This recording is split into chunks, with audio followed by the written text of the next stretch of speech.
This video continues with Beatrice. Comprehensive Comics, Rise from the Bone King, Beatrice. Seeing Beatrice appear of her own accord, Heimki Yukina took the Setsuka wolf out of its black guitar case. Beatrice Bassler, because of your magical crimes, I am going to pass judgment upon you. Pass judgment on me. Beatrice let out a mocking sneer.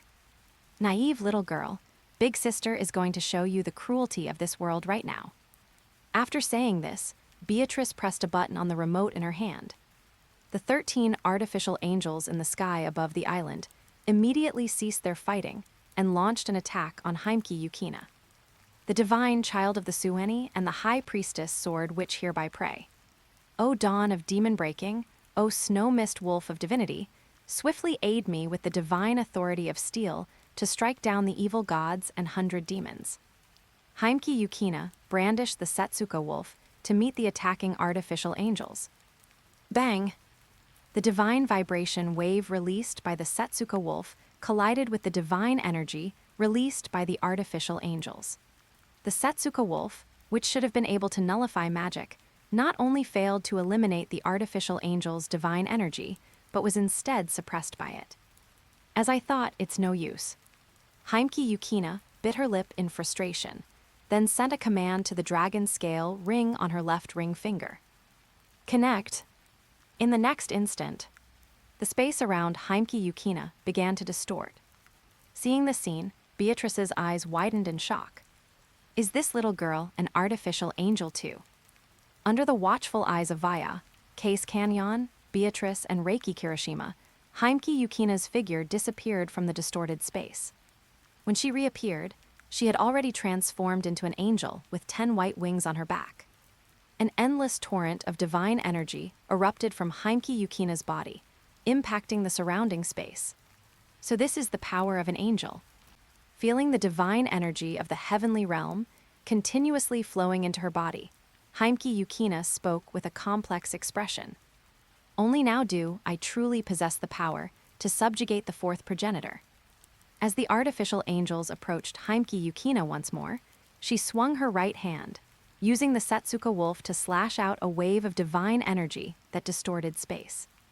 The artificial angels were not true angels, so they needed the spirit rank evolution ritual inscribed on their skin to elevate their spiritual rank. After this wave of divine energy collided with the artificial angel's energy, not only was their divine energy crushed, but even the spirit rank evolution ritual on their bodies was erased. Seeing the girls she was fighting revert from artificial angels back to humans after losing the spirit rank evolution ritual, Heimki Yukina immediately attacked the remaining artificial angels. A moment later, all 13 artificial angels had reverted back to humans. Damn it, damn it, damn it. Beatrice questioned with a voice full of rage.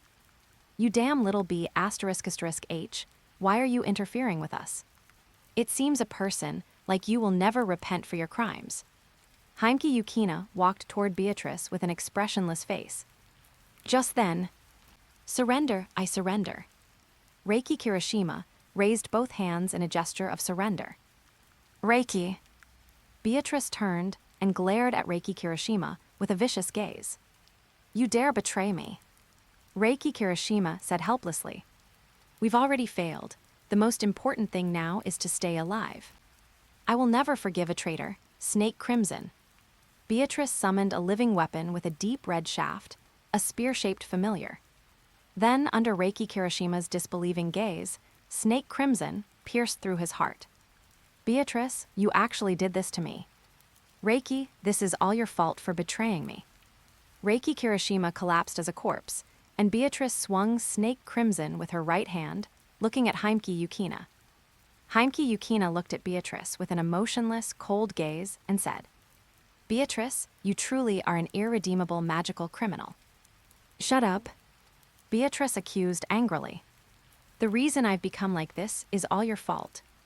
After saying this, Beatrice leaped forward to launch an attack on Heimki Yukina. Heimki Yukina also swung the Setsuka wolf with her right hand. Swish! The divine energy, wave slashed out by the Setsuka wolf struck Beatrice's body.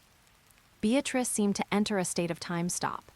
First her body froze in midair as if petrified, then her body and familiar disintegrated and vanished simultaneously. Disconnect.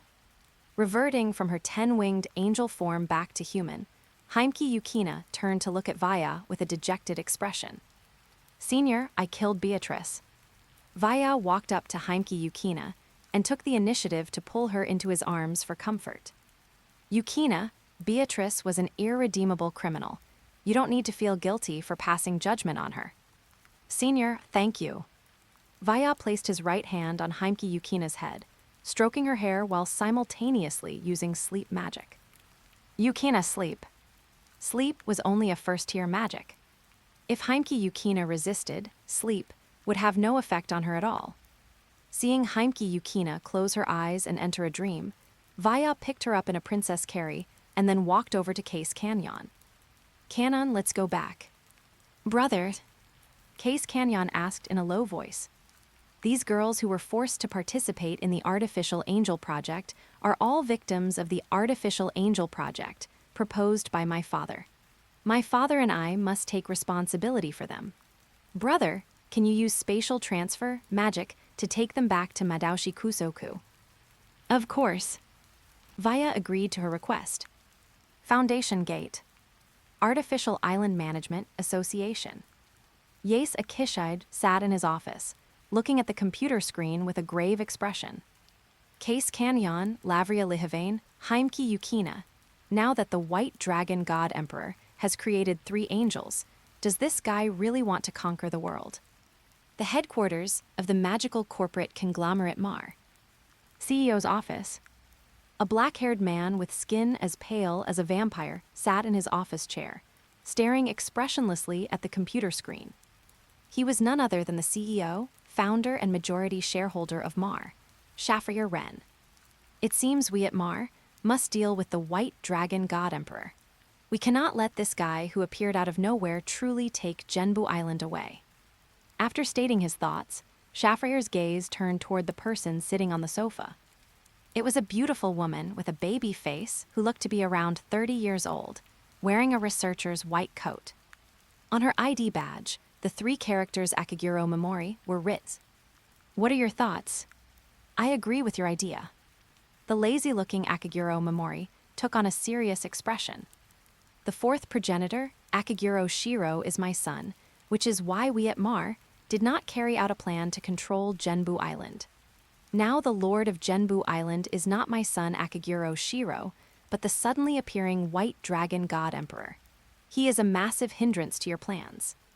Akiguro Momori, I have a question. Shafrir teased playfully.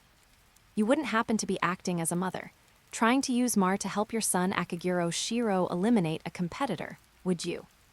Hearing this question, Akiguro Momori fell into silence. It doesn't matter if you want to use us. Shafrir continued. After all, we have always been in a relationship of mutual exploitation. A date in 3s, the first weekend of September. Vaya and Heimki Yukina finished breakfast and went to the courtyard together to feed the kittens. Seeing Heimki Yukina happily giving the kittens head pats, Vaya spoke up. Yukina, it seems you really like kittens. After all, kittens are so cute. Heimki Yukina held up a kitten and asked, Senpai, you look like you have something to say. Could it be that you've committed an unforgivable crime behind my back? I just want to introduce someone to you. The person Senpai wants to introduce. Could it be a girl? Vaya nodded. Heimki Yukina continued to ask, what is that girl's relationship with Senpai? Could she be Senpai's girlfriend? A strange girl's voice responded in a confident and dignified tone. I am his wife. Heimki Yukina turned around in surprise and saw a girl who looked very similar to Case Canyon, wearing an ice blue dress, walking into the courtyard of the Adelard Monastery. Are you Kanon-chan's older sister? I am the first princess and heir of the Aldikia Kingdom in Northern Europe, Lavria Lihivane. Lavria lifted her skirt and bowed elegantly. Although I am older, Canon is actually my maternal aunt. I am the Sword Witch of the Lion King organization, Heimki Yukina. After bowing her head in greeting, Heimki Yukina stared at Lavria with wide eyes. Canon-chan is your aunt. Does that mean she is also a princess of the Audiobook kingdom? Exactly. Canon-chan is really a princess with royal status. Should I address her as Her Highness the Princess from now on? Calming down from her state of confusion, Heimki Yukina questioned her with a serious expression. Princess Lavria, you claim to be Senpai's wife. What exactly is going on? Ara, has Vaya not told you yet?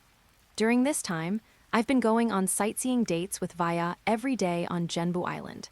This dress I'm wearing is a gift Vaya picked out for me at the shopping street in the West District of Genbu Island. As proof of our engagement, Vaya has personally placed an engagement ring on my finger. After saying this, Lavria feigned a shy expression and showed Heimki Yukina the dragon scale ring on her left ring finger. Senpai. Heimki Yukina looked at Vaya with eyes full of anger. While I was studying at school, you were dating Princess Lavria. Vaya immediately denied it. I was just going shopping with Lavria. That kind of behavior is a date. Heimki Yukina showed a sad expression. I originally wanted to follow Senpai and monitor you at all times, but because I trusted Senpai, I didn't actually do it. Yet, Senpai has betrayed my trust. Feeling Heimki Yukina's strong jealousy and possessiveness, Vaya couldn't help but say, Yukina, even if I date or even marry Lavria, there's no need for you to be so sad. I only see you as a younger sister. Could it be that you like me? This is the Lion King organization's mission. Heimki Yukina explained in a panic. To save this world, the Lion King organization wants me to be an offering for Senpai. In other words, my mission is to become Senpai's wife and prevent Senpai from committing acts that would destroy the world. You're going to accept a mission that uses you as a tool. I have no reason to refuse. Yukina-chan, you really are my love rival. Lavria walked up to Heimki Yukina and extended her right hand. Since we are sisters who will marry the same husband in the future, please take care of me from now on. Heimki Yukina instinctively took Lavria's right hand, and Lavria continued. Yukina-chan, I am the first princess and heir of the Audiobook kingdom, so Vaya will marry me and become king in the future. I will naturally be Vaya's queen. Would you be willing to become a concubine princess? Princess Lavria, I have no reason to yield the position of the primary wife to you. Heimki Yukina looked at Lavria without backing down.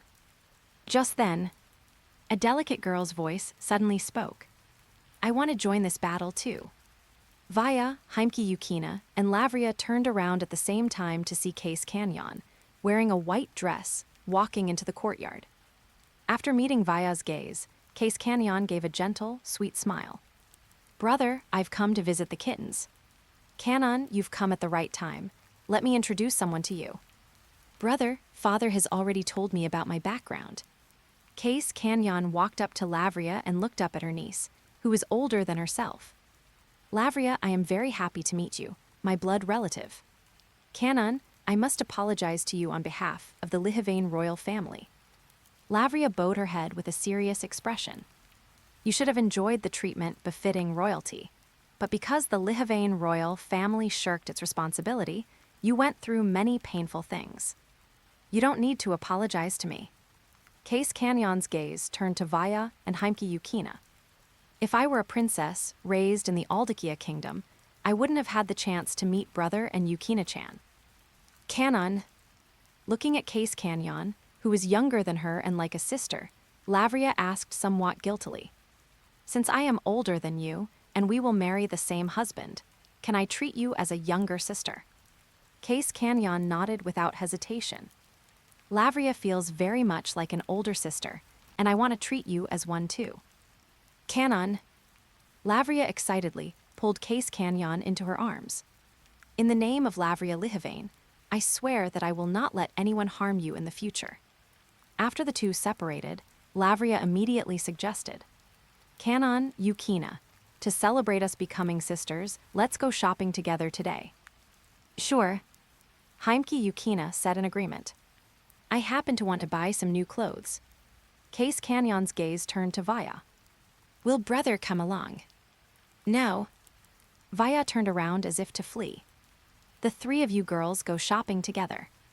Lavria hugged Vaya from behind, and then said to Case Canyon and Heimki Yukina, Canon Yukina, I've caught Vaya, now it's up to you. Case Canyon and Heimki Yukina exchanged a glance, and then the two of them each grabbed one of Vaya's arms.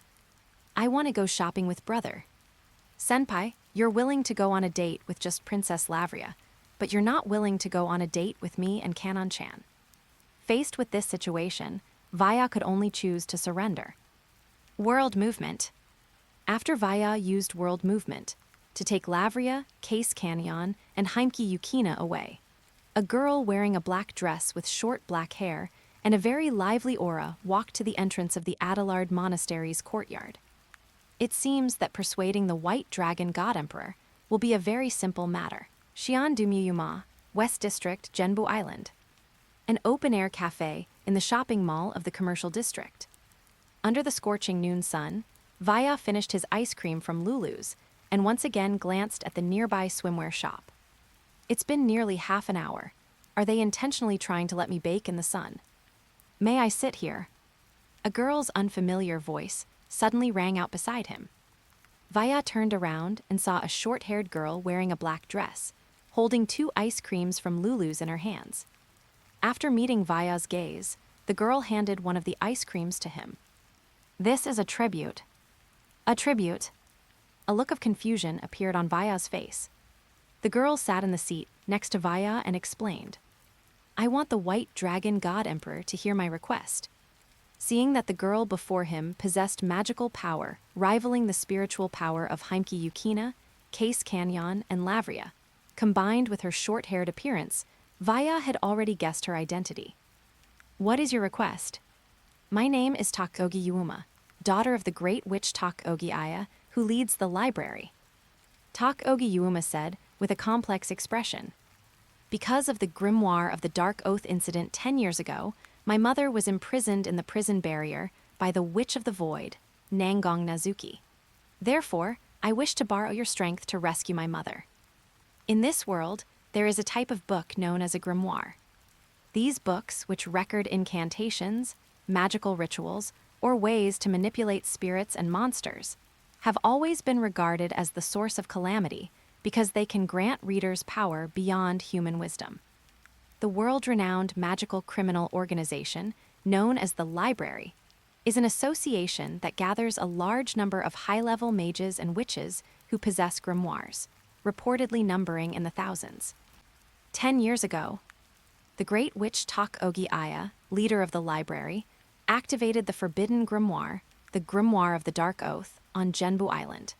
She was sanctioned by the Witch of the Void, Nangong Nazuki, and became a prisoner of the prison barrier, leaving the library in a leaderless state. Takogi Yuuma. Vaya asked expressionlessly, I don't mind being used by you, but I want to know, what reward can I get for being used by you?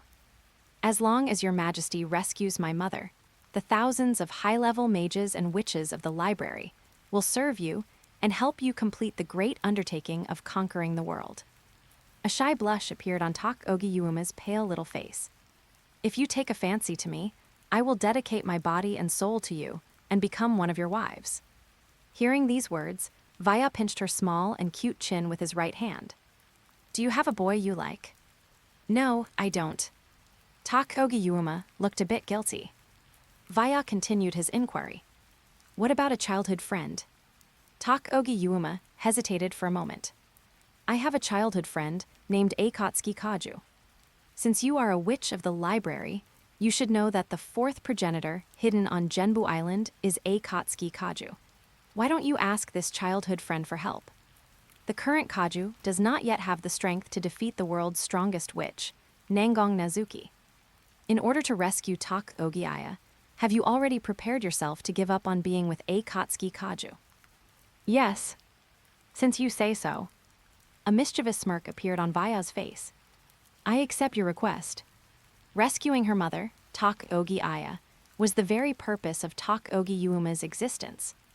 Now that Vaya had accepted Takogi Yuuma's request, a smile was forced onto her small face, but in her heart, it felt as though she had lost something important.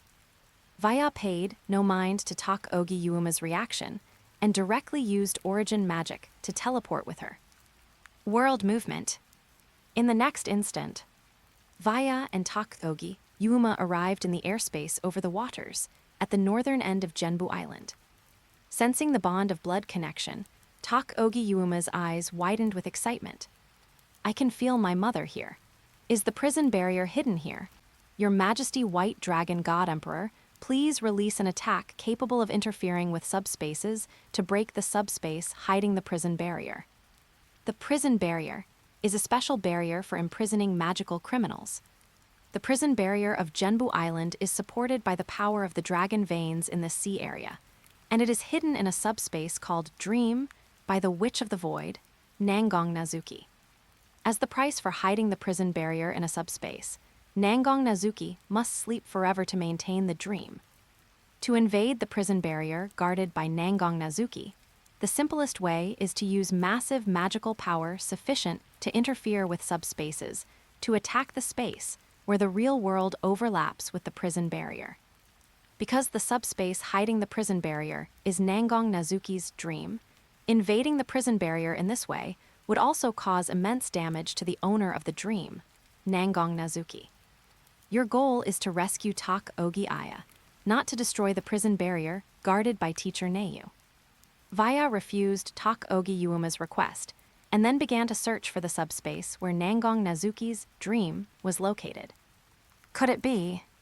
Takogi Yuma stared at Vaya with wide eyes in disbelief. Do you intend to invade the prison barrier she guards without breaking Nangong Nazuki's dream? This is a method that can only be used by a witch whose space magic ability rivals or even surpasses Nangong Nazuki's. Takogi Yuma, I am the White Dragon God Emperor, who can interfere even with the high-dimensional space of the heavenly realm. After saying this, Vaya released a divine power that distorted space, impacting the surrounding area. In the next instant, Vaya and Takogi Yuma were transported inside a very old sanctuary. Seeing that the interior of the sanctuary was empty, with only a luxurious velvet armchair placed in the center of the hall, Takogi Yuma showed a nervous expression. Because on the chair, a girl wearing a ruffled lace dress, with an exquisite face as beautiful as a doll, was sleeping with her eyes closed. The Witch of the Void, Nangong Nazuki. Under Takogi Yuma's nervous gaze, Vaya walked up to Nangong Nazuki, holding the ice cream from Lulu's. Teacher Neiyu, do you want to eat some ice cream from Lulu's? Nangong Nazuki did not give any reaction. Since you aren't speaking, I'll take that as a yes. Vaya placed the ice cream in Nangong Nazuki's right hand, and then walked toward the wall behind her. Your Majesty, Takogi Yuma couldn't help but ask, is Nangong Nazuki not sleeping? This subspace is Teacher Neiyu's dream. She cannot be sleeping within the dream. Takogi Yuma looked at Nangong Nazuki on the chair with full of doubt. Since she isn't sleeping, why isn't she stopping us? Your mother, Takogi Aya, regards Teacher Neiyu as her only friend. Perhaps Teacher Neiyu also wants to give her a chance to leave the prison barrier. After saying this, Vaya stepped through the wall and into the true prison barrier. Prison barrier, prison barrier. Vaya entered the alternate dimension where Sendoji Aya was located, and was surprised to find himself back on the streets of Genbu Island. This isn't Genbu Island. Looking at this Genbu Island, which lacked its 560,000 residents, Vaya quickly discovered the truth. The prison barrier guarded by Nangong Nazuki is an alternate dimension called Dream, so she can create this world of her own as she pleases. It was obvious. Nangong Nazuki had created the prison barrier in the image of her favorite Genbu Island. Who are you? A somewhat languid girl's voice sounded from behind. Vaya turned around and saw a girl with black hair reaching her feet, wearing a black and white dyed junyato, whose face was extremely similar to Sendoji Yuma's. The biggest difference between her and Sendoji Yuma was that she had a pair of deep crimson fiery eyes. You are Sendoji Aya. Indeed, and you. I am the White Dragon God Emperor, Vaya Helias. A dragon who considers himself a god. Sendoji Aya looked at Vaya's left hand, a serious expression appearing on her beautiful little face. You aren't a prisoner of the prison barrier. Sendoji Aya, I am an intruder who came here to save you. Sendoji Aya sized Vaya up with a skeptical gaze. I regarded Nangong Nazuki as my only friend, yet I was miserably betrayed by her. What reason would a stranger like you have to save me? Your daughter, Sendoji Yuuma, told me that as long as I rescue you, the library will serve me, and she will even offer herself to be my wife. I see. Sendoji Aya revealed a smug smile of a successful conspirator. That doll didn't disappoint me. She truly is my daughter. Via Helias, as long as you can get me out, I will certainly fulfill the promise Sendoji Yuuma made to you. Just then, a petite boy with dreadlocks leaped over at an astonishing speed. He wore a brightly colored top and jeans, and the black metal handcuff on his left arm proved his identity as a prisoner of the prison barrier. The dreadlocked boy landed in front of Vaya and Sendoji Aya, immediately looking at Vaya with a crude grin. Are you a newcomer? Vaya responded expressionlessly. It seems you're blind, unable to see that I don't have a prisoner's shackles on me.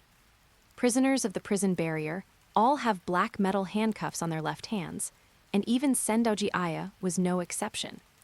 The name of this great one is Straw D. The dreadlocked boy introduced himself. I saw from the start that you weren't wearing handcuffs, but that doesn't prove you aren't a prisoner here, much less that you can leave. What reason do I have to prove to you that I can leave the prison barrier? Straw D was left speechless, and Vaya's gaze returned to Sendoji Aya. Sendoji Aya, I'm taking you out of here now. Vaya gripped Sendoji Aya's left wrist with his right hand and released a wave of divine power. Click! The black handcuff on Sendoji Aya's left wrist crumbled and shattered. Seeing this, Straw D's eyes widened in shock. The prison barrier is Nangong Nazuki's dream, so she possesses godlike power within it. That's why the prisoners can't defeat her even if they team up. Who on earth are you, and how can you destroy the handcuffs she uses to bind us? I am the White Dragon God Emperor, Via Helias. White Dragon God Emperor, are you a member of the dragon race? Exactly. Even if you're the king of dragons, calling yourself a god is too arrogant. Just as Straw D finished his remark, 4 people quickly approached. One was a beauty with bluish-purple hair wearing only an overcoat. One was a clean-cut black-haired young man with glasses. One was a fully armed blonde man with a giant sword on his back. And the last was an emaciated old man. After surrounding Vaya and Sendoji Aya from 4 directions, their gazes all fell upon Sendoji Aya's left wrist. The handcuff really is gone. Confirming that Sendoji Aya was free, the emaciated old man looked at Vaya excitedly.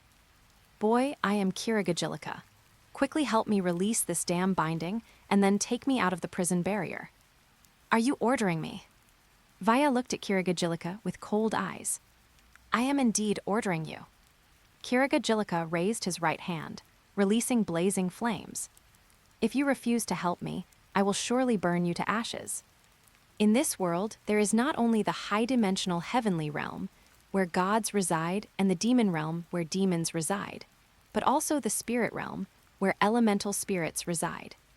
Spirits from high-dimensional space will collapse and vanish the moment they are summoned to the physical world.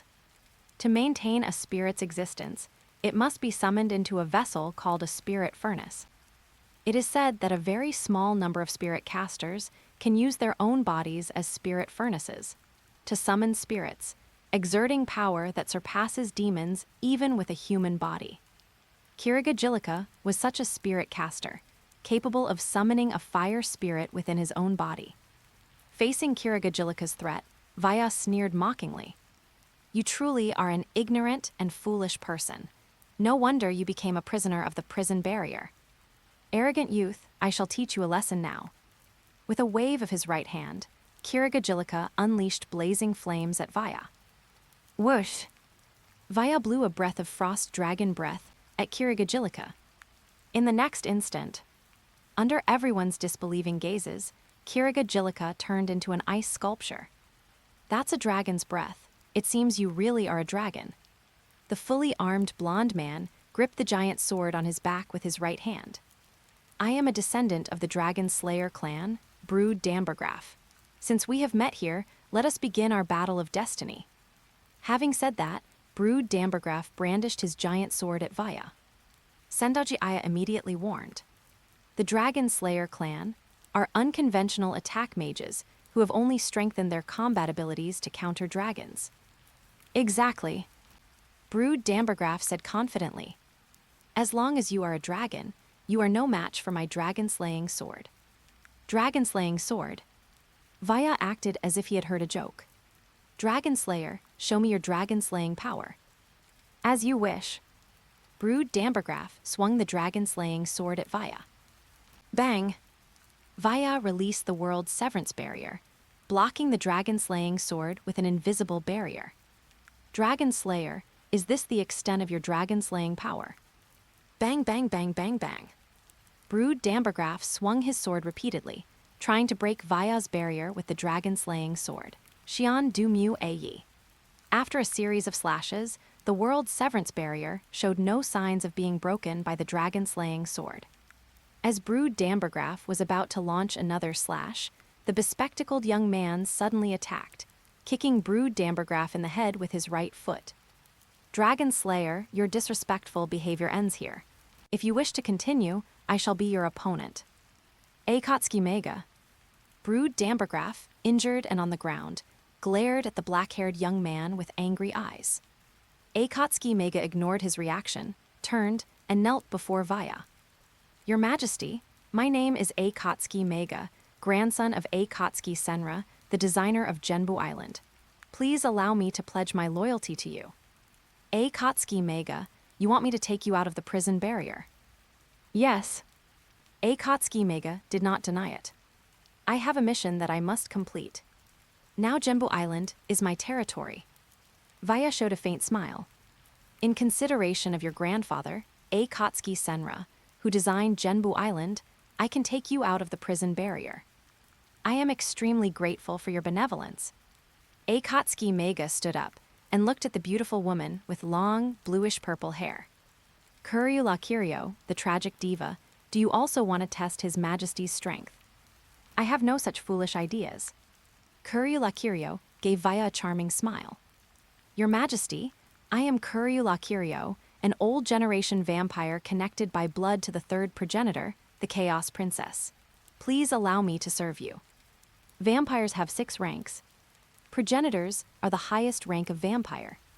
The second generation, children born from a progenitor and their blood companion, are the second rank of vampire, closest to the progenitors. Elders are second generation, vampires recognized by a progenitor and granted their blood, belonging to the third rank of vampire. Nobles are descendants of elders, belonging to the 4th rank of vampire. The 5th rank, old generation vampires, are actually the lowest rank of vampire. Because 6th rank vampires not only lack the ability to summon familiars, their official name is not vampire, but rather Hungarians. You are merely the lowest rank of vampire, of no use to me. After saying this, Vaya directly unleashed origin magic. World Severance Barrier, World Movement. After using the World Severance Barrier to sever Sendoji Aya and Akatsuki Mega's connection to the prison barrier, Vaya used World Movement to transfer the two of them. The sanctuary where Nangang Nazuki and Sendoji Yuima were located. Accompanied by spatial distortion, Vaya, Sendoji Aya, and Akatsuki Mega suddenly appeared there. Mother, seeing Sendoji Aya, whose face and figure were identical to her own, with a pair of scarlet fiery eyes, Sendoji Yuima called out in a trembling voice. Sendoji Aya paid no attention to her daughter, Sendoji Yuima, and walked expressionlessly in front of Nangang Nazuki. Neiyu, give me back the Dark Oath. The next instant, a fully armored Azure Knight appeared beside Sendoji Aya, drawing the greatsword from its waist and thrusting it towards the sleeping Nangang Nazuki. Why can Mother control my guardian? Sendoji Yuima's eyes widened in disbelief. Because the Blue Knight was the guardian she obtained by making a contract with a demon. A witch's guardian is the power a witch obtains by offering her soul to a demon, like a part of the witch herself. In other words, a witch's guardian cannot be taken away by others. With a loud bang, Vaya used the world's severance barrier to block the Blue Knight's greatsword aimed at Nangang Nazuki. then looked at Sendoji Aya with displeasure. Why did you do that? During the Dark Oath incident 10 years ago, Neiyu destroyed the forbidden grimoire, the Dark Oath. Sendoji Aya explained. Now the content of the Dark Oath only exists in Neiyu's mind, so I must seize Neiyu's memories. Sendoji Aya, you are lying. In the Dark Oath incident 10 years ago, Teacher Neiyu only destroyed the Dark Oath after you caused the disaster, so the content of the Dark Oath also exists in your memory.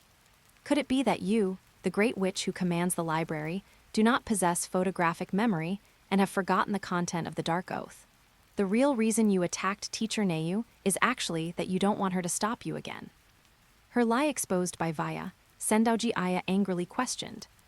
Are you not on my side? Sendoji Yuime's request was merely to rescue you from the prison barrier, not for me to become your supporter. As soon as Vaya finished speaking, Nangong Nazuki opened her eyes, looking at Sendoji Aya with complex emotions. Aya, I've been pretending to sleep just to test your reaction. You truly disappoint me, wanting to use the Dark Oath again. HMPH. Sendoji Aya snorted coldly. If I were to abandon my long-cherished wish, would I still be the Sendoji Aya you know? Aya, I will give you one last chance. Nangong Nazuki said, narrowing her eyes slightly. If you leave the prison barrier and cause another Dark Oath incident, I will make you stay in the prison barrier with me forever.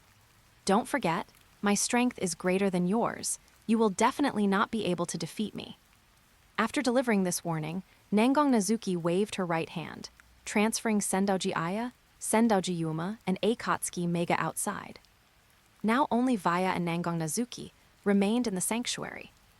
Lulu's ice cream, my true body hasn't had it in a long time. Nangong Nazuki took a bite of the strawberry ice cream Vaya gave her, a sweet, happy smile appearing on her beautiful, doll-like face. It's truly a nostalgic taste.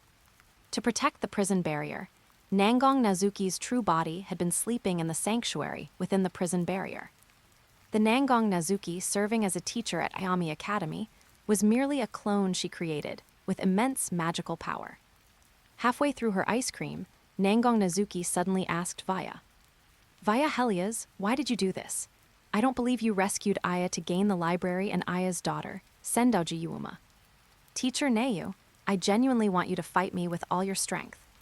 Vaya said with a serious expression. My reason for rescuing Sendoji Aya was to provoke you. Then you will be disappointed. Nangong Nazuki showed a playful smile. I genuinely wanted to give Aya a chance, so your act of rescuing Aya not only didn't make me angry, but it actually increased my good impression of you. What about Akatsuki Mega? Akatsuki Mega is a criminal given to me by the Lion King organization. Now, the Lion King organization has requested his release from me. Hearing Nangong Nazuki's answer, Vaya was somewhat disappointed. It seems provoking you is indeed a very difficult task. Witches and witches, the rooftop of the foundation gate. The sea breeze blew Sendoji Aya's long black hair, causing a pleasant smile to appear on her face. Genbu Island, it's been a long time. 10 years ago, Sendoji Aya once triggered the Dark Oath incident on Genbu Island. Because Nangong Nazuki was her only friend, Nangong Nazuki only took the forbidden grimoire Dark Oath from her hands and destroyed it, rather than imprisoning her in the prison barrier. But she wanted to use the forbidden magic of the Dark Oath once more, and Nangong Nazuki finally lost patience with her, leading to her being imprisoned in the prison barrier for 10 years. Nazuki, I don't blame you at all. After all, you are my only friend. I want to use the Dark Oath to reshape the world, not just to save myself, but to save you. Once I rescue you from the eternal prison known as the prison barrier, you will once again be my only friend. Mother, Sendoji Yuima couldn't help but remind her. We still have a promise with the White Dragon God Emperor to fulfill. The White Dragon God Emperor. Who exactly is he, and why did you know he could rescue me from the prison barrier? Mother, did you see the southeastern area of Genbu Island just now? Sendoji Aya looked toward the southeastern area of Genbu Island, where the quartz gate was located. No humans live there now. It seems the Artificial Island Management Association has abandoned this area. Mother, actually, the southeastern area of Genbu Island collapsed and sank into the sea 4 months ago. Hearing this, Sendoji Aya's eyes widened in disbelief. If the southeastern area of Genbu Island collapsed and sank into the sea, what I'm seeing now is an illusion. The southeastern area of Genbu Island you see now was manifested by the White Dragon God Emperor, via Helios, at the end of August. He can not only invade the prison barrier guarded by Nazuki, but also manifest an artificial city that has collapsed and sunk into the sea. Sendoji Aya showed a shocked expression. Does the White Dragon God Emperor really possess the power of a god? Looking at her mother's back, Sendoji Yuima asked with great sadness, "Why won't you even look at me?" The girl named Sendoji Yuima was a pure-blooded witch who had made a contract with a demon since birth, the Blue Witch, guarded by the Blue Knight.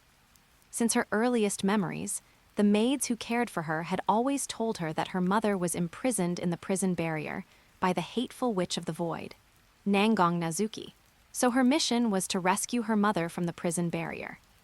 These words were repeated over and over, eventually becoming a curse etched into her heart. Now that she had finally fulfilled the mission of her birth, she was falling into confusion about the future. Yet her mother, Sendoji Aya, showed no concern for her daughter at all. How truly unpleasant. Sendoji Aya glared at Sendoji Yuima with a look of disgust. You should know that you and I share the same face. Seeing you is like seeing another version of myself. I'm sorry. You don't need to apologize to me. Sendoji Aya turned her back to Sendoji Yuima once again. I only hope you can stand quietly behind me. Understood. Sendoji Yuima looked at Sendoji Aya's back with a gloomy expression. Mother, I have one more question. Why can Mother control my guardian? Do you really want to know the truth? Sendoji Aya gave a cruel smile. Sendoji Yuima nodded without hesitation. I want to know. Then I will tell you. Just as Sendoji Aya began to speak, she saw the space in front of her distort, and 2 familiar figures appeared before her. Lord Chief Librarian, congratulations on escaping from the prison barrier. We have finally fulfilled our mission to save you. Sendoji Aya looked expressionlessly at the 2 beautiful women kneeling on one knee. Both appeared to be in their 20s. One was dressed in red dancer's clothes with a red hooded robe, and the other was in black biker gear with a black cloak and a black tricorn hat. Crimson Witch Octavia Mayer, Jet Black Witch Emma Mayer. Sendoji Aya spoke the names of the 2 witches. You have indeed completed your mission, as expected of members of the philosophy category under my direct management. I am going to use the Dark Oath on Genbu Island once more. You may leave now. Within the library, which has thousands of members, the Mayer sisters are among the few warmongers and first-class magic criminals. Upon learning that Sendoji Aya wanted to use the Dark Oath, again, the 2 sisters immediately spoke. Lord Chief Librarian, please let us stay and assist you. Nangong Nazuki will surely interfere. We can hold her off for you. Sendoji Aya sighed. I am asking you to leave because I do not want you to get hurt. The Witch of the Void, Nangong Nazuki, is the world's strongest witch. Your power cannot possibly stop her. Aya, you really are gentle. Accompanied by Nangong Nazuki's voice, Nangong Nazuki, petite and beautiful like a doll in a black lace-up dress, appeared on the rooftop of the Foundation Gate with a Stelluti, who was wearing a maid's dress. Nazuki. Sendoji Aya looked at Nangong Nazuki with narrowed eyes. You really are persistent in chasing me. Aya, the members of your library, are all illegal intruders on Genbu Island. Nangong Nazuki raised her right hand in a gesture of refusal. As the guardian of Genbu Island, I demand that you leave immediately. Sendoji Aya refused outright. In order to activate the effect of the Dark Oath, I need the power of Genbu Island's Dragon Pulse, so I will definitely not leave. Aya. Nangong Nazuki showed an angry expression. You ignore my warning. If you use the Dark Oath, again, I will imprison you in the prison barrier forever. Nazuki, don't you want to know the truth of the world? I have no interest in such things. Nangong Nazuki looked at Sendoji Aya with a sympathetic gaze. Even if you know the truth of the world, you won't be able to change anything. Nazuki, why do you think I can't change the world? Do you know the truth of the world? Since I am considered the world's strongest witch, it's only natural that I would know the truth of the world. If you know the truth of the world, then I can't give up using the Dark Oath, even more. Sendoji Aya gave a yander-like smile. Nazuki is my only friend, so I must know the truth that Nazuki knows, so that I can truly understand Nazuki's thoughts. Nangong Nazuki said with a troubled face. Aya, go to the southeastern area of Genbu Island and activate the Dark Oath. After the Dark Oath is activated, I will invade your world and prove to you how fragile your world is. Dragon God and True Ancestor, Genbu Island, West District. Vaya returned to the shopping mall on the commercial street and was surprised to see Kanon, Heimki Yukina, and Lavria chatting with 3 people sitting opposite them at a long table in an open-air cafe. The group consisted of a boy and 2 young girls. The boy was wearing a white hoodie and looked listless under the hot sun. The older girl wore the female uniform of the Ayami Academy High School Division. She had beautiful brown hair that fell to her shoulders and looked like she was easily embarrassed. The other girl was petite with a childish face, her long black hair tied into a single ponytail, and a bright smile on her innocent and cute little face. I'm back. Vaya walked over to Kanon's side, and the boy sitting opposite, Lavria, took the initiative to greet him. Vaya-kun, it's been a long time. You haven't been coming to school lately, and I was worried you were sick. It turns out you've been going on dates with Princess Lavria every day. Are you Akatsuki Kaju? Looking at the boy who appeared tired in the sunlight, Vaya guessed his identity. Why the question? Akatsuki Kaju showed a puzzled expression. Have you lost your memory and don't recognize me, your classmate? Vaya teased him with a playful smile. The Akatsuki Kaju I knew was human, not a vampire, so this is our first time meeting. Allow me to introduce myself. I am the White Dragon God Emperor, Vaya Helias. You're the White Dragon God Emperor. Akatsuki Kaju stared at Vaya with wide eyes in disbelief. The Vaya I knew was just an ordinary human. Since you can suddenly become a vampire, I can naturally suddenly become a member of the dragon race. Am I right? 4th progenitor, Akatsuki Kaju. I'm not the legendary 4th progenitor. Akatsuki Kaju immediately denied his identity, then looked at Akatsuki Nagisa, Habori Yuri, Heimki Yukina, Kanon, and Lavria. All these girls were looking at Akatsuki Kaju with calm faces. It was obvious. They didn't believe him. Akatsuki Kaju, there's no need to hide it. Vaya shattered Akatsuki Kaju's delusions. Every girl present knows you are the 4th progenitor, and your sister Akatsuki Nagisa is no exception. That's impossible. Akatsuki Kaju looked at Habori Yuri and Akatsuki Nagisa with inquiring eyes. Kaju, I'm sorry. Habori Yuri bowed her head in apology, full of shame. Actually, I became your classmate and neighbor to carry out the Lion King organization's orders to monitor the 4th progenitor. Akatsuki Nagisa said flusteredly. Kajuji, I don't know anything. After the previous generation's 4th progenitor, Aurora Florstina, sent her familiars to Akatsuki Kaju, her soul had been hidden within Akatsuki Nagisa. This was a secret Nagisa had to keep. As her brother, Akatsuki Kaju could naturally tell that Akatsuki Nagisa was lying. He looked at Heimki Yukina, Kanon, and Lavria with a bitter smile. You guys know my identity too. Akatsuki Kaju-senpai, I need to introduce myself again. I am Heimki Yukina, a sword witch of the Lion King organization, and I came to Genbu Island following their orders.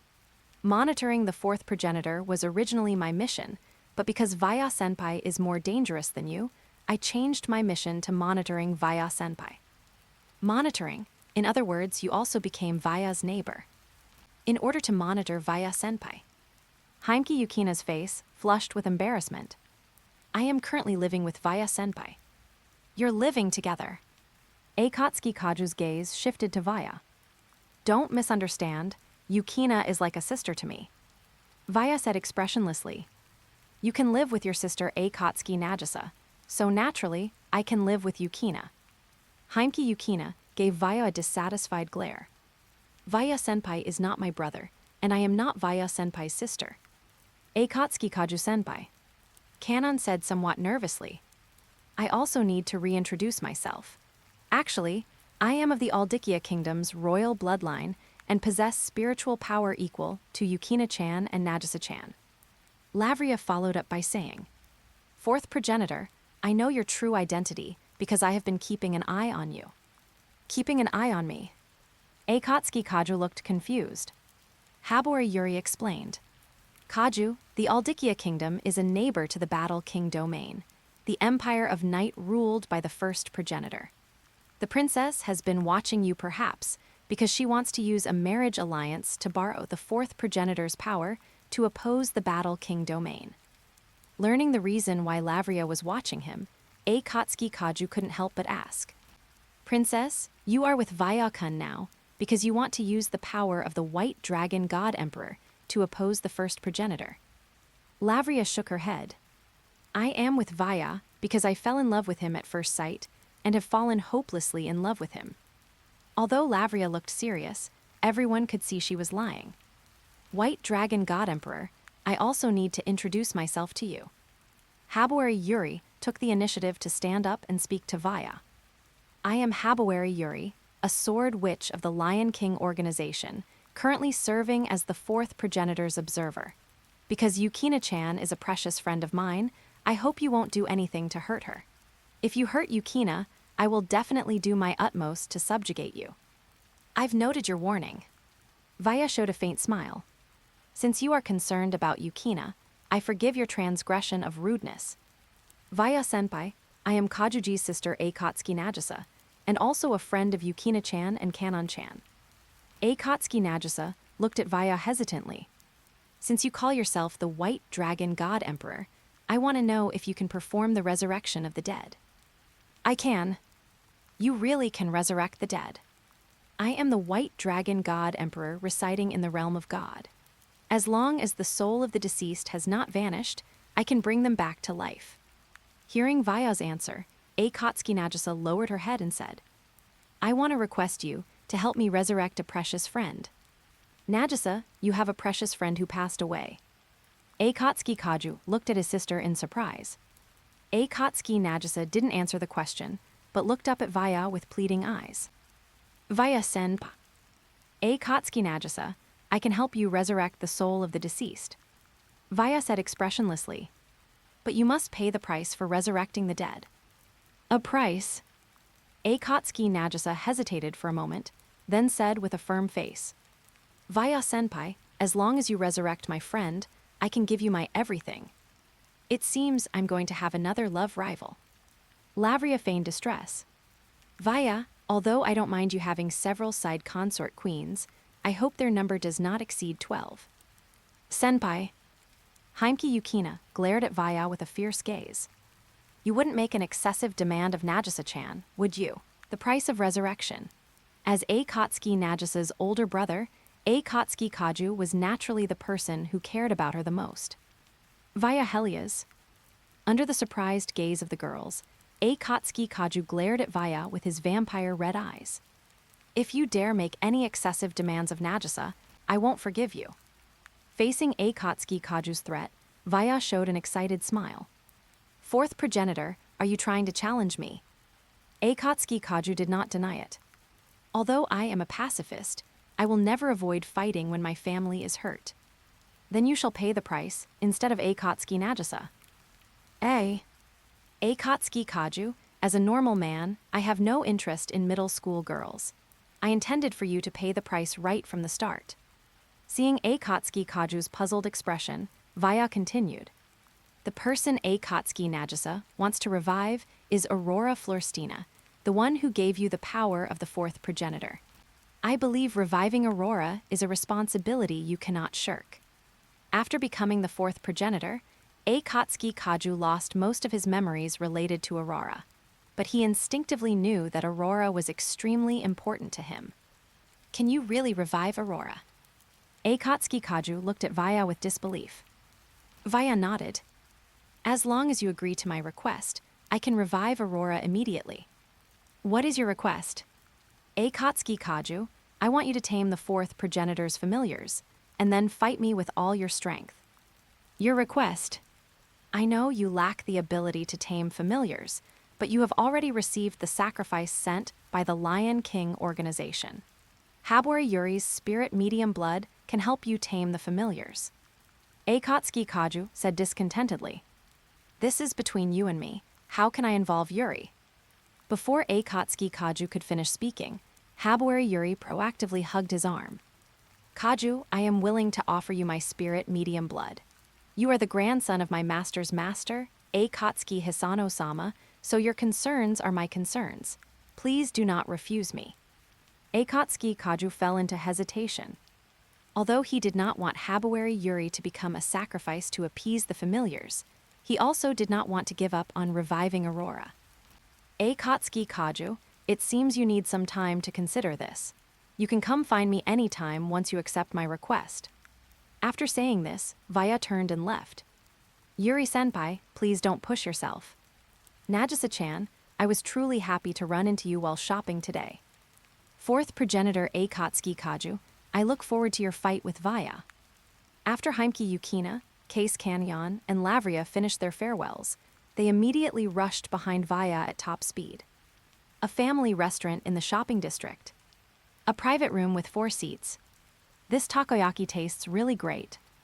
Lavria, tasting takoyaki for the first time, showed a happy smile on her small face. Senpai. Heimki Yukina brought a fried pork cutlet to Vaya's mouth.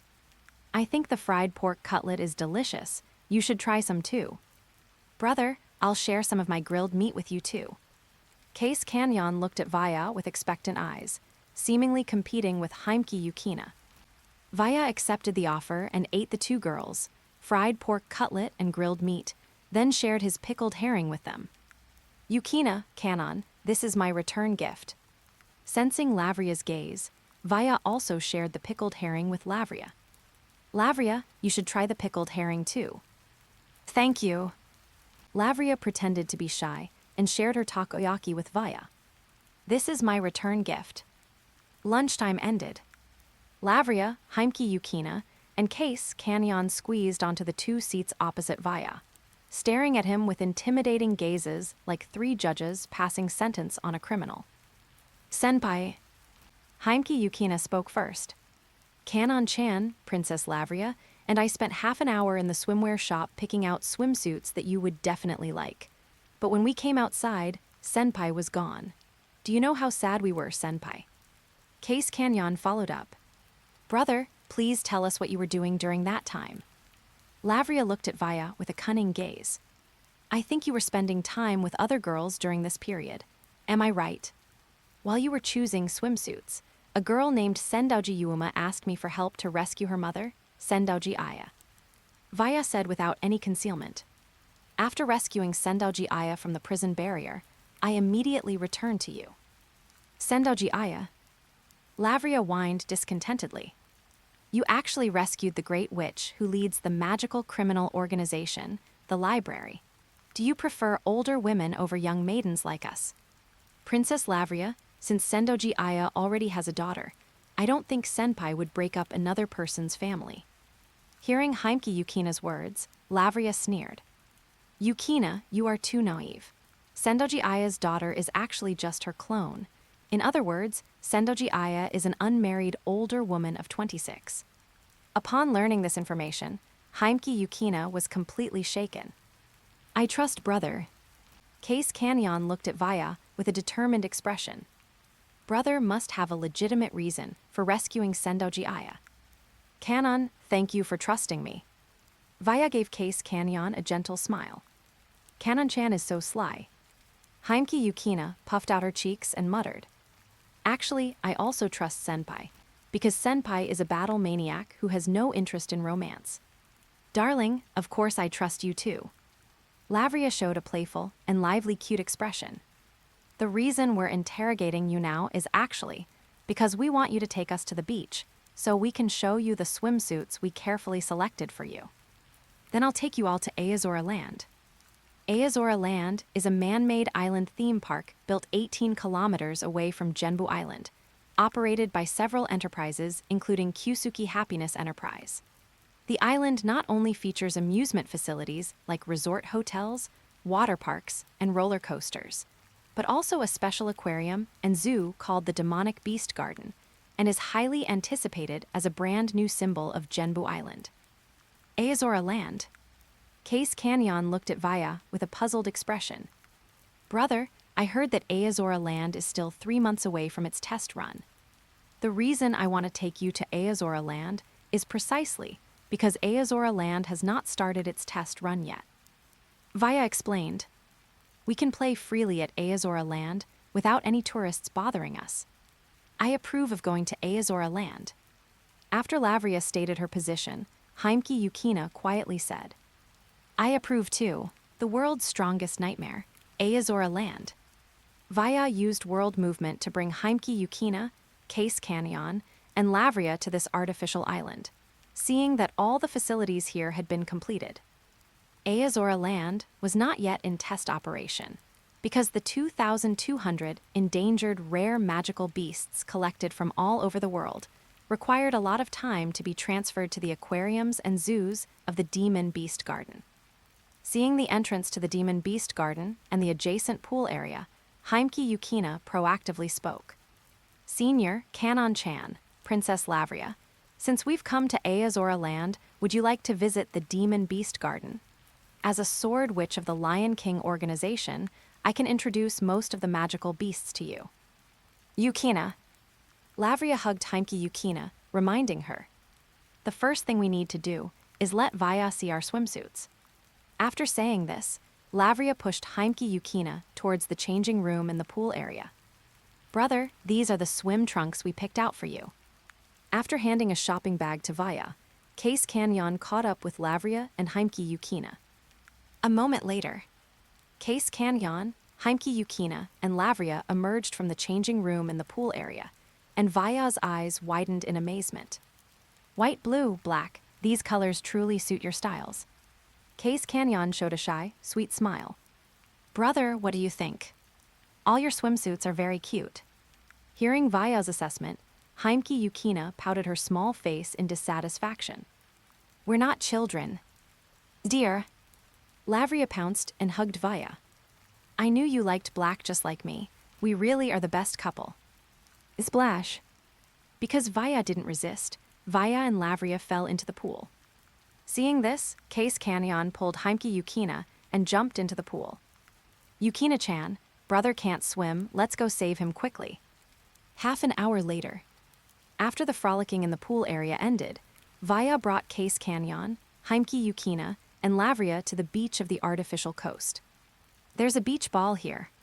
Seeing the colorful beach ball, Lavria suggested, let's play beach volleyball. Heimki Yukina looked at Vaya. Senior, would you like to team up with me? Case Canyon whispered.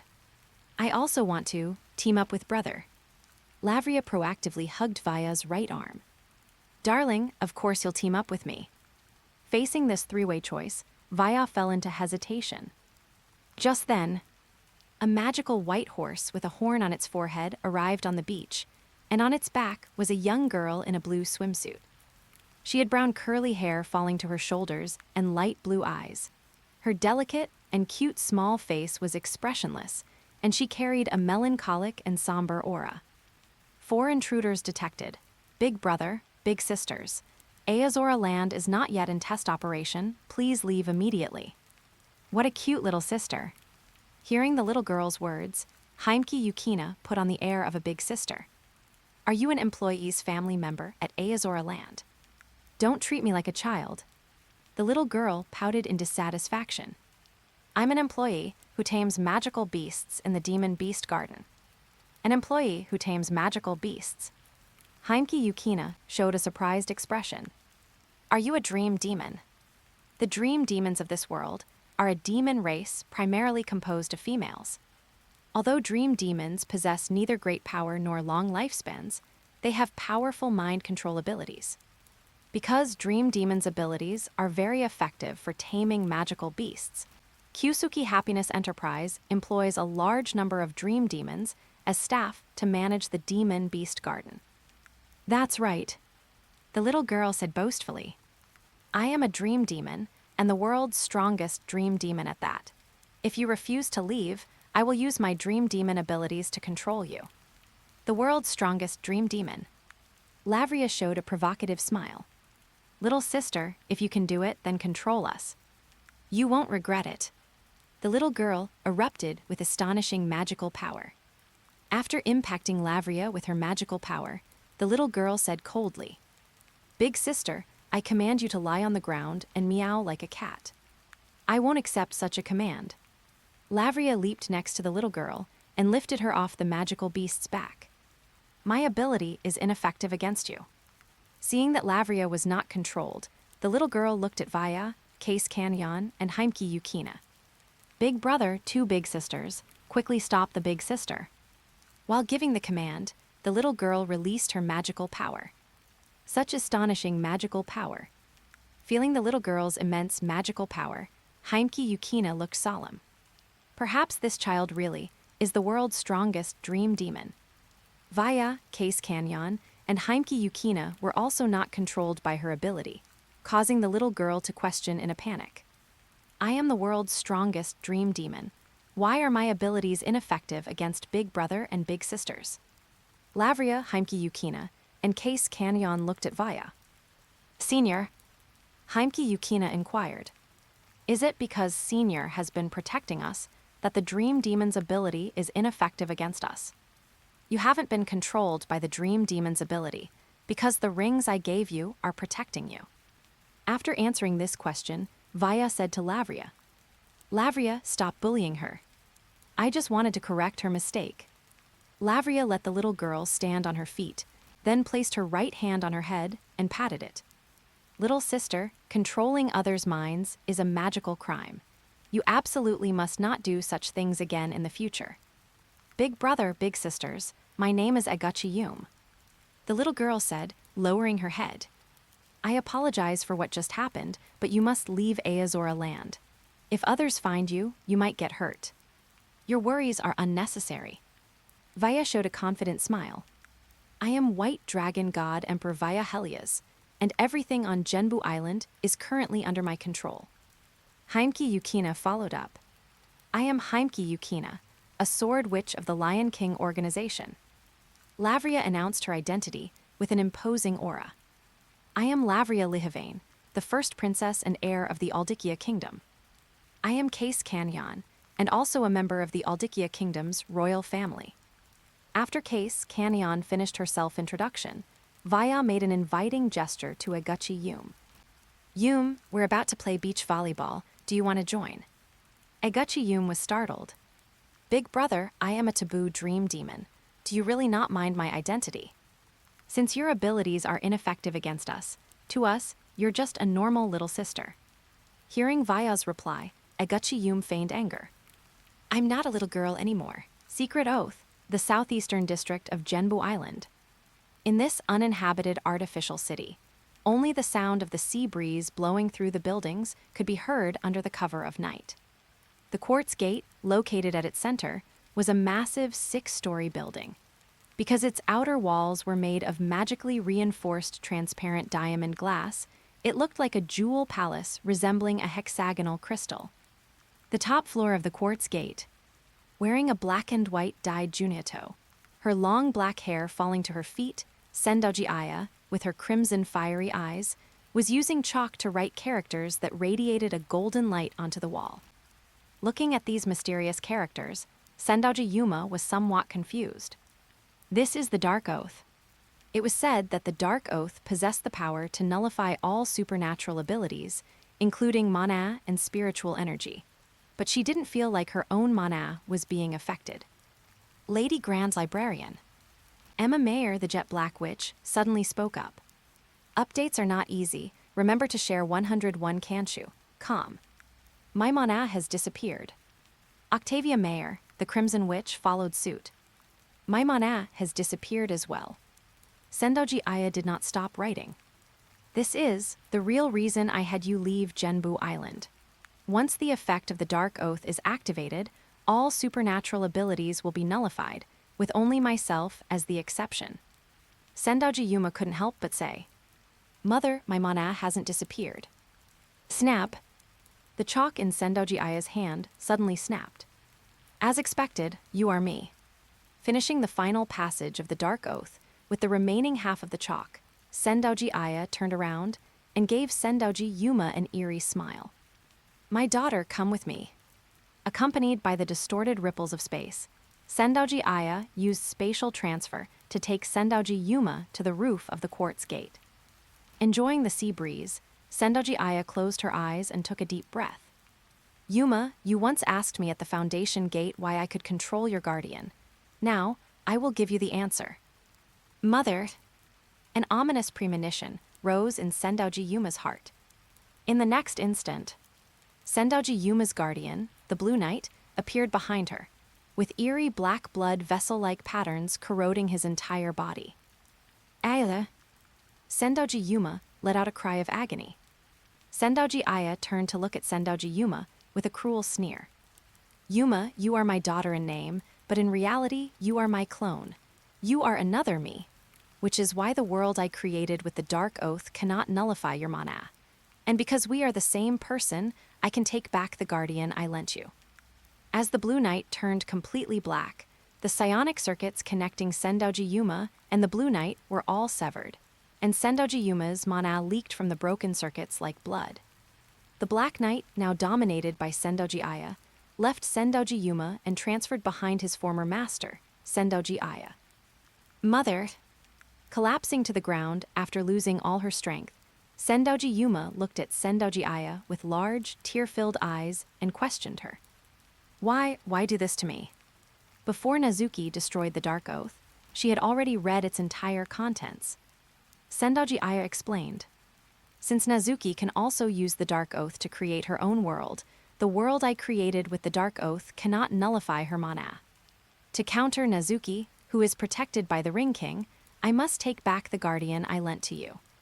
Just as Sendoji Aya finished speaking, Nangong Nazuki and a Staludi appeared on the roof of the quartz gate. Glancing at the fallen Sendoji Yuma, Nangong Nazuki glared at Sendoji Aya with cold eyes. Aya, whether you view this child as your daughter or your clone, she is someone connected to you by blood. How could you hurt her like this? Sendoji Aya gave a morbid smile. Nazuki, you should know how cruel I can be to myself. It is precisely because I consider Yuma to be another me that I would take away the guardian I lent her. Aya, Nangong Nazuki said with narrowed eyes. I've decided. This time, I will imprison you in the prison barrier forever to accompany me, so that you can neither harm others nor yourself. In the world I created with the Dark Oath, I will never lose to you. Full of confidence, Sendoji Aya chanted an incantation, fully activating the effects of the Dark Oath. Paper to paper, darkness to darkness. Return to the source, all shall honor my oath. Buzz! With the quartz gate as the center, an unimaginably massive amount of mana began to surge through the southeastern district of Genbu Island. The forbidden grimoire known as the Dark Oath. Every single character within it was an altar summoning mana from an alternate dimension. Thus, the truth behind the Dark Oath's ability to nullify supernatural powers was actually using massive mana to suppress all other supernatural forces. Confirming that she could freely control the massive mana summoned by the Dark Oath, Sendoji Aya's small face wore the smile of a victor. Nazuki, even if you are the world's strongest witch, it is impossible for you to defeat the current me. Nangong Nazuki looked at Sendoji Aya with eyes full of sympathy and pity. Esteludi, wake her from this illusory dream. Order accepted. Esteludi raised her left hand. Commencing execution, connect. The dragon scale, ring worn on Esteludi's left ring finger, radiated a golden divine light that enveloped her body, while simultaneously distorting the space around her.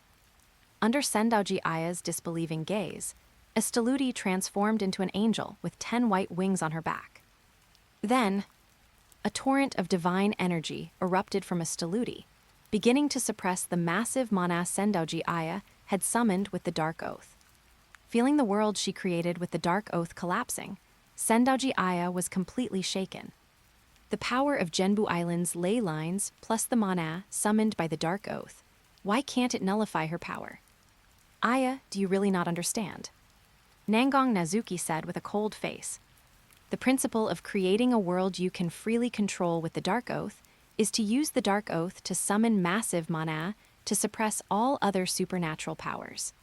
In other words, as long as the opponent's power is even more massive than the mana you summoned with the Dark Oath, the power of the Dark Oath will be nullified. You want me to believe that this homunculus has truly turned into an angel. It is a fact that a Steludi summoned divine energy from the high-dimensional space of the celestial realm to crush the power of the Dark Oath. Are you really going to refuse to accept the truth right before your eyes? If this homunculus is truly an angel, then where is the deity she serves? To know the truth of the world, I have always yearned to see a true God. Oh my, did he not tell you? Nangong Nazuki gave a playful smile. The god whom a Steludi serves as an angel is the White Dragon God Emperor, who rescued you from the prison barrier. I will be your wife, Adelard Monastery. After dinner, Vaya lay lazily on the sofa in the living room. Senpai. Heimki Yukina, coming out of the kitchen, sat on the sofa next to Vaya and suggested, Kanon is really lonely. Let's go to Aozora Land tomorrow too. Yukina, it seems you really like Kanon. Because I feel that Kanon is very similar to me. I'm a tool protected and used by the Lion King organization, and Kanon is also a tool protected and used by the Kusugi Happiness Enterprise. Since you know Kanon is being used as a tool, do you want to save her? Heimki Yukina was stunned for a moment. Can I really save Kanon? Yukina, you're not alone now. Even if your power isn't enough, you still have the invincible White Dragon God Emperor by your side. Senpai, saying things like that is just too cunning. Heimki Yukina lunged into Vaya's arms and said in a teasing tone, I've already fallen hopelessly in love with you, Senpai. Are you serious? Mem. Heimki Yukina's delicate little face was covered in a shy blush. I won't lie to you, Senpai. Facing Heimki Yukina's confession, Vaya helplessly placed his right hand on her head and gave her a head pat. Yukina, I won't take a girl from the junior high school as a lover, so I must reject your confession for now. Remember us at 101, can't you? Calm. Do you like me, Senpai? I do. When I turn 16, Senpai, please be my boyfriend. Vaya fell into hesitation. Because in this world, Vaya was just a traveler. If Vaya made a promise to Heimki Yukina, he would have to take responsibility and treat this world as one of his hometowns. Just then, a startling surge of divine energy appeared in Vaya and Heimki Yukina's perception. Senpai. Heimki Yukina and Vaya glanced at each other. Is someone using angel power? Vaya nodded. It seems something is happening again on the ill-fated Genbu Island. I'll take you there now. The southeastern area of Genbu Island. Quartz Gate. Using the Origin Magic World movement, Vaya took Heimki Yukina to the top of the Quartz Gate, where they saw Nangong Nazuki and a Steludi in her angel form confronting Sendouji Aya, with a dying Sendouji Yuma lying nearby. Heimki Yukina ran to Sendouji Yuma's side and picked her up, immediately shocked by her injuries. Natsuki-sensei, you've gone too far, actually destroying all the spiritual power circuits in her body. Hearing Heimki Yukina's accusation, Nangong Nazuki said with a dark expression, Heimki Yukina, don't misunderstand. The culprit who destroyed all her spiritual power circuits wasn't me, but Sendouji Aya next to you. Eh? Heimki Yukina looked at Sendouji Aya in disbelief. What Natsuki says is the truth. Sendouji Aya said expressionlessly, because I took back the guardian I lent her, causing all her spiritual power circuits to snap. So you're also witches. So-called witches are those who gain power by contracting with devils. A witch's guardian is the proof of her contract with a devil. A witch who loses her guardian will not only lose her contract with the devil, but also her witch powers. Why would you hurt her like this? You're her sister. Sword Witch of the Lion King organization, don't misunderstand. Sendouji Aya revealed a cruel smile. This girl named Sendouji Yuma is my daughter in name, but in reality, she is my clone. In other words, she is a doll and a tool that exists for me, and I have the right to use her as I please. After explaining, Sendouji Aya turned her gaze toward Vaya. White Dragon God Emperor, via Helios, are you truly a deity? In this world, I indeed am. Before Vaya could finish, Sendoji Aya's guardian, the Black Knight, swung its giant sword at him.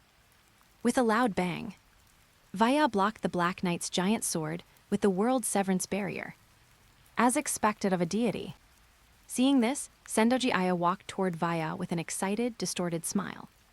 My guardian possesses the dragon vein power of Genbu Island and the magical power summoned by the Dark Oath. His attack couldn't even get close to you. Since you are a deity, please fulfill my long-cherished wish and tell me the truth of this world. Looking at the serious Sendoji Aya, Vaya couldn't help but tease. If you really want to know the truth of this world, why not seek out the three true ancestors? The first progenitor, Lost Warlord, the second progenitor, Eye of Extinction, and the third progenitor, Chaos Princess. They have all lived from the ancient age of myths until now, and they know all the secrets of this world. A troubled expression appeared on Sendoji Aya's small face.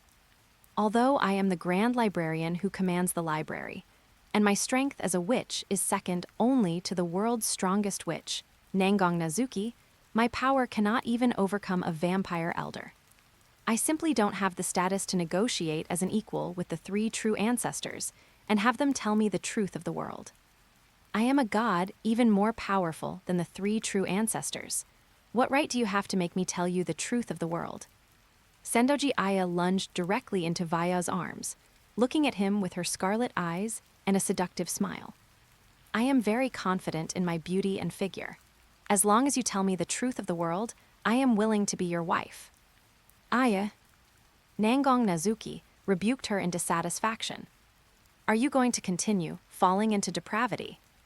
Natsuki, I must prove that it's not me who is wrong, but the world distorted by supernatural powers.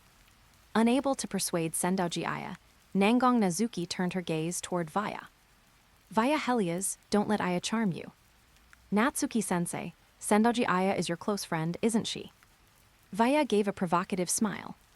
If I turned Sendoji Aya into my woman, would you be so angry that you'd want to fight me? Nangong Nazuki said expressionlessly.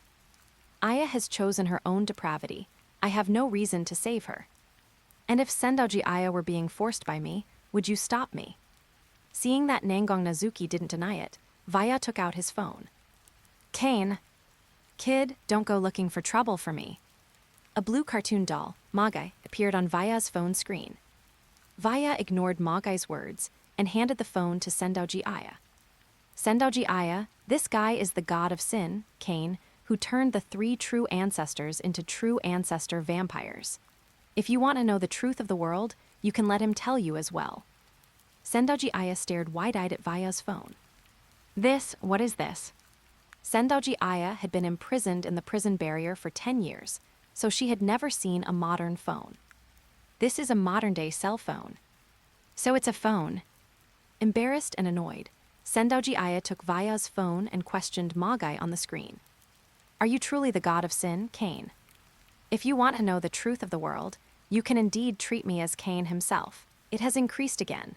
After handing the phone to Sendoji Aya, Vaya approached Himragi Yukina and Sendoji Yuma. Senpai. Himragi Yukina pouted with dissatisfaction. Sendoji Aya is such a cruel magical criminal. Why did you save her from the prison barrier? Yukina, the person who asked me to save Sendoji Aya from the prison barrier, was Sendoji Yuma. Vaya explained helplessly. Moreover, the contract Sendoji Yuma made with the demon was to save Sendoji Aya from the prison barrier. By saving Sendoji Aya, I am also helping Sendoji Yuma fulfill her contract with the demon. Dumbfounded, Himragi Yukina looked at Sendoji Yuma with eyes full of sympathy and pity. Miss Yuma is so pitiful to actually be treated as a tool by her own mother. The dying Sendoji Yuma squeezed out a smile and asked Himragi Yukina, Who are you? I am the Sword Witch of the Lion King organization, Himragi Yukina. Himragi Yukina introduced herself. Just as you were used as a tool by your mother, I was also used as a tool by the Lion King organization. It seems we are the same. Seeing that Sendoji Yuma was so weak she was about to lose consciousness, Vaya took out a dragon scale ring from his item space. Sendoji Yuuma, according to our agreement, you belong to me now. To give you the power to protect yourself, I want to put this ring on you. Are you willing to accept it? Sendoji Yuuma didn't answer, using her last bit of strength to reach out her right hand to Vaya. It's the left hand again. Vaya took Sendoji Yuuma's left hand and placed the dragon scale ring on her left ring finger. Connect. As Vaya spoke the command, the simulated spiritual energy core, sealed within the dragon scale ring, connected with Sendoji Yuuma's spiritual energy circuits, guiding the divine energy from the high-dimensional space, heavenly realm, into Sendoji Yuuma's body. Sendoji Yuuma's body immediately broke free from the shackles of gravity, floating into midair. Then, under Himragi Yukina's astonished gaze, 6 white wings sprouted from Sendoji Yuuma's back, and her short black hair transformed into long hair that cascaded down to her waist. Feeling the vast and amazing divine energy within her body, Sendoji Yuuma looked at the 6 white wings behind her. Have I really become an angel? Vaya denied her guess. To prevent the excessively vast divine energy from damaging your spiritual energy circuits, I didn't turn you into a 10-winged seraph. As long as you say disconnect, you can change from an angel back into a human. Disconnect. Sendoji Yuuma spoke the command. In the next instant, the 6 white wings on her back disappeared, and the divine energy from the heavenly realm stopped entering her body. Vaya proactively reached out his hands, catching Sendoji Yuuma's falling body in a princess carry. Thank you. After thanking Vaya, Sendoji Yuuma asked with a complicated expression, I am just a copy of my mother. Why are you so good to me?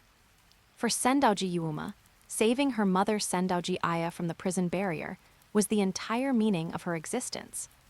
Being betrayed and abandoned by Sendoji, Aya had left her in her most mentally vulnerable state. As long as Vaya said a few words showing care or value for her, she would fall in love with Vaya as if grabbing a life-saving straw, becoming a doll he could control at will. But this was clearly not the result Vaya wanted to see. Sendoji Yuuma, don't misunderstand. Vaya spoke expressionlessly. I saved you only because I didn't want Yukina to be sad. Sendoji Yuuma's eyes widened and she froze for a moment. Then she broke into a happy, sweet smile. This world is truly so gentle. It's not just Kaju and Nagisa who value me. Then Sendoji Yuuma reached out her hands and hugged Vaya's neck. I've decided. I want to be your wife too, and stay with you and Miss Yukina forever. Another one added. Himragi Yukina watched this scene, somewhat dumbfounded. She truly hadn't expected that, after Vaya saved Sendoji Yuuma would also become her love rival. Just then, Nangong Natsuki arrived by Vaya and Sendoji Yuuma's side, bringing along Astardi, who had returned to human form. Vaya Helias. Nangong Natsuki glared at Vaya with a fierce look and commanded, let go of Sendoji Yuuma immediately. Vaya let Sendoji Yuuma's feet touch the ground, then showed his hands to Nangong Natsuki. Natsuki-sensei, you should tell Yuuma to let go of me. With slightly red cheeks, Sendoji Yuuma let go of Vaya, then asked Nangong Natsuki. Witch of the Void Nangong Natsuki, what are your instructions for me? Nangong Natsuki looked at Sendoji Yuuma with a complicated expression. The way you look with your hair down to your waist is exactly like Aya from 10 years ago. Daughter of Sendoji Aya, although you were abandoned by her, as Aya's only best friend, I am willing to become your guardian. Sendoji Yuuma looked at Vaya with an inquiring gaze. Vaya spoke immediately. You don't need to worry about my thoughts. Lord Vaya, you are my husband. I haven't agreed to marry you yet. Vaya spoke directly to Nangong Natsuki. Natsuki-sensei, I agree to you being Yuuma's guardian. You must teach her to love herself and make her give up the idea of marrying me. Even if you didn't say it, I would correct her thinking. After responding to Vaya, Nangong Natsuki pointed at Astardi. Yuuma, this child is Astardi. Like you, I am serving as her guardian. Astardi took the initiative to speak to Sendoji Yuuma. I am Astardi, one of Vaya Helias's wives. I am Sendoji Yuuma, also one of Lord Vaya's wives. Sendoji Yuuma happily hugged the expressionless Astardi. Since we are both Lord Vaya's wives, Can we love each other like real sisters? Agreement granted. Astardi gave her answer. Sendoji Aya gave Sendoji Yuuma a complicated look, then turned to ask Magai on the phone screen. If you really are the god of blame, Cain, then tell me the truth of this world. Magai gave a wicked smile. Sendoji Aya, what truth do you want to know? I believe this world originally did not have supernatural powers like magic or spiritual power. This world, now dominated by demons, has been distorted by the power of God. Your thinking is correct. This world has indeed been distorted. Sendoji Aya glared at Magai on the phone screen and questioned. God of blame, Cain, are you the god who distorted this world? Before I was born, this world had already been distorted by my ancestors. Your ancestors? Tens of thousands of years ago, this world originally did not have supernatural powers like magic or spiritual power. But at some point, the race of gods who called themselves the Tenbu and possessed divine power descended into this world from across worlds. The king of gods who commanded the Tenbu was my ancestor, the truth of the world. Hearing Magai's answer, Sendoji Aya wore an expression of disbelief. The gods of ancient times were aliens. Exactly. Magai continued. After the Tenbu clan descended to Earth, they used their divine power to complete their dominance over the world, and created various demon races including beastmen, giants, and merfolk. They had the beastmen serve as their soldiers, the giants build cities for them, and the fairies handle their household chores. The members of the Tenbu not only treated humans as food and slaves, but some strange individuals even married humans. Humans with spiritual and magical powers are descendants who inherited both human and Tenbu bloodlines. Since the Tenbu are an omnipotent race of gods, why did their rule end? Sendoji Aya looked puzzled. Because the Tenbu clan had no future. No future. Our Tenbu clan has two flaws. The first is that we must consume human blood to maintain our divine power and life. The second is that Tenbu bodies are destroyed by sunlight. Isn't that just vampires? Sendoji Aya looked grimly at Magai on the phone screen. God of blame, Cain, the so-called Tenbu clan no longer rules this world. Could the truth be that the Tenbu clan is now known as vampires? The three true ancestors were originally Tenbu members with powerful divine strength. You can consider the vampires race that rules the world to be descendants of the Tenbu. However, vampires are not destroyed by sunlight, nor do they need to consume human blood to sustain their lives, so vampires and the Tenbu are different. Why did the Tenbu clan, which ruled the world, disappear? In the ancient age of myth, humans and demon races could not endure the rule of the Tenbu and rose in rebellion together. When the Tenbu sought to suppress the uprising, a traitor appeared among the Tenbu royalty. He not only refused to use the Tenbu's strongest weapon to annihilate the rebelling humans and demons, but he also turned the Tenbu's three strongest warriors into three demon kings, the true ancestor vampires. Because this traitor ended the Tenbu's dominance over the world, the surviving Tenbu members called this traitor, named Cain the God of Blame, and created an artificial true ancestor vampire called the Fourth Progenitor, intending to kill the God of Blame, Cain, and reclaim the Tenbu's strongest weapon that he had sealed away. God of Blame, Cain, were you killed by the Fourth Progenitor? Sendoji Aya looked at Magai with eyes full of suspicion. Since you are the God of Blame who can change the laws of the world and create the three true ancestors, I don't believe the Fourth Progenitor has the power to kill you. Magai let out a wicked laugh. Sendoji Aya, where do you think the Tenbu's technology for creating the Fourth Progenitor came from? Sendoji Aya's eyes widened in shock. Was it you who gave the technology for creating true ancestor vampires to the Tenbu, allowing them to create a fourth progenitor capable of killing you? Exactly. Why would you do that? Although I believe the Tenbu's dominance over the world was wrong, I am still a member of the Tenbu royalty after all. I cannot forgive myself for the crime of betraying the Tenbu, so I must use my own death as atonement. Sendoji Aya had used the forbidden grimoire, the Dark Oath, originally to learn the truth of the world. After hearing Magai's account, Sendoji Aya, now knowing the truth, fell into a state of confusion. What should I do now? what can I even do? Even knowing the truth, she could not change this world ruled by the demon race. Just then, Vaya arrived at Sendoji Aya's side, bringing Himragi Yukina, Sendoji Yuuma, Nangong Natsuki, and Astardi with him. Sendoji Aya, as the Grand Librarian who leads the library, you should now strictly manage the thousands of high-level mages and witches within the library to ensure they no longer commit magical crimes. Sendoji Aya turned and gave Vaya a cold sneer. Why should I do that? Don't you want the power to change the world? Sendoji Aya's eyes lit up. You are willing to give me the power to change the world. Vaya nodded. Vaya Helias. Nangong Natsuki rebuked him with dissatisfaction. Sendoji Aya has already proven herself to be an irredeemable magical criminal. Rescuing her from the prison barrier was a mistake. Are you going to continue making mistakes now? Natsuki-sensei, although Sendoji Aya's methods were wrong, her desire to change the situation where witches are treated as heretics, and her wish to free you from the shackles of the prison barrier were both correct. After responding to Nangong Natsuki, Vaya turned his gaze towards Sendoji Aya. Sendoji Aya, if you cannot even save yourself, you cannot save anyone. If you want to obtain the power to change the world from me, you must first save yourself. Your words are strange. Why do I need to be saved? Have you not realized that you have already lost everything? Vaya explained. Sendoji Aya, during the 10 years you were imprisoned in the prison barrier, the library has already abandoned you as its leader. Furthermore, you have broken off with your only close friend, Natsuki-sensei, and betrayed your own daughter, Yuuma. You are now all alone.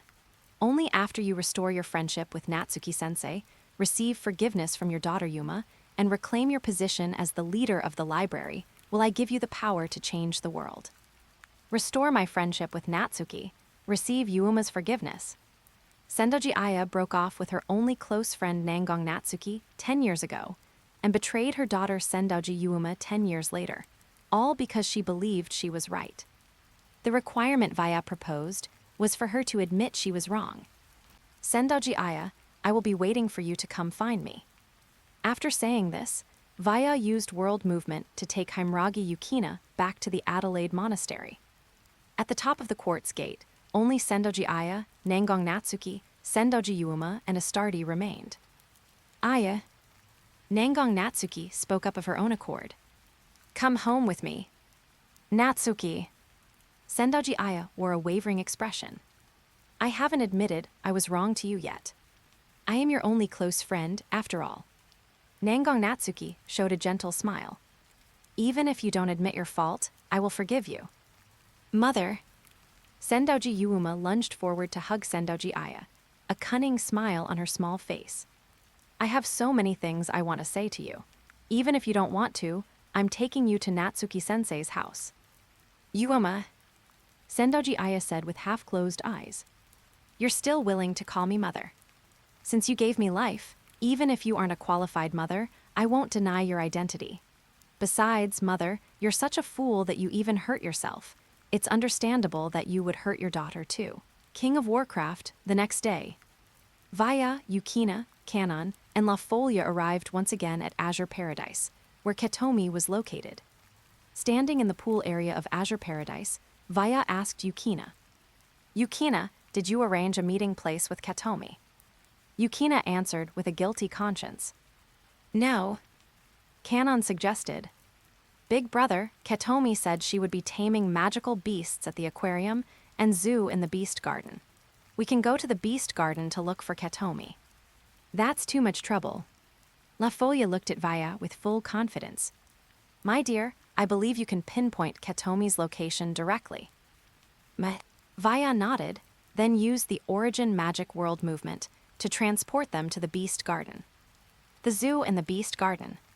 Ketomi stood outside the enclosure of the herbivorous magical beast, the unicorn, using her succubus ability to dominate its mind to control it.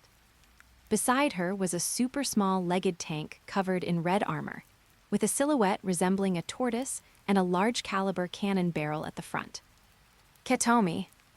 Hearing the voice calling her, Ketomi turned around and saw Vaya, Yukina, Canon, and La Folia. Big brother, you really came to find me. Katomi teased with a playful look. Is this out of pity, or is it because Big Brother is a lollican? Seeing that Katomi's attitude was different from yesterday's, Yukina wore a grave expression.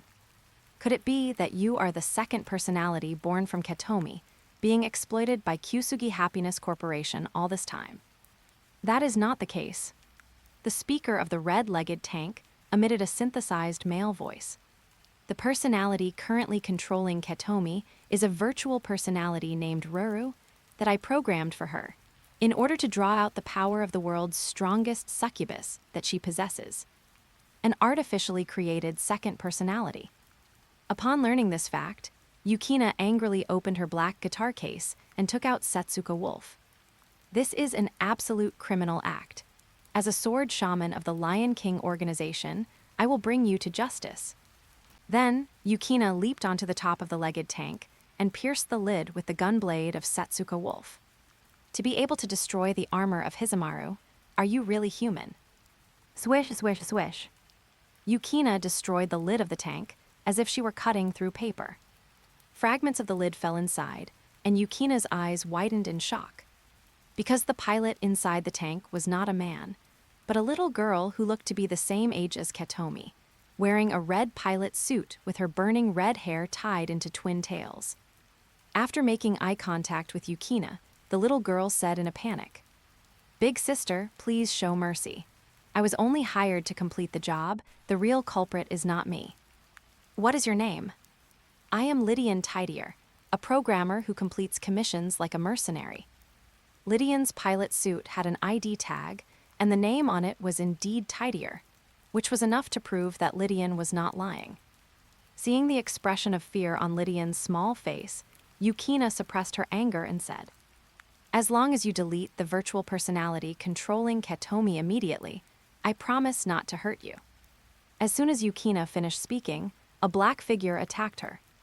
With a loud clang, Yukina blocked the attack with Setsuko Wolf and saw that the opponent was a girl wearing a black high school uniform, with ancient-style jet black hair and a cold expression on her delicate, beautiful face.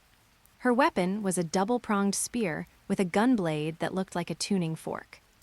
Jumping down from the red tank, Yukina demanded of the black-clad girl, "Your fighting style is the same as mine. Are you also a sword shaman?" The black-clad girl revealed a cunning smile. "I am the shadow of the sword shaman, Kisaki Kiriha, a six-blade priestess of the Teishi Bureau." The Teishi Bureau. Yukina knew that the Teishi Bureau was actually an organization with the same origins as the Lion King organization. Compared to the Lion King organization, which aimed to prevent magical disasters, the Teishi Bureau took it upon itself to prevent naturally occurring magical catastrophes. If one were to categorize them roughly, the sword shamans of the Lion King organization were specifically responsible for dealing with demons, while the six blades of the Teishi Bureau were specifically responsible for dealing with magical beasts, which is why the six blades of the Teishi Bureau were also known as Black Sword Shamans. "Kisaki Kiriha, why did you attack me?" "Because, just like Ms. Lydian, I am also in the position of being hired by Kyusugi Happiness Corporation. A six-blade priestess of the Teishi Bureau is actually assisting in a criminal act. Did you get permission from the Teishi Bureau?" "Your concern is unnecessary." Kisaki Kiriha replied playfully. "Not only the Teishi Bureau, but even your Lion King organization agreed to this. The Lion King organization could not possibly agree to such a..." Yukina did not finish her sentence, because she thought about how the Lion King organization nominally sent her to Genbu Island to monitor the fourth progenitor. But in reality, they were offering her as a sacrifice to the fourth progenitor.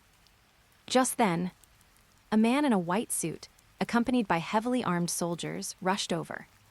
The soldiers surrounded Vaya, Yukina, Kanon, and La Folia, and the man in the suit said with a cold face, "You intruders actually dare to come to Azure Paradise. Now that I have caught you, are you prepared to accept punishment? You must be the president of Kyusugi Happiness Corporation, Kyusugi Kazuomi."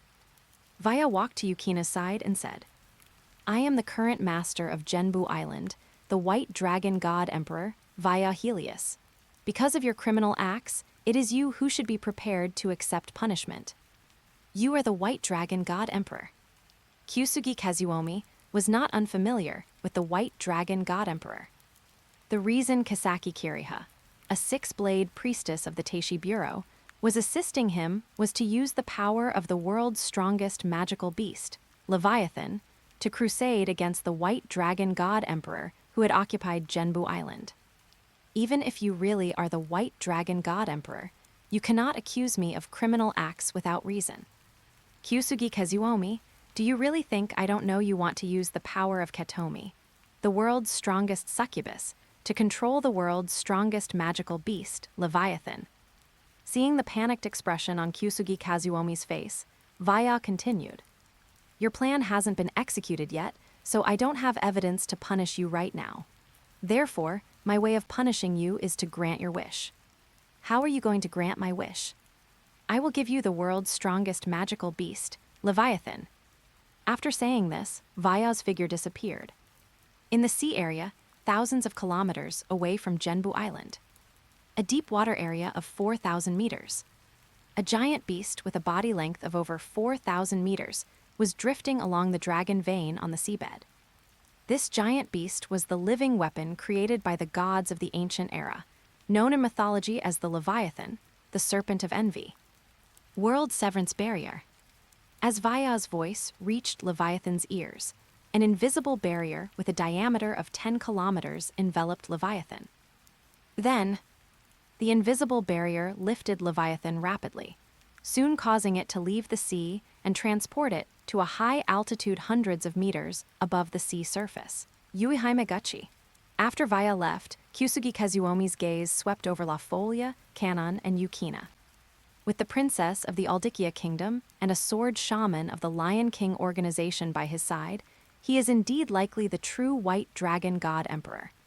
Kisaki Kiriha, do you have a way to resolve the current situation? I don't. Kisaki Kiriha retreated to Kyusugi Kazuomi's side. Chairman, as long as the White Dragon God Emperor has no evidence to sanction you, I believe he won't harm an ordinary person like you. Kyusugi Kazuomi revealed a confident, cold smile. My plan hasn't even started yet. Even if the White Dragon God Emperor is truly a god, he cannot find evidence that doesn't exist. Heave-ho. Lydian left the walking tank that Yukina had destroyed and approached Ketomi to ask. Ketomi-chan, has your personality returned to normal? Ketomi, as if waking from a dream, looked at Lydian with confusion. You know me. I am Lydian Didii. Your second personality, Luryu, is a virtual personality that I programmed. I'm sorry, Ketomi-chan, I was just hired to complete a mission. I hold no malice toward you. If Ketomi-chan is willing to forgive me, I would like to become your lifelong best friend. After saying this, Lydian clasped her hands together, making a pleading gesture toward Ketomi. Looking at Lydian, who was about her own age, Ketomi felt somewhat insecure. I am a despised succubus.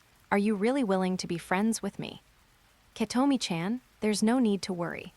I am also a child prodigy who is viewed as a monster, so I will never mind your status as a succubus. Lydian took the initiative to hold Ketomi's hands and pleaded.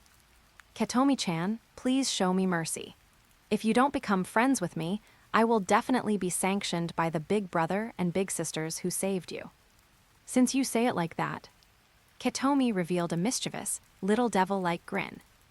As your atonement, you shall be my friend. Just then, a massive shadow covered the azure paradise. Everyone looked up and saw a giant snake in the sky, over 4,000 meters long and over 100 meters wide. That is Leviathan. Yukina looked at the azure-colored giant beast in the sky in disbelief. A massive, translucent sphere about 10 kilometers in diameter, stained by miasma, was currently binding the struggling Leviathan like a prison, fixing it at an altitude of 1,000 meters. To be able to capture the world's strongest magical beast in this way, Kisaki Kiriha revealed a twisted smile. As expected of the White Dragon God Emperor, who was identified as a target for surveillance by the sword shaman of the main family, Yukina. This is truly amazing. La Folia excitedly hugged Kanon and said, Canon, you saw it right. My choice was not wrong. Vaya has once again proven that he is more powerful than the true ancestor vampire. Canon was somewhat dissatisfied. La Folia is all you care about my brother's power. After all, I am the first princess and heir to the Aldikia kingdom, and my greatest goal is to protect the Aldikia kingdom. Kyusugi Kazuomi. Accompanied by a voice descending from the sky, Vaya landed expressionlessly above the zoo in the Beast Garden. I have already brought Leviathan before you. Will you accept this gift? Kyusugi Kazuomi revealed a wavering expression. To realize his own ambition, Kyusugi Kazuomi wanted to control the world's strongest magical beast, Leviathan. Facing the opportunity to fulfill his own desire, Kyusugi Kazuomi certainly wanted to seize it. White Dragon God Emperor, are you really willing to give Leviathan to me? Existing in the realm of God, I will not deceive a mere human. Kyusugi Kazuomi revealed a twisted, insane smile and walked with large strides toward Ketomi. Ketomi-chan, when you were persecuted by your parents, it was I, Kyusugi Kazuomi, who saved you. Now is the time for you to repay that debt. You must use the power of the world's strongest succubus to help me control Leviathan. Ketomi hung her head with a gloomy expression and said, I truly should repay the chairman, so I accept your request, chairman. Upon hearing Ketomi's answer, Vaya revealed a playful smile. Kyusugi Kazuomi, since you are prepared, I will now send you to Leviathan's control hub, World Movement. In the next instant, Kyusugi Kazuomi and Ketomi disappeared from the Azure Paradise. Leviathan's body was like a giant ship, with cabin-like spaces inside. At this moment, in the pitch-black space inside Leviathan's body, Kyusugi Kazuomi, using his phone's flashlight, issued a command to Ketomi. Ketomi-chan, hurry and use the ability of the world's strongest succubus to control Leviathan. You and I will become the kings of magical beasts, the masters of the world's strongest magical beast, Leviathan, and possess the power to change this world. As you command. Ketomi accepted the command like a doll, releasing her own magical power to control Leviathan. Buzz, buzz, buzz. As if countering Ketomi, Leviathan released a massive magical fluctuation from within its own body, and Ketomi screamed and fell to the ground. It's no use. Chairman, Leviathan is not accepting my control. That's impossible. Kyusugi Kazuomi widened his eyes in shock and anger. Kisaki Kiriha guaranteed to me that you could control Leviathan, and I have also conducted many experiments. Any magical beast can be dominated by your ability. As soon as Kyusugi Kazuomi finished speaking, over 100 small, living weapons, each about 2 meters long and resembling hermit crabs, approached, aiming cannon-like arms at Kyusugi Kazuomi and Ketomi. Facing the threat of death, Kyusugi Kazuomi became panicked. Ketomi, these small living weapons want to kill us. Hurry up and control Leviathan. Chairman, dying inside Leviathan's body was my wish to begin with.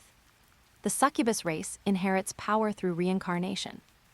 In other words, Ketomi was not born as the world's strongest succubus from the beginning. Rather, after the previous generation's strongest succubus passed away, she inherited the power of the first generation's strongest succubus, Lilith. Originally just an ordinary elementary school student, Ketomi suddenly lost her human identity and became the world's strongest succubus, which led to her being rejected by everyone, including her parents, causing immense despair within her heart.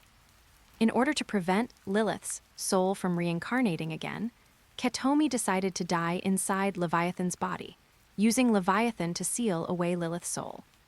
You ungrateful brat. An enraged Kyusugi Kazuomi swung his right fist at Ketomi. Bang! An invisible barrier blocked his fist. Kyusugi Kazuomi cried out in pain and looked toward Vaya, who had appeared behind Ketomi. White Dragon God Emperor, is this your trap? You really are hopelessly stupid. Vaya looked at Kyusugi Kazuomi with a pitiful gaze. The one who set this trap for you was not me, but the Teishi Bureau and the Lion King organization. Even the ability of the world's strongest succubus cannot dominate the king of magical beasts, Leviathan, Nightmare Angel. The world's strongest succubus, Eguchi Yutori, cannot control the king of demonic beasts, Leviathan.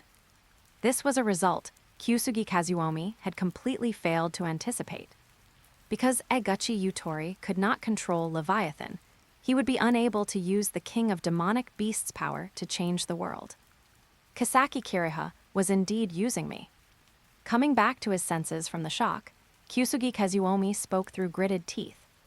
White Dragon God Emperor, as long as you are willing to save my life, I can transfer Eguchi Yutori's guardianship to you.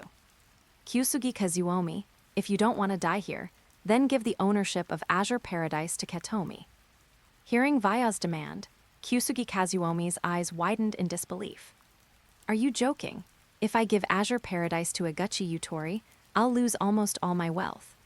It seems you want to die here. Vaya reached out his hands and picked up Eguchi Yutori and a Princess Carrie. Ketomi, I'm taking you away from here now. Wait. Kyusugi Kazuomi pleaded in a trembling voice. Let me think about it. I'll give half of the ownership of Azure Paradise to Eguchi Yutori. Vaya simply turned his back on Kyusugi Kazuomi. World movement. Buzz. The surrounding space began to warp and fluctuate. Right before Vaya teleported, Kyusugi Kazuomi finally shouted, I agree. I'm willing to give the ownership of Azure Paradise to Eguchi Yutori. In the next instant, a small biological weapon resembling a hermit crab released purple magic bullets. Kyusugi Kazuomi closed his eyes in despair. Azure Paradise. Vaya used world movement to bring Eguchi Yutori and Kyusugi Kazuomi back to the zoo in the Beast Garden, and Himragi Yukina immediately came to their side. Senpai, is Ketomi-chan injured? No. Vaya denied her suspicion and then let Eguchi Yutori's feet touch the ground. Big brother. Looking up at Vaya's face, Eguchi Yutori couldn't help but ask, why are you so nice to Ketomi? Could it be that you really are a hopeless lolicon? You are the world's strongest succubus, who wields the authority of domination. Vaya placed his right hand on her head, giving her a head pat. I'm only doing all this because I want to use you as a tool. Big brother is lying. Eguchi Yutori puffed out her cheeks in dissatisfaction. You are the true strongest in the world, so you don't need my ability at all. Ketomi was right. Big brother is indeed after Ketomi's beauty and figure, wanting Ketomi to become your bride. Darling. La Folia lunged forward and hugged Vaya's arm, putting on an exaggeratedly heartbroken expression. Are you really a lolicon? It seems my worries were justified. My twin sisters, Rond and Sacheria, will also become your targets. La Folia, I'm really going to get angry. Vaya said with dissatisfaction. I'm a normal man. I wouldn't even be interested in little girls from the junior high school, let alone your twin sisters. I was just trying to joke with you. La Folia revealed a playful smile. Himragi Yukina and Yace Kanon, who were junior high students, glanced at each other. Kanon-chan, I am definitely not a little girl. Yukina-chan, I'm not a little girl either. Kyusugi Kazuomi watched this scene with a dazed expression. I'm alive. I'm really still alive. Chairman. Kisaki Kiriha walked up to Kyusugi Kazuomi, revealing a playful, cold sneer. You're still alive. Kisaki Kiriha. Kyusugi Kazuomi glared at Kisaki Kiriha with an expression twisted by rage. It's all because you tricked me, causing me to lose almost all my wealth. I will never let you get away with this. After saying this, Kyusugi Kazuomi swung his right fist at Kisaki Kiriha. Wakekazuchi. Kisaki Kiriha used Wakekazuchi from the 8 Thunder Gods method to strike Kyusugi Kazuomi with her palm. The 8 Thunder Gods method is a spell-based combat technique that converts spiritual power into physical attack power, specifically used to deal with demons. A powerful spiritual force surged through Kyusugi Kazuomi's entire body, and he collapsed to the ground, unconscious with his eyes rolled back. This person really is a big villain. Seeing Kyusugi Kazuomi knocked unconscious by Kisaki Kiriha, Lydian approached the gentle-looking Yace, Kanon, as if fleeing from a wild beast. Big sister, I am Lydian Didier. If anyone tries to bully me, please protect me. Sure. Yace Kanon smiled and agreed to Lydian's request. As a sea monster symbolizing evil in mythology, it is said that Leviathan's prototype is the sea god, possessing invincible power within the ocean. When Vaya used the world's severance barrier to transfer Leviathan into the air, the Leviathan, having left the sea, became as quiet as an engine that had run out of fuel. Vaya sent Leviathan back to the sea, and Leviathan immediately let out a furious roar toward Azure Paradise, simultaneously releasing hundreds of magic shells from its body's surface. World Severance Barrier. Releasing an invisible barrier to block Leviathan's magic shells, Vaya looked at Eguchi Yutori with a serious expression. Kitomi, Leviathan has entered a state of rage. Only you can calm it down. Big brother, I've already tried. Eguchi Yutori said guiltily. Perhaps it's because I can't bring out all of Lilith's power. My control over Leviathan failed. You can't control Leviathan because your magic power isn't strong enough. Vaya took out a dragon scale ring from his item space. As long as you wear this ring, you can become a 10-winged archangel who wields the authority of domination. A ring. Not knowing what she was thinking, Eguchi Yutori's small face flushed with a shy blush, and she proactively reached out her left hand to Vaya. Vaya placed the dragon scale ring on the ring finger of Eguchi Yutori's left hand, and then gave the command. Connect. As Eguchi Yutori transformed into an angel, Vaya turned around and saw that both Himragi Yukina and Kanon had unhappy expressions. After making eye contact with Vaya, Himragi Yukina spoke up. To actually give a ring to an elementary school student, Senpai really is a hopeless lolicon. Kanon added, This time, my thoughts are the same as Yukina-chan's. Transforming into a 10-winged angel with white wings spreading from her back, Eguchi Yutori flew in front of Leviathan with teleport-like speed. Leviathan, accept Ketomi's domination. Endless divine energy erupted from Eguchi Yutori, striking Leviathan's body and crushing all the magic shells it had released. The fluctuations released by Eguchi Yutori's authority of domination also echoed in the surrounding space like a song. A moment later, Leviathan stopped its attack, its massive body slowly submerging into the deep sea. Oceanus Grave. On this leisurely sailing cruise ship, Dimitri Vatler gazed at Azure Paradise with his red vampire eyes. To actually be able to turn a demon symbolizing darkness into a succubus angel with pure white wings, just how many surprises are you going to give me? White Dragon God Emperor, via Helias, we will meet soon. Standing behind Vatler, Kirasaka Sayaka looked toward Genbu Island and whispered the name of the person she missed. Yukina, Kirasaka Sayaka, Adelaide Monastery. In the west district of Genbu Island, there's Tenso Gakuen, a boarding school for noble girls where most students are demons. I've already arranged for Eguchi Yutori to transfer there. After glancing at the message from Nangong Natsuki, Vaya walked to the outdoor courtyard and fed the cat food in his hand to the gathering kittens. As the kittens devoured their food, light, almost imperceptible footsteps approached Vaya, finally stopping behind him. You're here again. Vaya turned around and was momentarily stunned by the girl standing behind him. Because the girl in front of Vaya was not La Folia, but Kisaki Kiriha, dressed in a black high school uniform.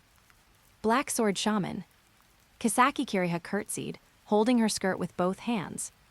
I am Kisaki Kiriha, the Black Sword Shaman, the opposite of the White Sword Shaman Himragi Yukina. White Dragon God Emperor Vaya Helias, we meet again.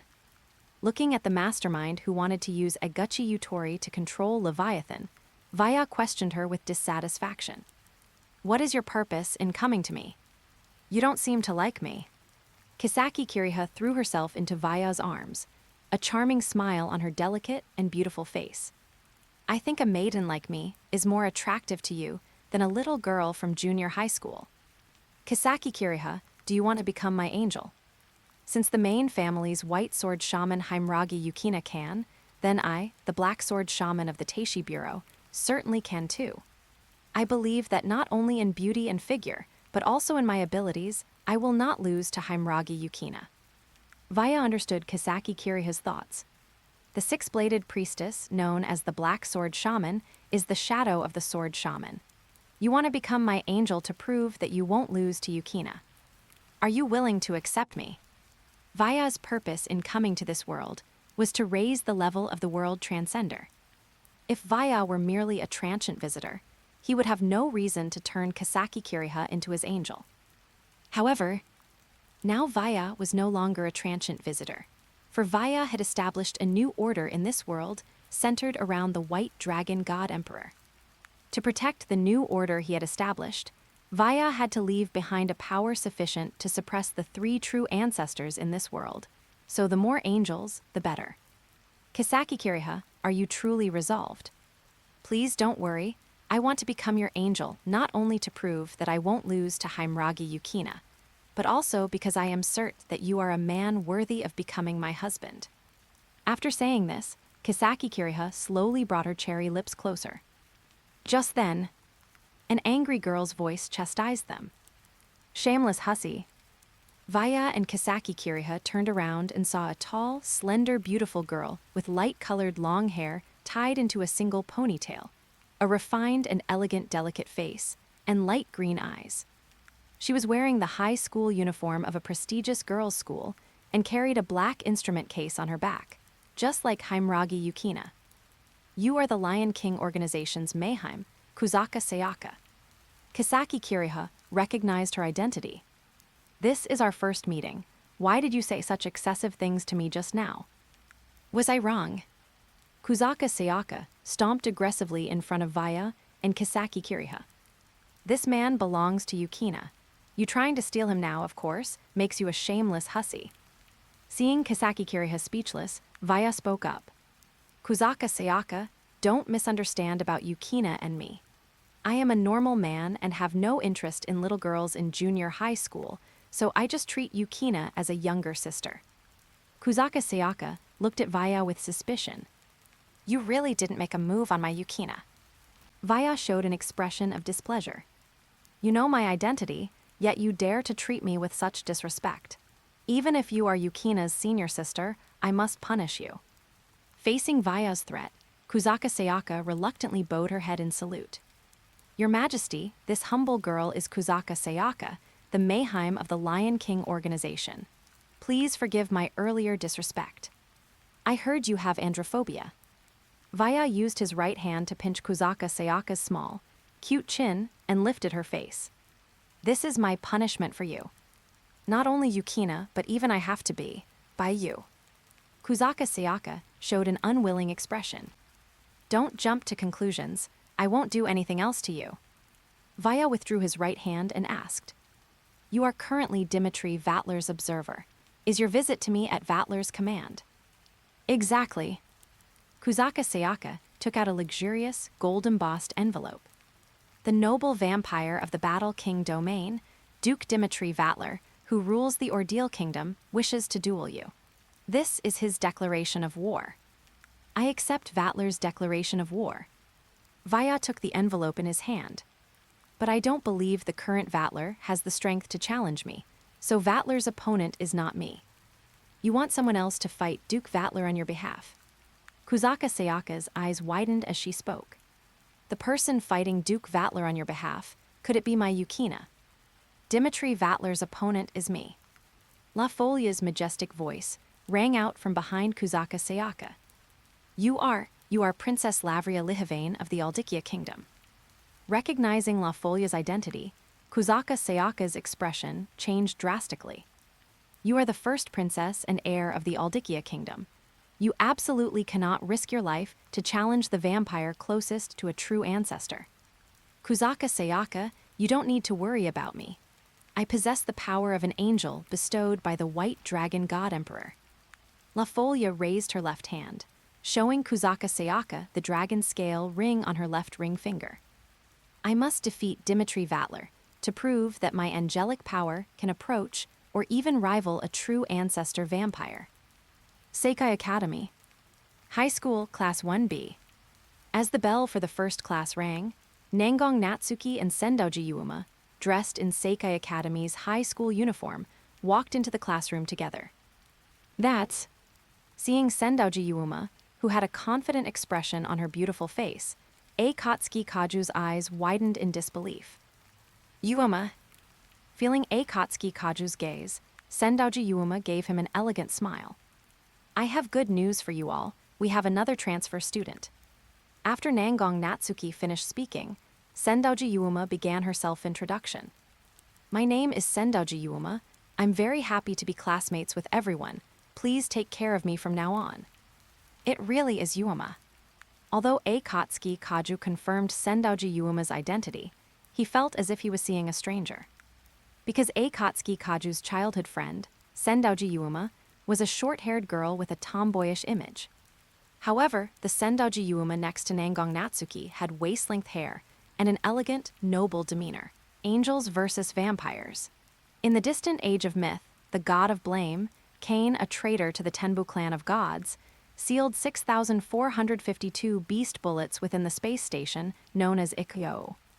To defeat the god of blame, Cain, and reclaim control of Ikkyo, the survivors of the Tenbu clan used the technology Cain had given them to transform his friend into the world's strongest vampire, the fourth progenitor. After the fourth progenitor killed the god of blame, Cain, only the fourth progenitor could open the gate to Ikkyo and help the Tenbu clan control it. However, the fourth progenitor rebelled against the Tenbu. Forced to abandon their plan of using him to control Ikkyo, the Tenbu sealed his 12 familiars within 12 artificial vampire girls. More than 4 months ago. In mid-April, 10 girls containing 10 of the fourth progenitors, familiars engaged in a mutual slaughter known as the Feast of Obsequies in the southeastern region of Genbu Island. Number 12, Aurora Florstina, emerged as the victor of this Feast of Obsequies and subsequently passed the 10 familiars to Akatsuki Kaju.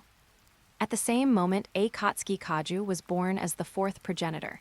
The southeastern region of Genbu Island collapsed and sank into the sea, becoming a tombstone for the 9 numbered girls. Southeastern region of Genbu Island. Vaya brought La Folia to the top of the quartz gate. He saw Kirasaka Sayaka standing behind a handsome young man of about 20 with blonde hair and blue eyes, dressed in a pure white suit. There were several other spectators nearby. On the left were Kisaki Kiriha and a girl in a Seikai Academy high school uniform with long black hair reaching her waist, carrying a black music box like Himragi Yukina and wearing glasses. On the right were 3 small girls in hooded cloaks, hiding their faces. Takshaka. Before any dialogue could begin, Dimitri Vatler summoned a green serpent dozens of meters long. World Severance Barrier. Seeing the green serpent rushing toward him, Vaya released an invisible barrier. With a loud bang, the giant green serpent was blocked by the invisible barrier, and Dimitri Vatler immediately dropped to one knee. My familiar couldn't even break your defense. As expected of your majesty, the white dragon god emperor, you haven't disappointed me at all. Though I know I cannot defeat you, I still hope you will fight me with all your strength. Dimitri Vatler. Vaya looked at the battle-hungry vampire. I believe you can certainly become the 5th progenitor, but you are not yet qualified to fight me. If you truly wish to fight me, then defeat my angel to prove you have the qualification to challenge me. Connect. La Folia activated her dragon scale ring, transforming into an angel with 10 white wings on her back. Dimitri Vatler, your true opponent is me. Princess La Folia, do you truly intend to fight me? Vatler stood up and gave La Folia a cruel smile, though his manner remained polite. I will not go easy on you, just because of your status as a princess. La Folia raised a large pistol, with a bayonet mounted under the barrel, and aimed it at Dimitri Vatler. You are the vampire closest to a progenitor, and I am the angel closest to God. I do not believe I will lose to you. In the next instant, shining divine energy surged from the barrel, transforming into a massive light sword about 15 meters long. The blade of the light sword collided with the green serpent, Takshaka. The familiar, formed from a massive condensation of magic power, instantly collapsed and vanished. Seeing this, Dimitri Vatler stared at La Folia with an excited smile. To be able to crush my familiar so easily. It seems Princess La Folia, with her angelic power, is indeed qualified to be my opponent. Dimitri Vatler, let us make a deal. La Folia flew into the air, looking down at her opponent. If the result of this battle is my victory, you will give me the Principality of Ardiel as my spoils of war. Very well. Accepting La Folia's demand, Vatler immediately stated his own condition. Princess La Folia, if the result of this battle is my victory, I want you to join my maid squad. As a battle maniac, Vatler frequently waged war on neighboring countries, forcing the defeated nations to offer up their princesses as hostages. The number of these princesses had already reached 5. Hearing Vatler's demand, La Folia gave a cold sneer. It seems you truly intend to target our Aldikia kingdom and make me one of your collectibles. Now, in the name of the Angel of Beauty, Lavria Lihavane, I shall bring down righteous judgment upon you. After speaking, La Folia took the initiative to attack, swinging her light sword. Nanda, Upananda. Vatler dodged La Folia's light sword and summoned 2 new familiars. Nanda was a dark gray serpent with glowing purple patterns and scales on its body. Upananda was a giant serpent covered in vicious blades. The 2 giant serpents were summoned, but they did not attack La Folia. Instead, they fused in a spiral to become a giant dragon covered in sword scales and a mane of flames. The dragon lashed out with its tail to attack La Folia, and she countered with her light sword. Boom! The dragon tail and light sword collided. The light sword condensed from divine energy did not sever the tail, nor did the tail crush the light sword. Among the 3 girls hiding their identities in hooded cloaks, the leading girl praised in a tone of a strong person evaluating a weakling. Merging 2 familiars that are close to progenitor class to create a progenitor class familiar. This fellow indeed has the qualifications to become the 5th progenitor. Just as divine energy is energy from the high-dimensional space known as the celestial realm. The familiars of a true ancestor vampire, progenitor class familiars, also come from high-dimensional space. This is precisely why angelic power cannot kill a true ancestor vampire. Seeing that the fusion familiar could rival La Folia, Vatler continued to summon new familiars. Segura Vasuki Tekshaka, Anavedapta Manisvin Utpala. Under the watchful eyes of everyone, the 6 serpent familiars Vatler summoned fused into 3 progenitor class fusion familiars, attacking La Folia simultaneously. La Folia could not possibly fight 4 fusion familiars with a single light sword. After putting some distance between herself and the first fusion familiar, La Folia's 10 angel wings simultaneously released a torrent of divine energy, immediately suppressing the 4 fusion familiars. Princess La Folia, to be able to make me summon my 9th serpent, you are truly a wonderful opponent. Vatler gave a cruel, predatory grin and summoned his final familiar. Primordial snake Ananta. Boom! Accompanied by a progenitor-class surge of magic power, a towering serpent appeared beside Vatler. The tail of this giant serpent was like a tree root, piercing through the ground and deep into the ocean to seize the dragon vein power of the Genbu Island waters. Chaos Princess, Seikai Academy. Senior High School Division, Class 1B. As the English teacher, Nangong Natsuki was in the middle of a lesson when a sudden, startling fluctuation of magic power shook Genbu Island, causing her expression to shift instantly. This feeling, the dragon vein in the waters around Genbu Island, has been severed. Looking toward the 4th progenitor, A. Katsuki Kaju, Nangong Natsuki said with a serious expression, "Stay in the classroom and behave yourselves." After saying this, Nangong Natsuki's figure vanished. The southeastern region of Genbu Island. Arriving at the top of the quartz gate using spatial transfer, Nangong Natsuki's gaze was immediately drawn to Vatler's familiar, the primal snake, Ananta. The snake charmer actually has magic power rivaling a true progenitor. As expected, he's the one seizing the power of the dragon vein. Withdrawing her gaze from Vatler, Nangong Natsuki questioned Vaya. "Vaya Helias, why is your woman fighting Dimitri Vatler?" "Vatler wanted to challenge me, but I didn't think his current strength was enough. So, I let him try to defeat La Folia to prove he's worthy of fighting me." After explaining, Vaya spoke to Vatler. "Dimitri Vatler, I won't let you use such cheating methods to defeat La Folia and claim victory." during the War of True Progenitors between Vatler and Akatsuki Kaju.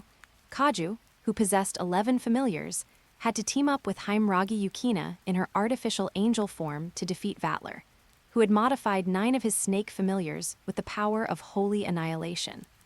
This was enough to prove that Vatler at that time possessed strength rivaling the 4th progenitor. This battle was known as the War of True Progenitors, which served as recognition of Vatler's true progenitor-level strength.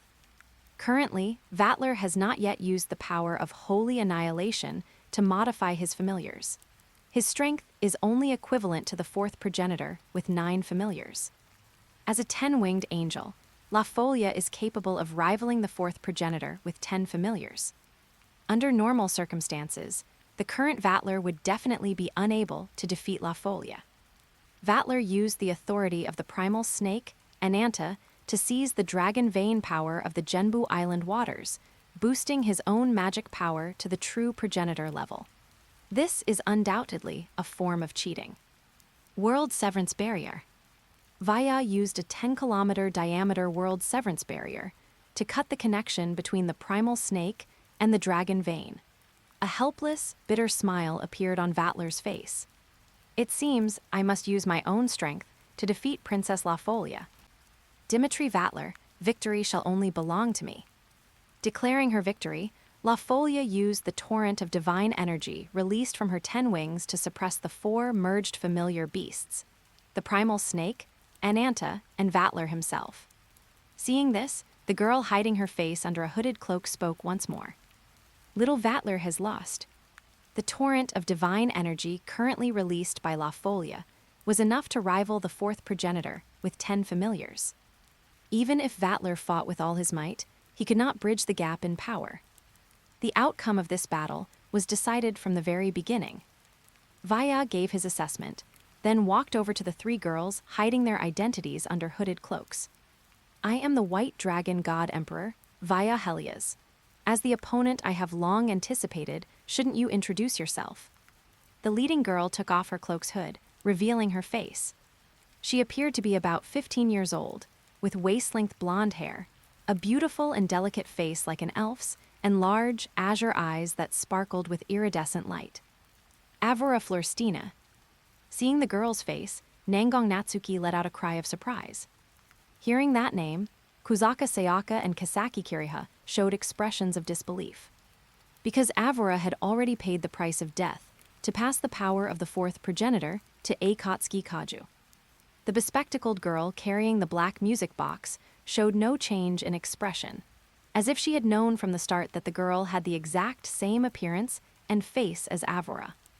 A sly smile appeared on the girl's face. White Dragon God Emperor, I am your opponent, the world's strongest vampire. There are only 2 female true progenitors in this world. One is Aurora Florstina, who gave the 4th progenitor's familiars to Akatsuki Kaju, and the other is the 3rd progenitor, Jad Zakuro. Vaya teased the girl. Since you don't call yourself Aurora Florstina, it seems you are the 3rd progenitor, Jad Zakuro. Jad did not deny it. Vaya's gaze turned toward the 2 girls behind her. I am number 10, December. The girl on the right took off her hood voluntarily, revealing a face identical to Jad's and Aurora's. The only difference between the 2 was that her blonde hair only reached her shoulders. The girl on the left followed suit and took off her hood. Not only did she have the same face as Aurora, but even her waist-length blonde hair was identical to Aurora's. I am number 6, Hectos. The numbered girls.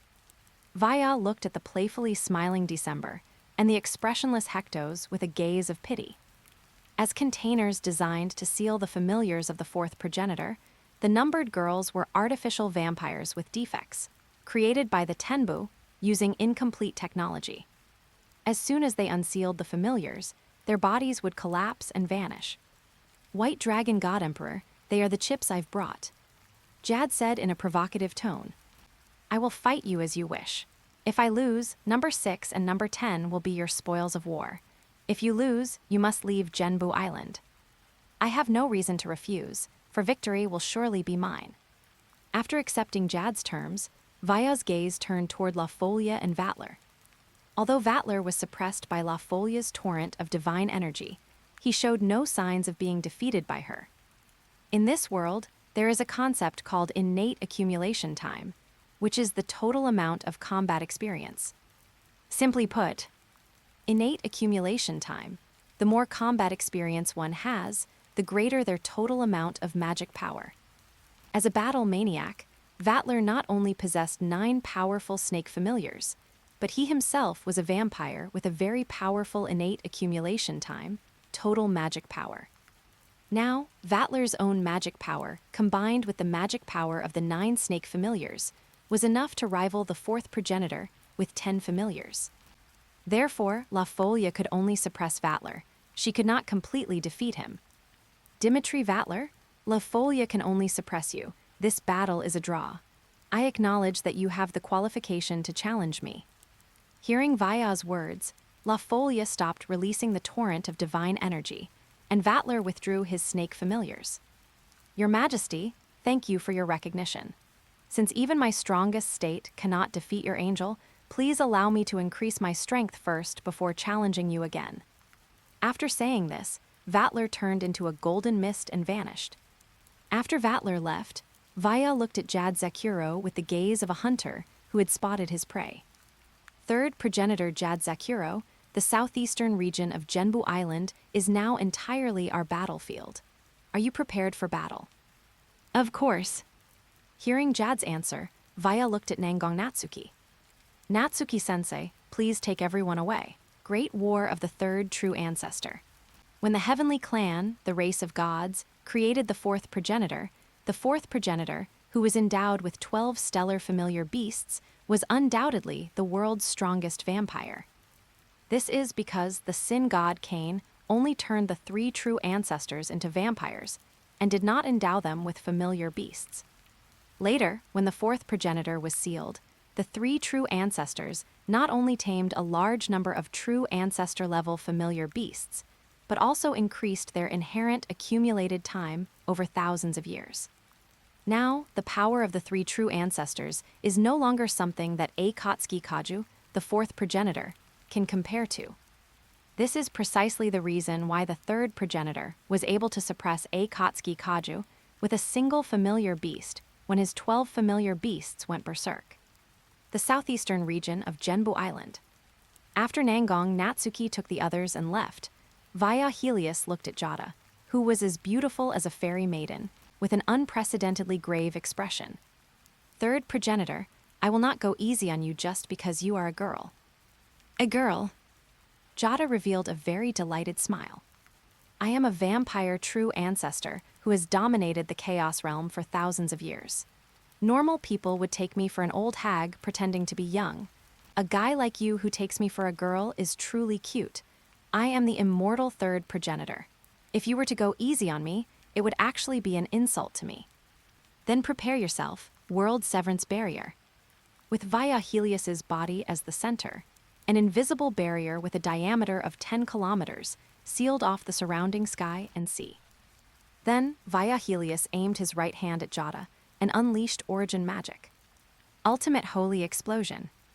Endless soul power surged forth, which Vaya Helios condensed into a massive white gold energy sphere.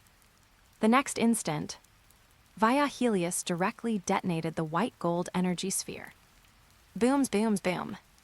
The soul energy, capable of destroying the entire Genbu Island, impacted every space inside the World Severance Barrier, shattering the southeastern region of Genbu Island into countless fragments. Vampire true ancestors are able to be immortal because they have the ability of infinite regeneration, not because their bodies are so strong that they cannot be destroyed. As the target of the ultimate holy explosion attack, Jada's body had already completely vanished from this world before the southeastern region of Genbu Island turned into countless fragments. After the lingering power of the ultimate holy explosion faded, Vaya Helios looked at the spot where Jada had disappeared and asked, "You're still alive, right?" "I am the immortal 3rd progenitor, the world's strongest vampire." Accompanying Jada's response, a young girl wearing the Seikai Academy female student uniform and a short skirt appeared at the location where Jada had just been.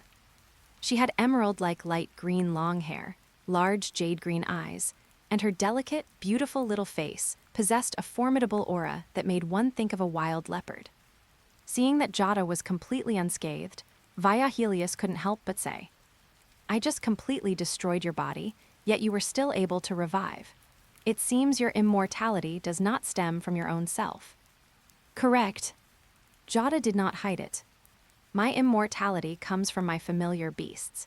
If you truly want to kill me, you must destroy all 27 of my familiar beasts simultaneously." Killing 27 familiar beasts simultaneously. This was clearly something Viahelius could not do. Even if Viahelius possessed the power to destroy Jada's 27 familiar beasts simultaneously, it would be impossible for Viahelius to force Jada to summon all of her familiar beasts. Seeing Viahelius somewhat dumbfounded, Jada revealed a playful smile. "White Dragon God Emperor, just now I tasted the pain of having my body destroyed. I want you to taste this pain as well. Destroy him, Kamishutali, Shiutekwatali." A torrent of massive magic power erupted from Jada, condensing into thunderclouds covering the sky and a sea of fire covering the ocean surface. Under Jada's manipulation, the thunder familiar beast named Kamishutali released a massive beam of lightning at Viahelius, and the fire familiar beast named Shiutekwatali transformed into a gigantic fire serpent to attack Viahelius. Origin Big Bang. Viahelius used both hands to release two massive energy spheres, smashing them towards the thunder familiar beast and the fire familiar beast. Familiar beasts from higher dimensional spaces do not have bodies to maintain their existence in the current world, so physical attacks have no effect on familiar beasts. When a familiar beast descends, it uses massive magic power to condense a body.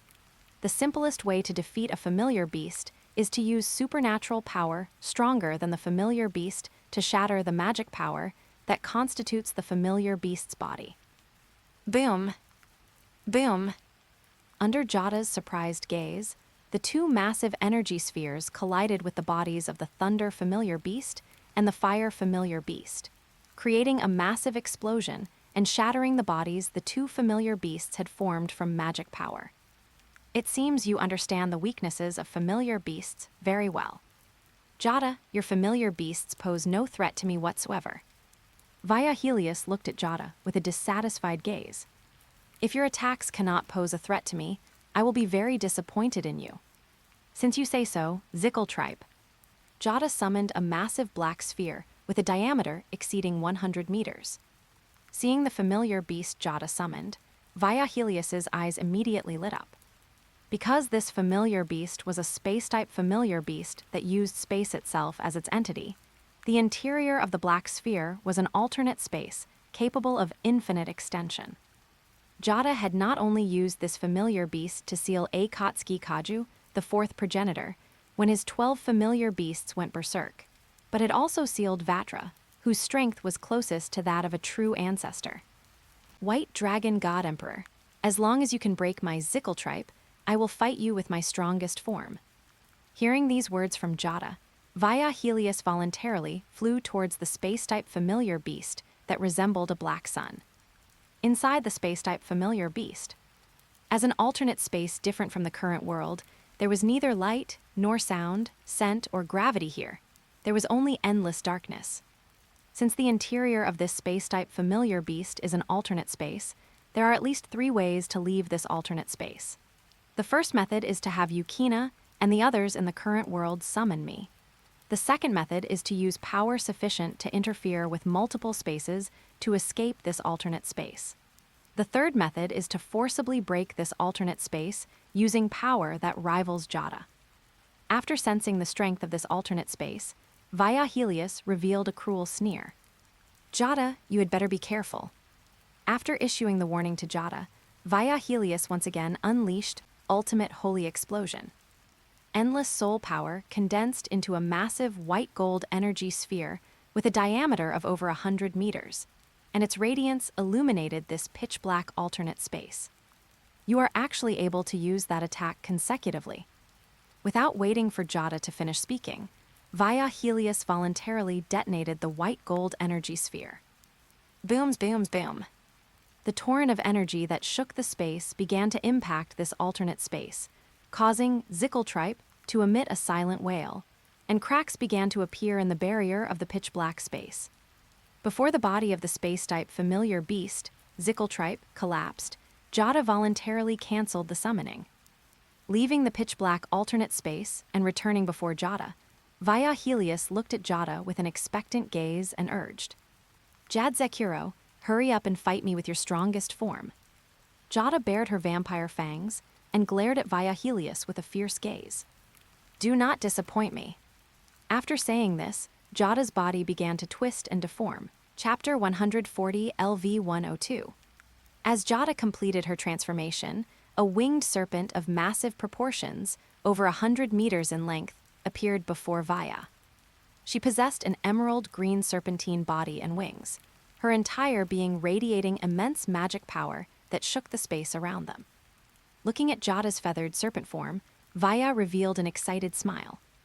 "Jada Zekiro, it seems you are one of the most powerful warriors of the Heavenly Clan, the feathered serpent god king who conquered Central America." "Aiolia," Jada said, her voice shaking the space. "I have already summoned 27 familiar beasts within my body, so I now possess the magic power of 27 familiar beasts. Since you have asked me to reveal my strongest form, let me see how you block my strongest blow." After saying this, Jada in her feathered serpent form sprayed a torrent of magic power at Vaya. Ultimate Holy Explosion. Vaya once again unleashed his highest tier origin magic. Under Vaya's manipulation, seemingly endless soul power condensed into a massive white gold energy sphere, which Vaya then detonated. Booms, booms, boom. The energy torrent that shook the space rushed toward Jada, colliding with the torrent of magic power she had sprayed. At first, Vaya's energy torrent suppressed Jada's magic torrent. As the energy of the ultimate holy explosion waned, Jada's continuous output of magic torrent began to suppress Vaya's energy torrent. Seeing this, Vaya was filled with joy. "Jada Zekiro, you truly did not disappoint me." Finishing this sentence, Vaya's body twisted and deformed, eventually transforming into a frost dragon over 100 meters long. After completing the transformation, Vaya sprayed the frost dragon breath that freezes everything at Jada. Boom! Vaya's frost dragon breath and Jada's magic torrent collided, and the two energies began to annihilate each other. Seeing that the frost dragon breath only had the upper hand and had not completely suppressed Jada's magic torrent, Vaya began to ponder a way to defeat her. "Jada, although you possess enough power to contend with me under the support of 27 familiar beasts, this is ultimately not magic power that belongs to you." "Your words are truly strange," Jada retorted. "I am the master of these 27 familiar beasts, yet you say the power of the familiar beasts does not belong to me." "Jada, I will prove that to you right now." While spraying frost dragon breath, Vaya used his right hand, his right dragon claw, to unleash the highest tier origin magic. Soul Extinguishing Breath. Soul Extinguishing Breath is the highest tier origin magic created by the Katsukabari Dragon Lord, capable of completely erasing an enemy's soul. Because Soul Extinguishing Breath is an attack on the soul level, only world-class items and origin magic capable of altering the laws of the world can defend against Soul Extinguishing Breath. Under Jada's puzzled gaze, the massive black beam of light released by Vaya struck the tail of her feathered serpent body. "Aiolia, you clearly know that I am immortal. Even if you attack 1,000 or 10,000 times, my familiar beasts will restore my body." Before she could finish her sentence, Jada widened her eyes and let out a trembling voice. "What did you do? Why have my familiar beasts disappeared?" "Jada, can you really not figure it out?" Vaya explained while using Soul Extinguishing Breath to attack other parts of her feathered serpent body. "My attack, Soul Extinguishing Breath, did not cause damage to your body, yet your familiar beasts disappeared. Naturally, it is because the target of my Soul Extinguishing Breath was your familiar beasts. As long as there are no familiar beasts to provide you with magic power, I can defeat you. To think it is an attack that harms the soul. No wonder the familiar beasts are so terrified." Jada sighed helplessly and voluntarily cancelled the summoning of the familiar beasts. Without the magic support provided by the 27 familiar beasts, the magic torrent Jada released could not contend with Vaya's frost dragon breath at all. The next instant, Vaya's frost dragon breath engulfed Jada's body, turning Jada's body into an ice sculpture. I won.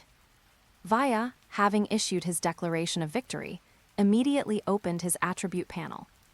Vaya Helios title, White Dragon God Emperor base level, LV 100 job level, World Transcender LV2 comprehensive level, LV 102 ultimate magic, World Crossing.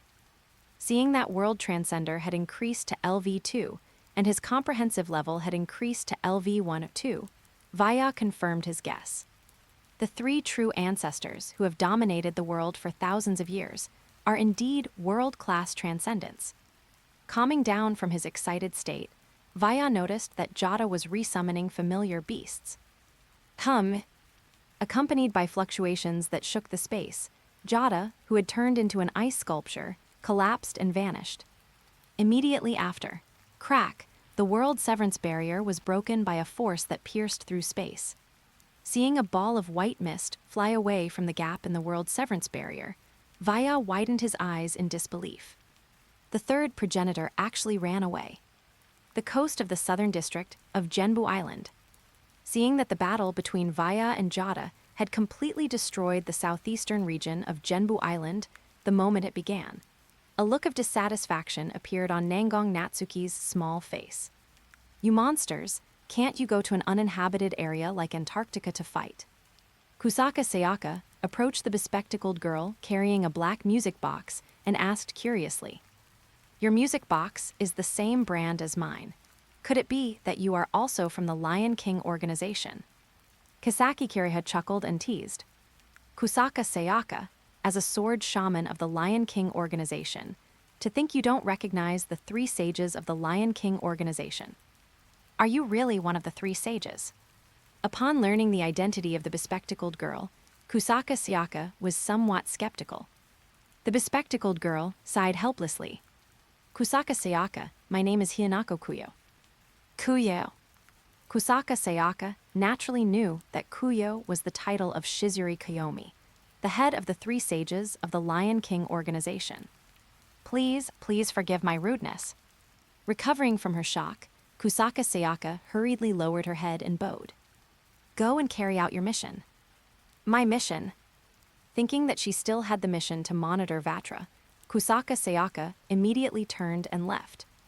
I'm going to find Dimitri Vatler right now. Half an hour later, Vaya arrived here using world movement. Dear, La Folia walked up to Vaya with a gentle, sweet smile. Congratulations on defeating the third progenitor. Shizuri Kiyomi looked at Vaya with a complex gaze, then silently turned and left. Kisaki Kiriha came before Vaya and asked, Your Majesty, congratulations on defeating the Chaos Princess, one of the three true ancestors. Regarding my desire to become your familiar, what is your answer?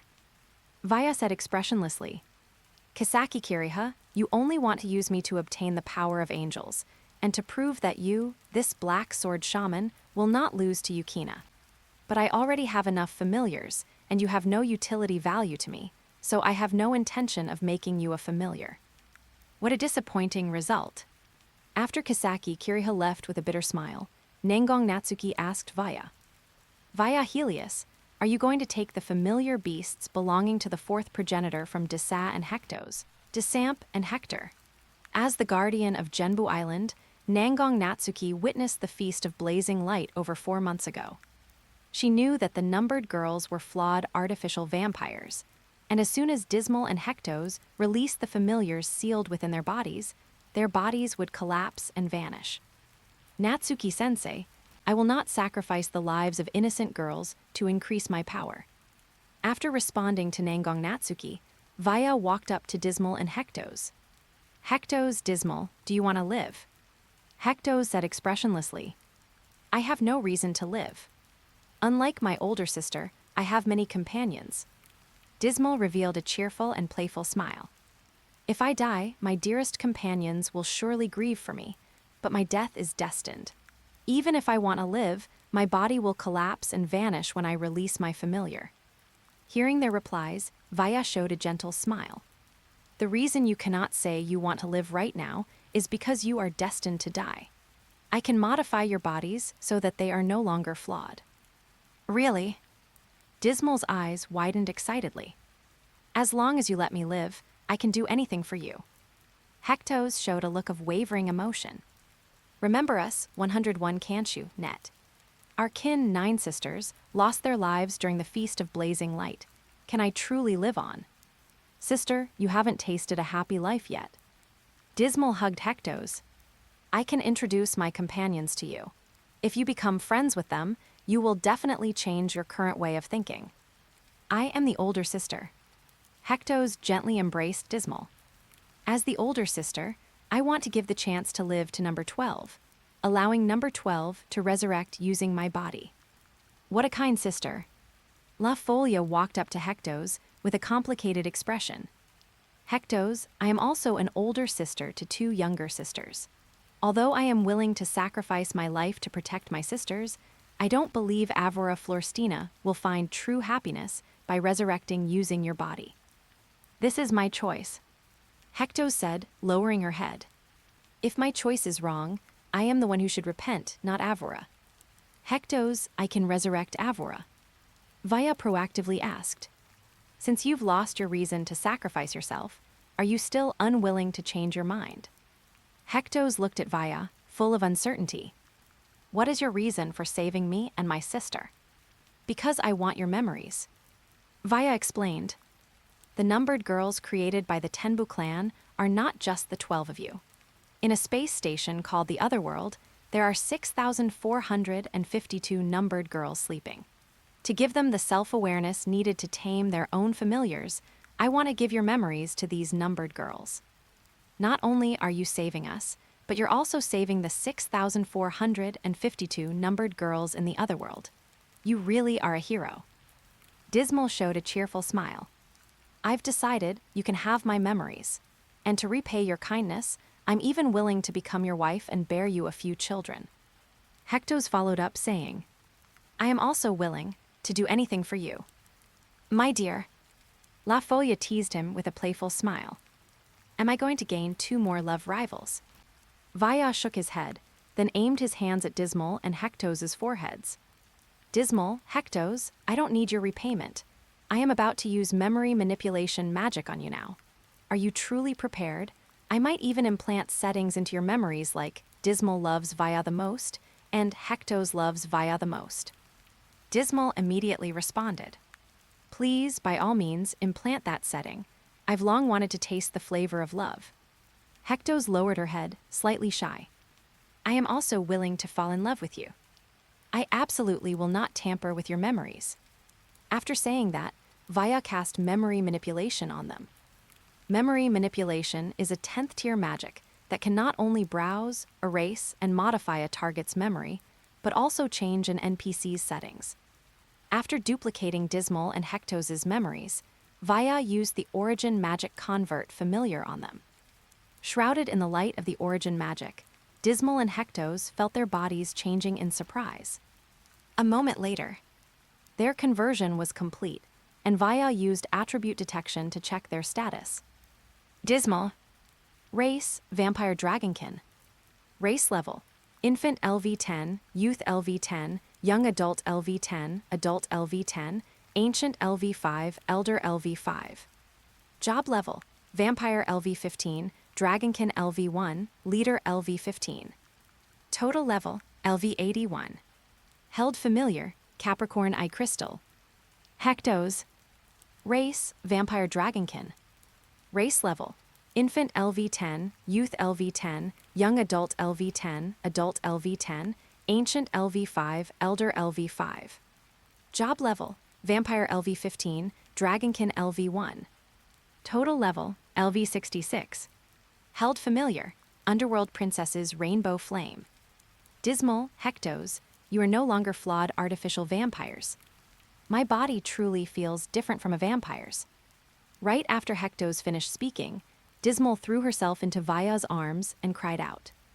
Lord Vaya, my heart is suddenly pounding. Is this what love feels like? It seems my beautiful figure was too attractive, and you implanted the setting of loving you into my memory.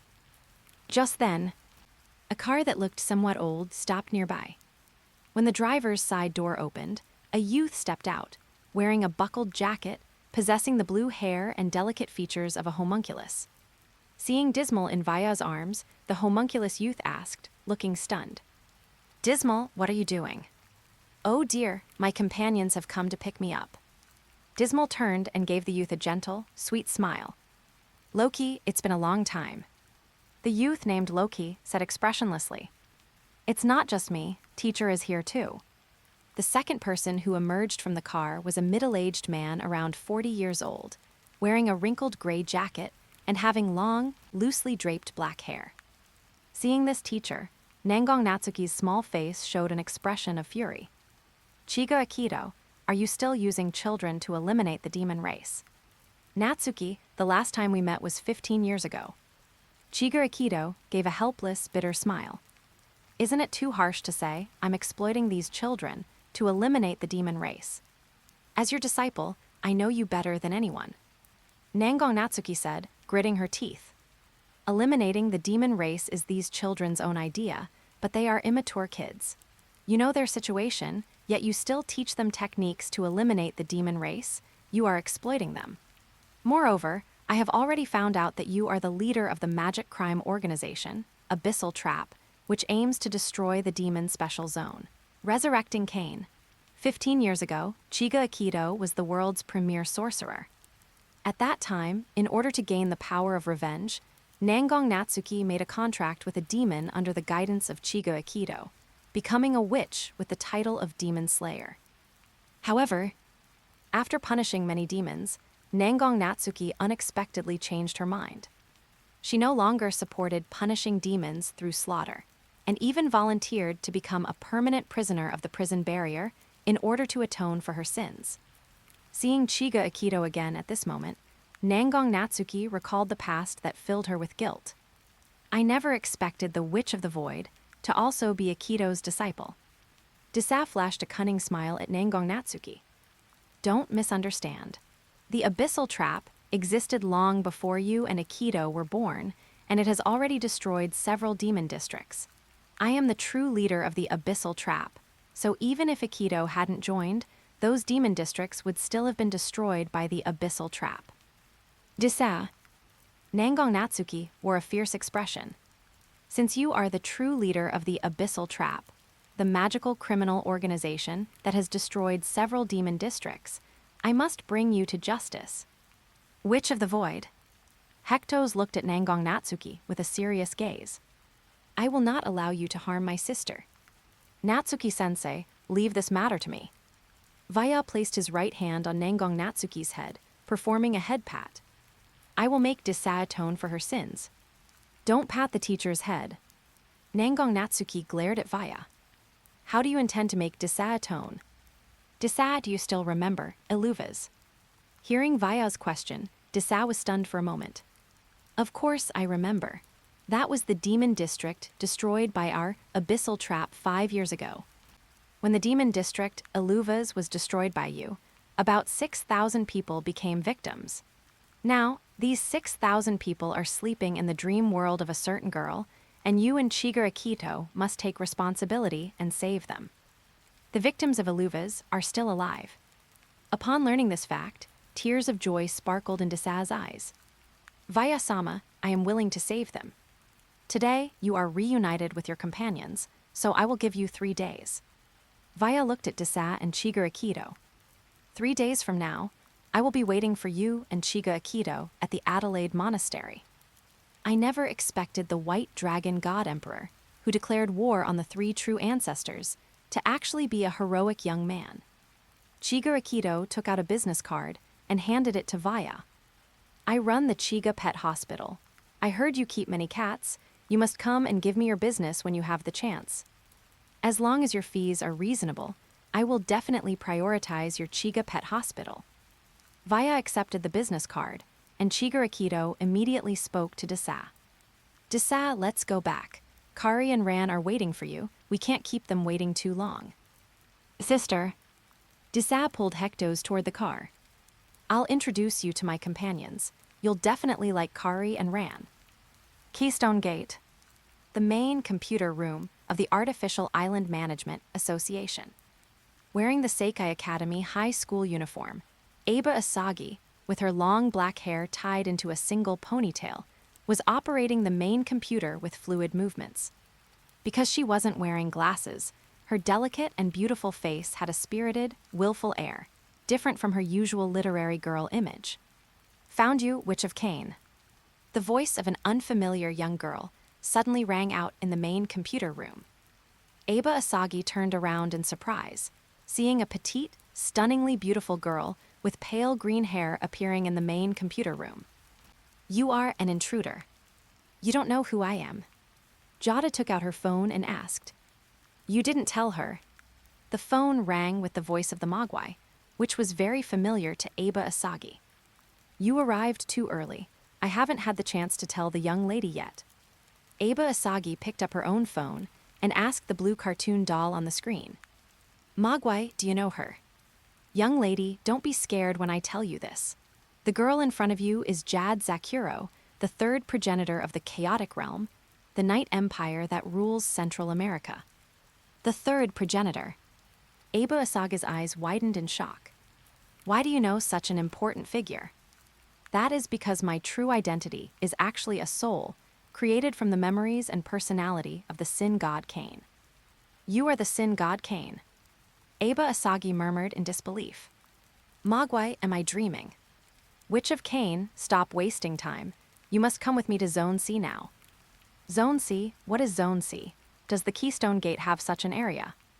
Jada turned and left directly. The Mogwai explained.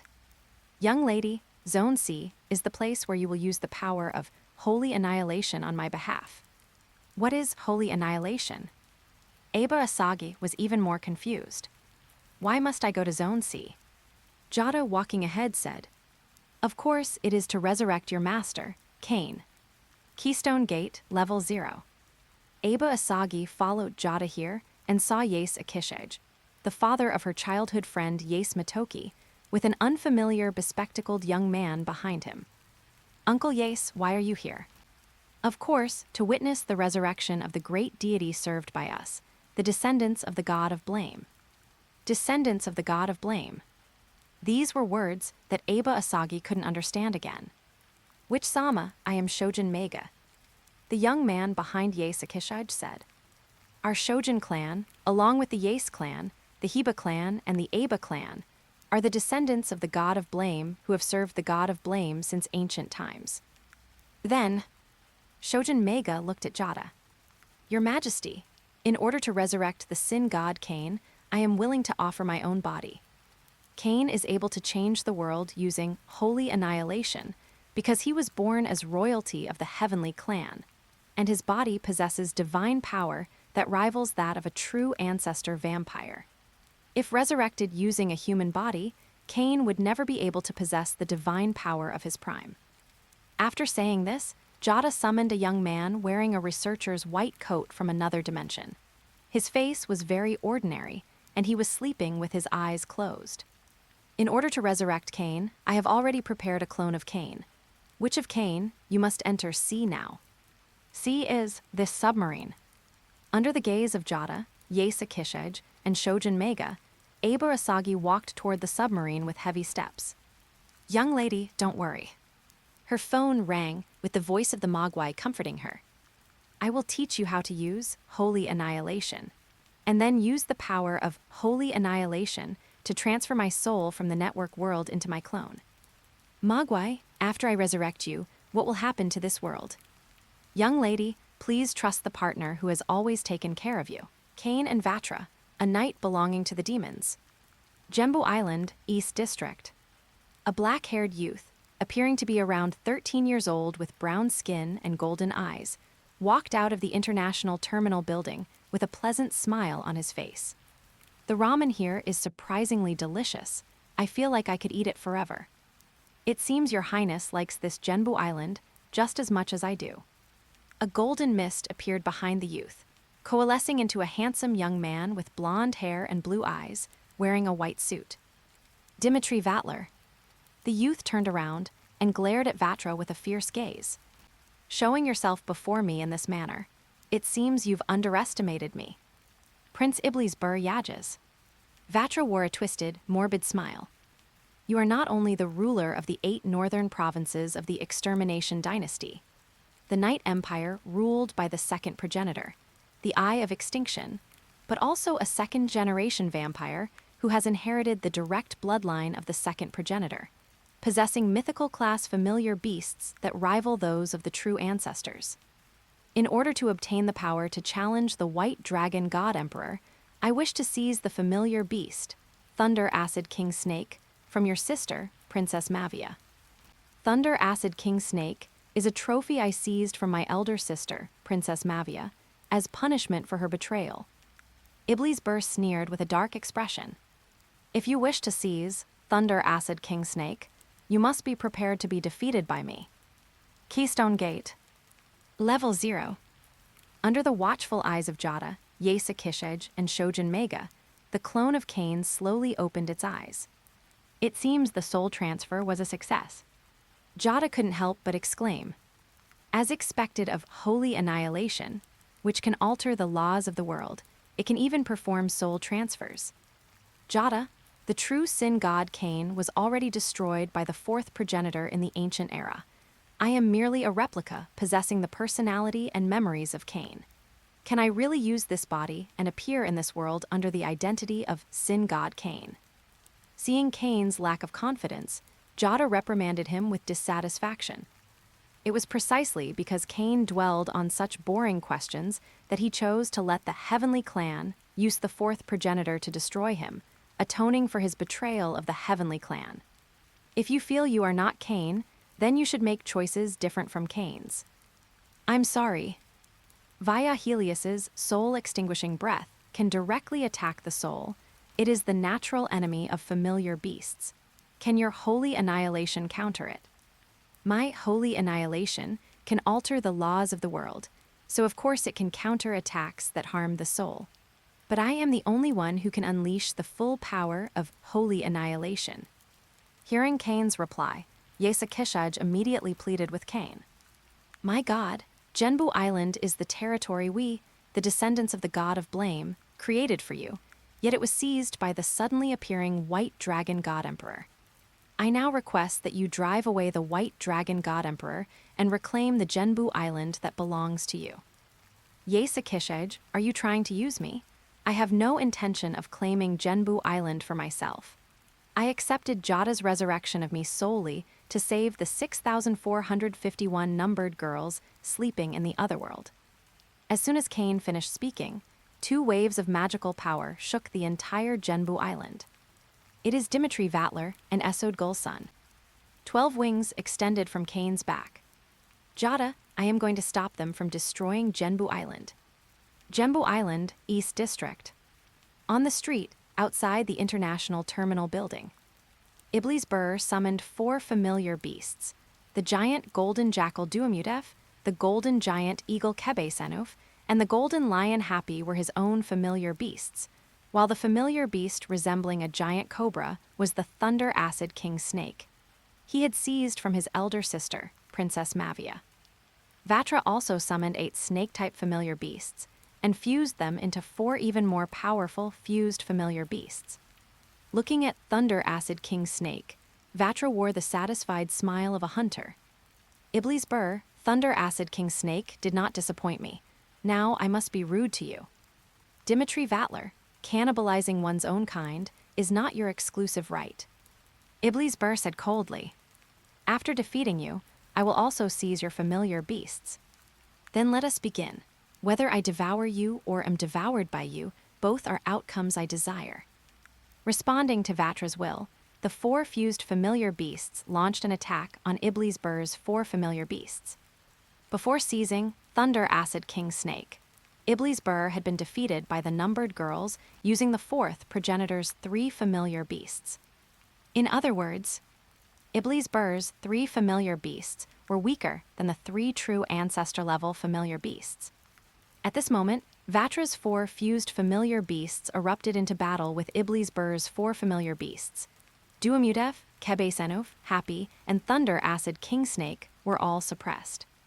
These 4 fused familiar beasts are actually 8 snake-type familiar beasts. My familiar beasts are suppressed because the number of familiar beasts I possess is too low. It seems I should take the initiative to seize familiar beasts from my elder brothers and sisters. You should indeed seize familiar beasts from your kin to make up for the loss of Thunder Acid King Snake. Vatra arrived behind Iblis Bur with teleportation-like speed. Don't underestimate me. Iblis Bur turned around angrily and swung his fist to attack Vatra. It's useless. Vatra, as if controlling a child, first grabbed both of Iblis Bur's arms with his hands, then bit into Iblis Bur's neck with his vampire fangs. As Vatra seized Iblis Bur's blood, Thunder Acid King Snake stopped fighting and turned into a torrent of magical power, surging into Vatra's body. Iblis Bur said, full of unwillingness, "Dimitri, Vatler, I will definitely reclaim." Before he could finish his sentence, he became too weak and lost consciousness. His familiar beasts, having lost their master's control, returned to his body. Placing Iblis Bur on the ground, Vatra looked at the quiet street with his vampire red eyes and asked, "To think no one came to disturb me. Was it the second progenitor or the third progenitor who sealed off this street? It shouldn't be the first progenitor or the white dragon god emperor. Unfortunately, your guesses are all wrong." Cain, with 12 wings on his back, appeared before Vatra. "Dimitri Vatler, I am Cain." Feeling the divine power of Cain that rivaled a true ancestor, a smile bloomed on Vatra's face. "You have no familiar beasts on you, yet you possess power that rivals a true ancestor. It seems you are the god of blame himself. How wonderful. Let me eat you and obtain your power that rivals a true ancestor and the wisdom of holy annihilation. I can give you the wisdom of holy annihilation, but you cannot eat me." Cain wore a mischievous, wicked smile. "Although I am a pacifist who likes to do research, the gap in power between you and me is greater than you think." Author's note on the product launch. First, I would like to thank all the readers for following and supporting the story. Next, I want to summarize a few serious issues currently present. When writing the Bone King arc, I felt the pacing was too fast. The protagonist was either leveling up or on the way to leveling up. By the time I reached the Blood Eater arc, I made 2 more mistakes. The first mistake was creating an enemy with low strength who was not qualified to fight the protagonist, resulting in a lack of combat scenes for the protagonist. The second mistake was establishing a territory and faction despite being a transient character. Then, in order to protect my territory and faction, I cultivated some characters into familiar angels. I will take these lessons to heart and will no longer create plots that restrict the protagonist in the future. I hope readers will continue their support. Great War's second true ancestor, Adelaide Monastery. Senpai is really too much. Himragi Yukina complained to Vaya once again while feeding the kittens in the courtyard. My identity is that of Senpai's observer. By fighting the third progenitor behind my back, you've caused me to fail in my duty as an observer. Draining the black tea brewed by La Folia in one gulp, Vaya reminded Himragi Yukina. "Yukina, you should be going to school. In order to monitor Senpai at all times, I won't be going to school anymore." Just as Himragi Yukina finished speaking, Nangong Natsuki's figure appeared in the courtyard. "Himragi Yukina, why aren't you in school?" "Natsuki-sensei." Seeing Nangong Natsuki looking for her, Himragi Yukina explained guiltily. "I am Senpai's observer, so I must stay by Senpai's side at all times." "It's your fault again." Nangong Natsuki glared at Vaya with a fierce gaze. "Vaya Helias, take Himragi Yukina to school immediately." "Natsuki-sensei, would you like some black tea?" Vaya handed the black tea to Nangong Natsuki. "The black tea La Folia brews is really wonderful. There's a saying, to capture a man's heart, you must first capture his stomach." La Folia showed a proud smile. "In order to capture your heart, I studied tea brewing very seriously." Nangong Natsuki looked at the black tea in Vaya's hand with a complicated gaze. "I'll take your sentiment." Nangong Natsuki's refusal was completely within Vaya's expectations. As the guardian of the prison barrier, Nangong Natsuki's true body had always been slumbering in the sanctuary of the prison barrier. The Nangong Natsuki active in reality was merely a doll avatar she controlled with magic power. In other words, the Nangong Natsuki before them didn't need food, nor could she taste it. Natsuki-sensei, how long has it been since you've tasted food? Is this gentle idiot worried about his teacher?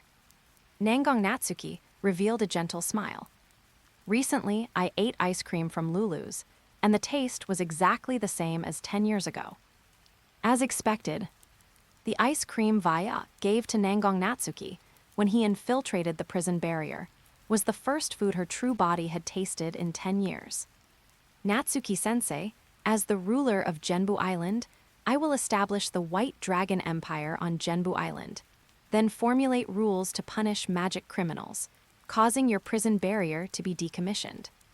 Are you trying to save me? Nangong Natsuki placed her small hand on Vaya's head and performed a head pat.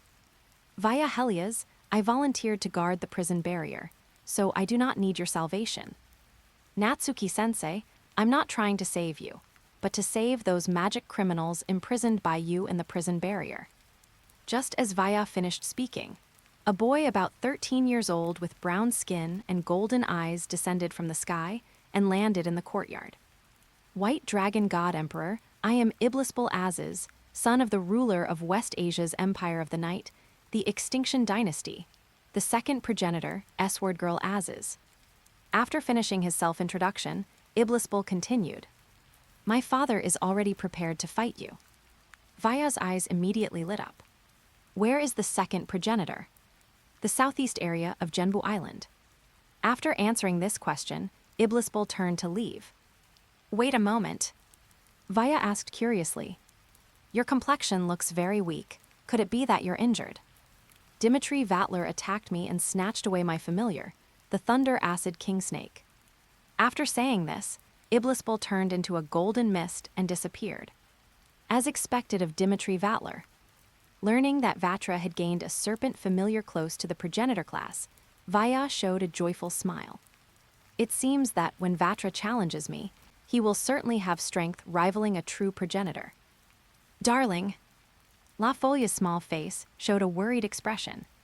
Currently, only Canon and I in the Aldikia Kingdom possess angelic power.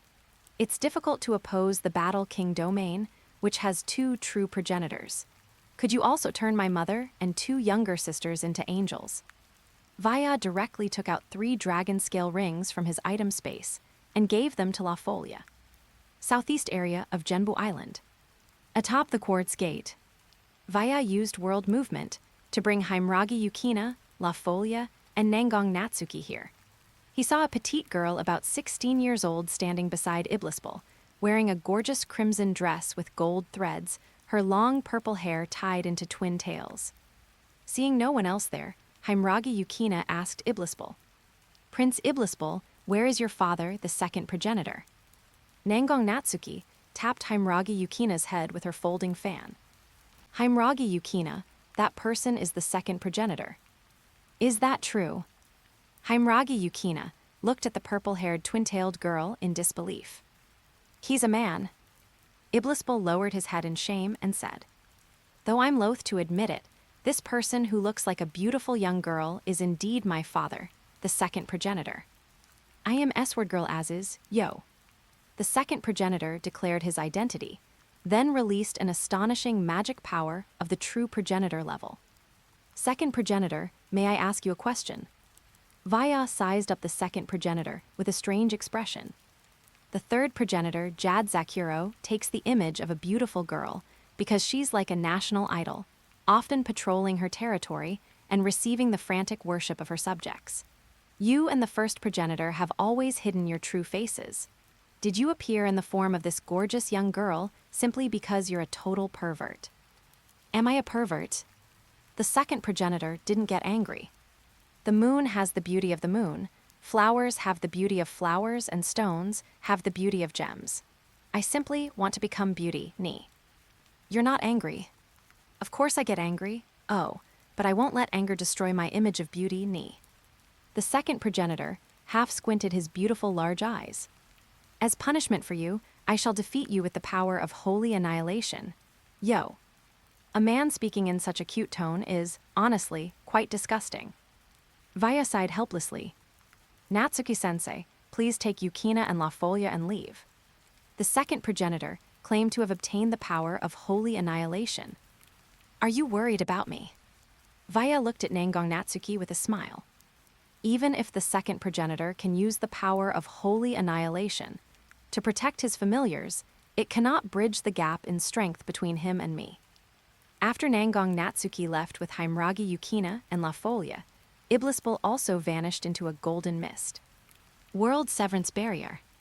Only Vaya and the second progenitor remained atop the quartz gate. Vaya directly sealed the surrounding space to prevent the aftermath of their battle from destroying Genbu Island. Chapter 146 LV 103. You want me to attack first, do you? Seeing Vaya not attack, the second progenitor revealed a dazzling smile and summoned familiar beasts.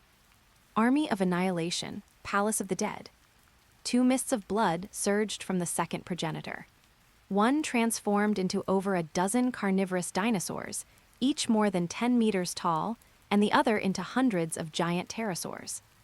The only commonality among these dinosaur familiar beasts was that their bodies were enveloped by the red radiance of holy annihilation.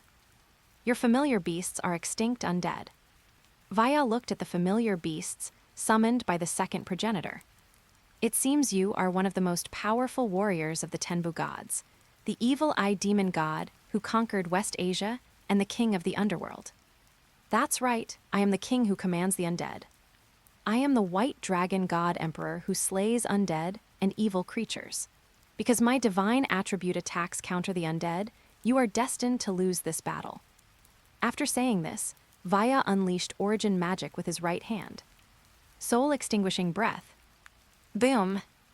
A massive black beam of light struck the pterosaur familiar beasts, which immediately shrieked and dodged. It was clear. Soul-extinguishing breath could not instantly kill the familiar beasts protected by the power of holy annihilation, but it could still inflict damage upon them. In other words, even if Vaya couldn't counter the second progenitor's familiar beasts with divine attribute attacks, he could still defeat the second progenitor with soul-extinguishing breath. What a fierce attack! Even the power of holy annihilation couldn't completely block it. The second progenitor waved a hand, and the familiar beasts transformed into a torrent of magic power, returning to his body. Vaya explained, both my origin magic and holy annihilation can change the principles of the world. As long as you can unleash the maximum power of holy annihilation, you can block my soul-extinguishing breath. After all, I am not Cain himself. The second progenitor glared at Vaya with his vampire red eyes. Although the familiar beasts cannot completely block your attack, I can protect them with my body. After saying this, the magic power fluctuations released by the second progenitor began to surge, and his body started to twist and deform. Ultimate Holy Explosion. Before the second progenitor's transformation was complete, Vaya unleashed the highest-tier divine attribute origin magic at him. Boom! A massive white-gold energy sphere collided with the second progenitor's body, creating a huge explosion that instantly obliterated the second progenitor's body in a torrent of all-annihilating energy. After the energy aftermath of the ultimate holy explosion dissipated, Vaya looked with a solemn gaze at the spot where the second progenitor had been. Asgard Yajas, were you trying to ambush me? No. Accompanied by the second progenitor's playful voice, a gigantic werewolf, over 100 meters tall with jet black fur that seemed to swallow light, appeared before Vaya. Even if I am an immortal true ancestor vampire, resurrection takes time. Wolf God. Seeing the second progenitor's beast form, Vaya also transformed into a frost-white dragon over 100 meters tall. This is a return gift for earlier, be careful, Light of Annihilation. Before Vaya's transformation was complete, the second progenitor sprayed a jet-black beam of light at Vaya. The Light of Annihilation released by this king of the underworld, who commands the undead, had effects that simultaneously damaged both body and soul. Before being hit by his light of annihilation, Vaya once again unleashed ultimate holy explosion. The jet black light of annihilation and the white gold massive energy sphere collided, and the divine attribute energy torrent immediately suppressed the light of annihilation, then annihilated the second progenitor's body. A moment later, Vaya, having completed his transformation, looked with dissatisfaction at the second progenitor, who had completed his resurrection. Asgard Yajas, did you not use your full strength? Even if divine attribute attacks can counter you, it's impossible to eliminate you so easily. I have no reason to fight with all my strength. After all, you cannot truly kill the immortal me. The second progenitor smirked. I'm fighting you here because Cain wants to know if holy annihilation can truly counter your soul-extinguishing breath. Second progenitor, are you truly willing to lose to me? Your divine attribute attacks counter me. What reason do I have to go all out in a battle I'm bound to lose? Then fight me until I am satisfied. Vaya fought the second progenitor only to raise his world transcender level, not to truly defeat the second progenitor. As long as he could level up, whether the second progenitor used his full strength or not was unimportant. I will grant your wish, light of annihilation. The second progenitor once again sprayed a jet black beam of light at Vaya. Ultimate holy explosion. Vaya retaliated with the highest tier divine attribute origin magic. Half an hour later, the southeastern area of Genbu Island had been completely destroyed by the aftershocks of Vaya and the second progenitor's battle, sinking into the seabed. After ultimate holy explosion annihilated the second progenitor's body for the 1000th time, Vaya finally felt a change within himself. Opening his attribute panel, he saw that World Transcender had increased to LV3, and his overall level had risen to LV103. Vaya finally revealed a satisfied smile. Light of annihilation. A massive jet black beam of light suddenly enveloped Vaya. Vaya, regaining his senses, immediately used his divine power to resist. After the residual power of the light of annihilation disappeared, the second progenitor spoke with a disappointed tone. Light of annihilation is indeed ineffective against you. Second progenitor, our battle can end now. After saying this, Vaya began to use the high-tier origin magic world change to repair the southeastern area of Genbu Island. The second progenitor reverted to his form as a purple-haired beautiful girl, and then teased Vaya. It seems you've become stronger again. How do you know? Vaya's eyes were full of surprise. Isn't that obvious? The second progenitor revealed a dazzling smile. You and Dimitri Vatler desire battle for the same reason, to increase your strength. Precisely because we know your goal, we haven't teamed up to eliminate you. Just as the true Dragon Kings can team up to suppress the Bone King and the NPCs of the Great Tomb of Nazarick. In this world, the combined forces of the first progenitor, second progenitor, third progenitor, fourth progenitor, Dimitri Vatler, the Vampire King, and Sin God Cain are a lineup that Vaya cannot contend with alone. Vaya cultivated girls like Heimragi Yukina, Yace Kanon, and La Folia into familiar angels precisely to counter them when they unite. Second progenitor, you are right, I fight you to increase my strength. Vaya did not deny this fact. As long as you satisfy my desire to increase my strength, I will work with you to protect the peace and order of this world. Shizuku Kasugaya, Genbu Island South District. On the sand of the artificial beach. As Nangong Natsuki, Heimragi Yukina, and La Folia watched the battle between Vaya and the second progenitor, a car pulled up beside the three of them. Seeing Desamp, Hector, Chigara Kido, Loki, and two girls get out of the car, Nangong Natsuki asked with a complex expression, "Why are you all here?" Chigara Kido gave a gentle smile. The battle between the White Dragon God Emperor and the second progenitor is like a clash of gods. Naturally, we wanted to be part of the audience. Everyone, let me make an introduction. Desamp hugged a petite girl, about 15 years old, with beast ears on her head, wearing a white shirt and a jumper skirt, and said, "This child's name is Kari, my beloved little sister." "I am Kari." Kari looked at Nangong Natsuki, Himragi Yukina, and La Folia with a timid expression. Nice to meet you, please take care of me from now on. Then, remember us at 101 can't you? Come. Desamp hugged a girl with fierce eyes, a scarf around her neck, wearing a loose thick coat and long black hair tied in twin tails, and introduced her. This child's name is Ran, also my beloved little sister. I am Ran. Ran said only one sentence. I am the Lion King organization's sword shaman, Himragi Yukina. Himragi Yukina looked at Kari and Ran curiously. Are you two students as well? The two remained silent. Nangong Natsuki sighed. Teacher, leave these two children to me. I will arrange for them to enter a school that suits them. Natsuki, you've really misunderstood. Chiga Akido smiled bitterly.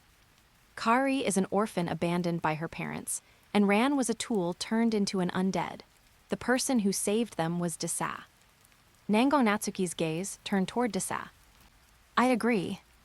Desamp pushed Kari and ran in front of Nangong Natsuki.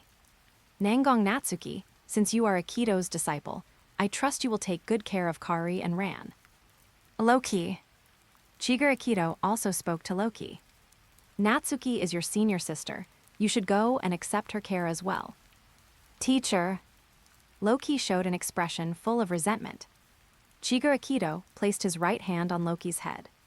This is something we agreed upon long ago, and besides, Kari and Ran will be with you. When Vaya used world movement to arrive on the sand of the artificial beach, La Folia threw herself into Vaya's arms with great joy.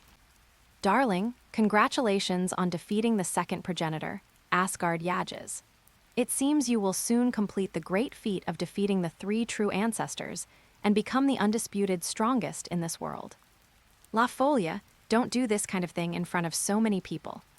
So if it's just the two of us, I can hold you. La Folia gave a sly smile. Vaya did not deny it. After La Folia let go of Vaya, Desamp approached him. White Dragon God Emperor, we want to save the 6,000 survivors of the Aluva's demon district right now. Since you are all prepared, I also want to get them out as soon as possible. After saying this, Vaya used world movement to take Desamp, Hector, and Chiga Akido into a distorted space. Once the spatial distortion vanished, Vaya, Desamp, Hector, and Chiga Akido were still standing on a sandy beach, with a vast midsummer sea stretching out before them. Is this Genbu Island? Chiga Akido turned around in confusion and saw a volcano located in the center of the island, surrounded by a beautiful sea of trees. This is the Enrai Island Demon District, located in the Pacific Ocean. It has a total area of about 200 square kilometers and a population of about 6,000. It is a model city where demons and humans coexist in peace. Accompanied by a dignified young girl's voice, a petite girl with snow-white long hair walked onto the beach. She wore a coat that looked like a mixture of a nun's habit and a knight's robe, a long nun's veil, and had a pair of large pale blue eyes on her delicate, doll-like face. What is your purpose in coming to Enrai Island? A demon district in the Pacific Ocean. Desamp couldn't help but say. The only demon district in the Pacific should be Genbu Island. Desamp, this isn't the real world, but rather the dream world of the young girl before us. Vaya explained.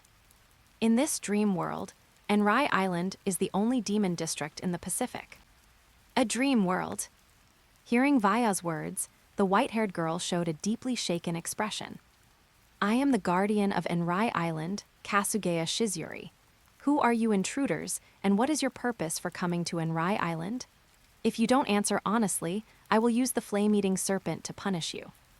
After making the threat, Kasugaya Shizuri pulled out a longsword with a deep red blade from beneath her coat. Flame-eating serpent. Seeing the longsword in Kasugaya Shizuri's hand, Vaya's eyes lit up. Just as Himragi Yukina's Setsuka wolf possessed the divine vibration wave drive ritual that could neutralize supernatural powers, and was a divine artifact capable of threatening a true ancestor vampire. Kasugaya Shizuri's flame-eating serpent was also an Oni divine artifact capable of devouring supernatural powers. When the Witch of Cain, Aba Asagi, first met Kasugaya Shizuri, Even the power of holy annihilation controlled by Aba Asagi was devoured by the flame-eating serpent. Are you here to seize my divine artifact, the flame-eating serpent? Hearing Kasugaya Shizuri's questioning, Vaya asked in return. Kasugaya Shizuri, do you still remember the Aluva's demon district? The demon district, Aluva's? That was 5 years ago, an artificial island destroyed by a magical criminal organization called the Abyssal Trap. When Aluva's collapsed, to save the 6,000 residents who couldn't escape, you used the ritual for creating a prison barrier to create a dream world called Enrai Island. Enrai Island is a dream world. Kasugaya Shizuri pressed her hand to her head in pain. Iluva Abyssal Trap, Utako. I remember now, Iluva's was destroyed by the Abyssal Trap. Miss Kasugaya Shizuri, I am Desamp, the leader of the Abyssal Trap that destroyed Aluva's 5 years ago.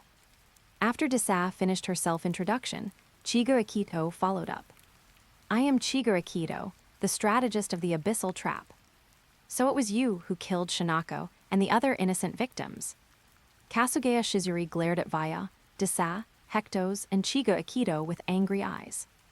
I will have my revenge for Shinako and the others. Prepare yourselves. 7. After saying this, Kasugaya Shizuri directly swung the flame-eating serpent at Vaya. Vaya did not dodge. Before the blade of the flame-eating serpent could strike Vaya, Kasugaya Shizuri stopped her movement. As a sister knight of the Holy Order, I cannot solve problems simply with violence. Now please tell me, why did you destroy Aluva's first true ancestor? Miss Kasugaya Shizuri, I am not a member of the Abyssal Trap. Seeing the look of shock on Kasugaya Shizuri's small face, Vaya continued. Although I am not a member of the Abyssal Trap, I can tell you that the Abyssal Trap destroyed Aluva's because many humans, demons, and homunculi were being persecuted on that artificial island. It was a den of iniquity in every sense of the word. Kasugaya Shizuri gritted her teeth and glared at Desamp and Chigura Kido. Shinako was a nun of the order who protected the weak. There was no reason for her to be killed by the Abyssal Trap. The Abyssal Trap, indeed, caused the deaths of many innocent people. I brought Desamp and Chigura Kido before you precisely so they could atone for their sins. Kasugaya Shizuri showed a look of confusion. How do they intend to atone? Miss Kasugaya Shizuri, there are currently 2 problems in your dream world that need solving. The first is that you don't know how to return the 6,000 residents of Enrai Island to the real world. The second is that you no longer have enough mana to maintain Enrai Island's existence. Desamp and Hector can provide the mana needed to sustain Enrai Island, and Chigura Kido can teach you how to control your dream world and learn the method to send the residents of Enrai Island back to the real world. After hearing Vaya's explanation, Kasugaya Shizuri's small face was full of suspicion. Would a magical criminal organization that destroyed Aluva's be so kind as to help me? Our help, of course, comes with conditions. I knew it. Kasugaya Shizuri looked at Vaya with a wary gaze. You're after my artifact, the Flame-Eater Serpent. No. So you're after my body. After Vaya denied it, Kasugaya Shizuri's cheeks flushed with a deep blush. As long as the residents of Enrai Island can be saved, you can do whatever you want with my body. I only want to add 6,452 residents to your Enrai Island. Add residents? In a place called the Otherworld, there are 6,452 artificial vampire girls. They were sealed at birth, so they have neither self-awareness nor memories. To allow these artificial vampire girls to survive in the real world, I want them to live on Enrai Island for a period of time. The duty of our order's nun knights is to protect the weak demons. If what you say is true, I agree to your request. At the top of the Keystone Gate, Cain arrived here alone, forcing a weak smile as he looked at the person standing beside the second progenitor Asgard Yages and the third progenitor Jad Zakuro. Sig, it's been a long time. The person Cain called Se was a young man with short black hair, tall and slender, appearing to be about 20 years old. Wearing a leather hoodie, loose pants, and work boots, he teased in a wild and crude tone. I heard you feel you're not qualified to use the identity of Cain. In that case, shouldn't you address me respectfully as first true progenitor, Sai Juran Barada? Cain looked helpless. I have Cain's personality and memories. I wouldn't be used to using honorifics with you. Then just treat yourself as the real Cain. The first true progenitor walked up to Cain and patted his shoulder with his right hand. Cain said, "Let's get to the point." Jada urged the two. Now that even Esodgul has been defeated by Helios, are we going to continue satisfying his cravings and let Sai be his opponent? What's the problem with that? The first true progenitor showed a wild smile. With such a powerful opponent appearing, I also want to fight him to my heart's content. As expected of Vatra's progenitor, you're still a battle maniac, yeah. The second progenitor asked with a brilliant smile. Sai, how should we resolve the matter of Vatra taking away my son's familiar beast, Ni? That brat Vatra has long wanted to challenge you, the second progenitor. The first true progenitor showed a playful smile. If you want to take revenge for your son, I won't stop you. My son will take revenge on Vatra himself. After all, he's not a child, la. Although Islisbul Yages looks like a boy of about 13, he is actually a vampire who has lived for hundreds of years. Sai, Cain said with a grave expression. Since you want to fight via Helios, I will share the wisdom of holy annihilation with you. The first true progenitor refused outright. Esodgul's familiar beasts were protected by the power of holy annihilation, yet they couldn't completely block the damage of soul-extinguishing breath. Since holy annihilation can't help me defeat via Helios, I want to fight via Helios with my own strength. If some of my familiar beasts are destroyed by soul-extinguishing breath, it's not a bad thing. After all, I have 72 familiar beasts. Normally speaking, the more familiar beasts a vampire has, the greater their total mana. However, a vampire's strength is not determined by the number of familiar beasts.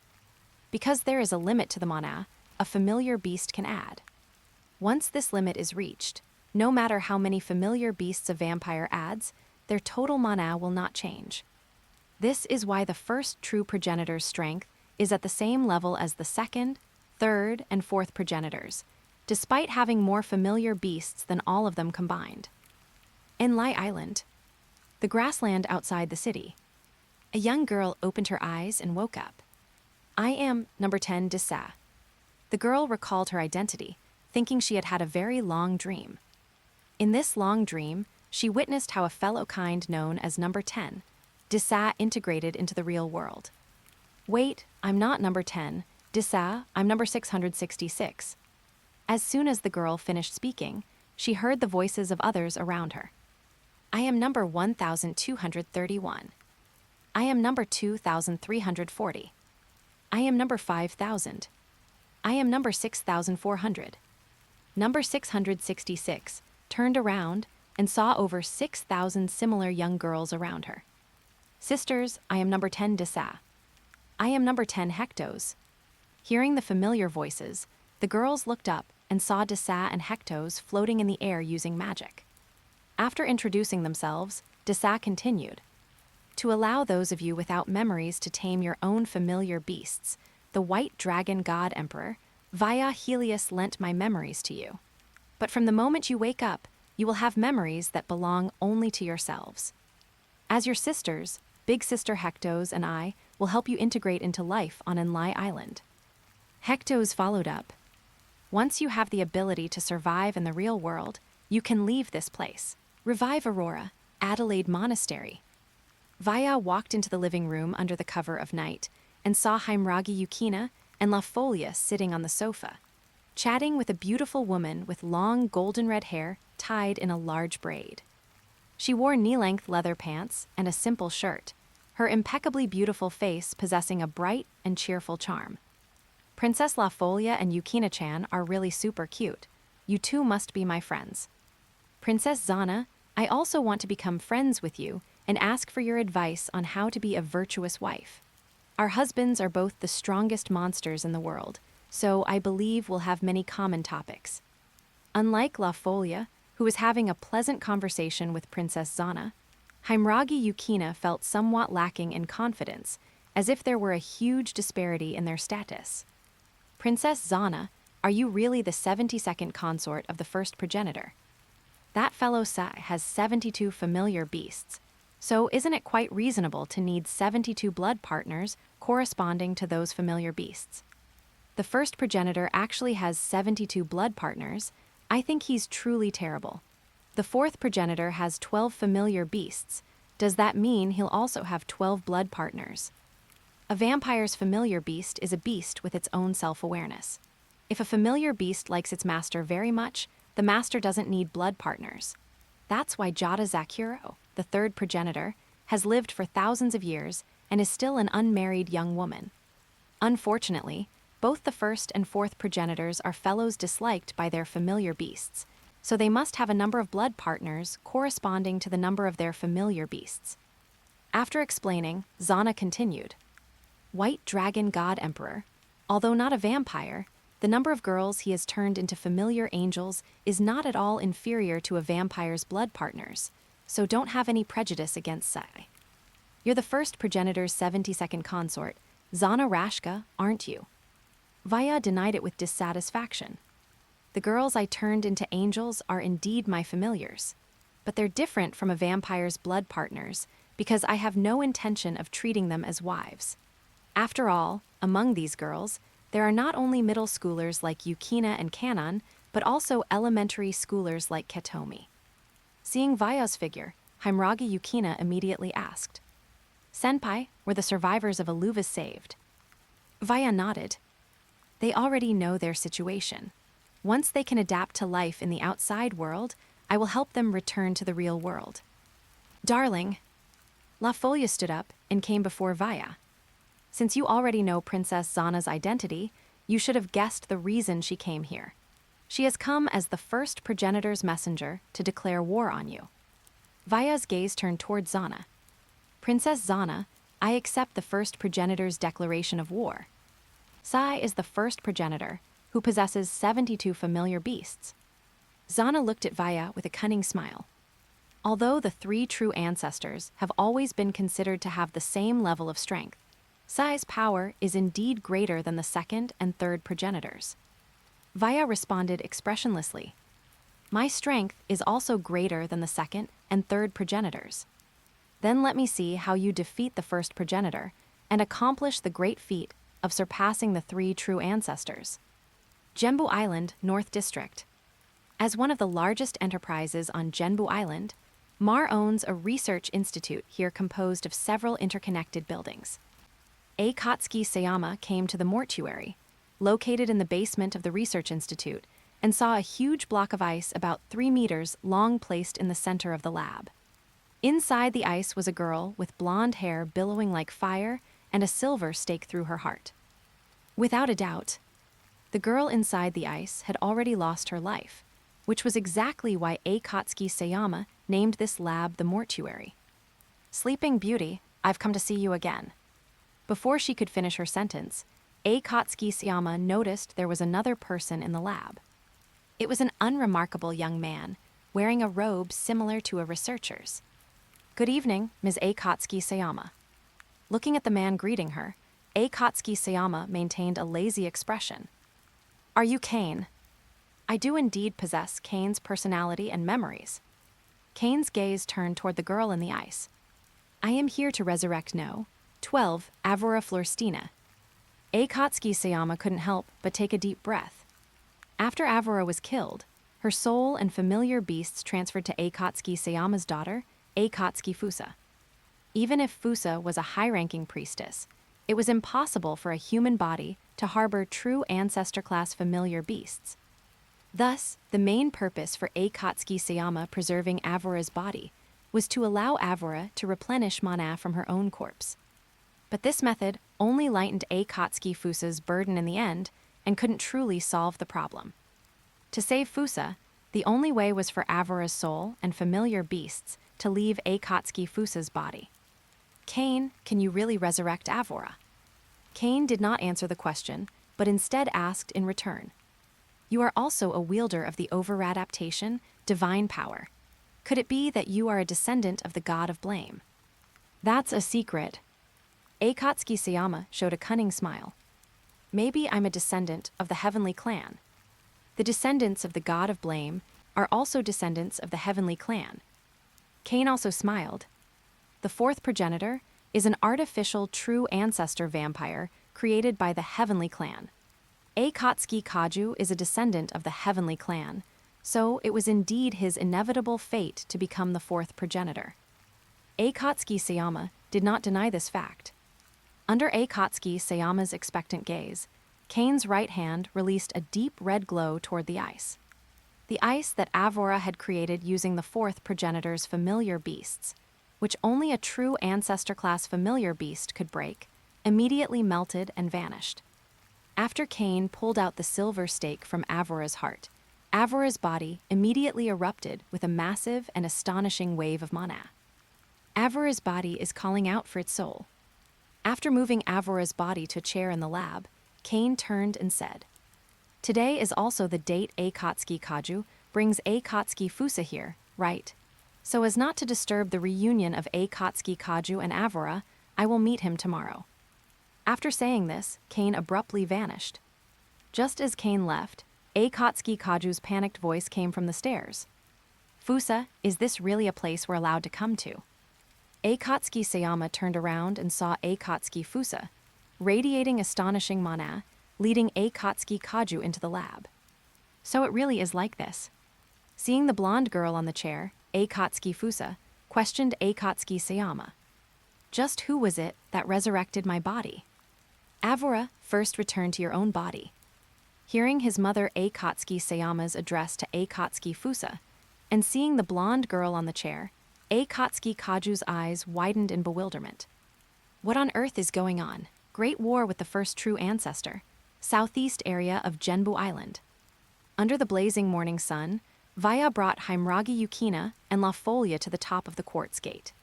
He saw that the audience included not only Nangong Natsuki, the third progenitor Jad Zakuro, and Shizuri Kiyomi, the head of the three saints of the Lion King organization, but also the second progenitor Asgard Yages and Iblisbul Yages. Standing beside Zana was a young man around 20 years old, wearing a tank top, loose pants, and combat boots, who looked like a soldier. What caught the eye was the dragon tattoo on his exposed left shoulder. The first progenitor, Sai Jirambarada. Vaya spoke his name with a serious expression. A broad smile appeared on the first progenitor's face. "White dragon god Emperor Vaya Helios, you really are a brat just like Vatra." Vaya did not deny the fact.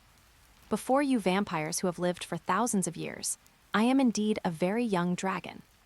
Although you are indeed a powerful opponent, I am bullying a child after all. It seems I should apologize to you." "First progenitor, are you intentionally provoking me?" "Provoking?" The first progenitor put on an act of playing dumb. "I'm clearly just stating facts." Just then, Jada urged impatiently, "I didn't come here to watch you argue. You two start already. Since you say so, then I'll transform." The first progenitor used teleportation to reach several hundred meters in the air, and then his body began to distort and deform. Under everyone's gaze, the first progenitor eventually transformed into a black dragon over 100 meters long. Despite being a vampire, you actually take the form of a dragon. Vaya flew in front of the first progenitor and spoke. "It seems you are one of the most powerful warriors of the heavenly clan gods, Perun, the Thunder King who conquered Eastern Europe. Moreover, you are not only Perun, the Thunder King of Eastern Europe, but also Baal, the king of demon gods who rules over the 72 pillars of demon gods and fell into a demon in the Phoenician region. Oh, you actually know me to such an extent. Since you've seen through my identity in the heavenly clan, then I shall show you my authority."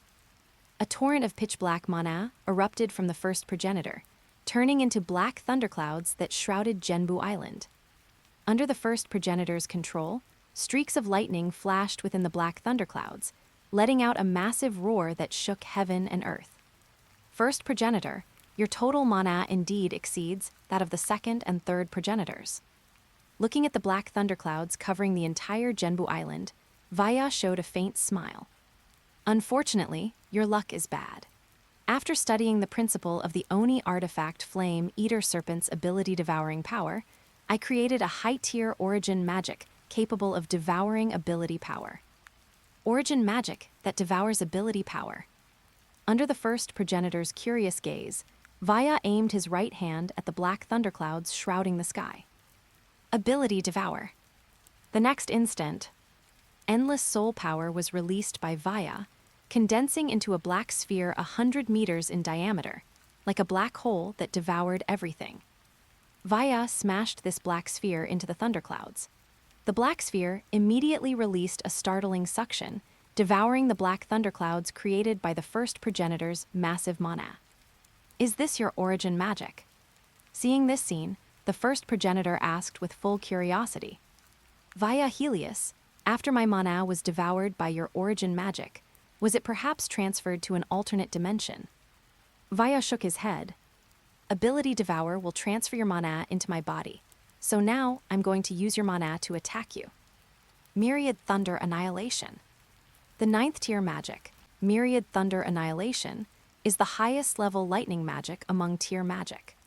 The first progenitor's mana was released by Vaya, turning into several massive, intertwined thunder snakes that rushed toward the first progenitor. Thank you for returning the mana to me. The black dragon that the first progenitor had transformed into directly swallowed the intertwined thunder snakes in one gulp. As the first progenitor who commands 72 familiar beasts, I also possess the authority to devour ability power. That myriad thunder annihilation would not cause damage to the first progenitor, was a result Vaya had expected. Soul Extinguishing Breath. While his right hand released a massive black pillar of light to attack the first progenitor, Vaya questioned expressionlessly. First progenitor, can you devour my origin magic? The soul extinguishing light hit the first progenitor's body, and the first progenitor immediately said, to actually be able to instantly kill my familiar beasts, your origin magic can indeed rival Cain's holy annihilation. Unfortunately, your soul extinguishing breath can only eliminate familiar beasts, not my own soul. As long as I cancel the summoning of my familiar beasts, you won't be able to cause me any harm.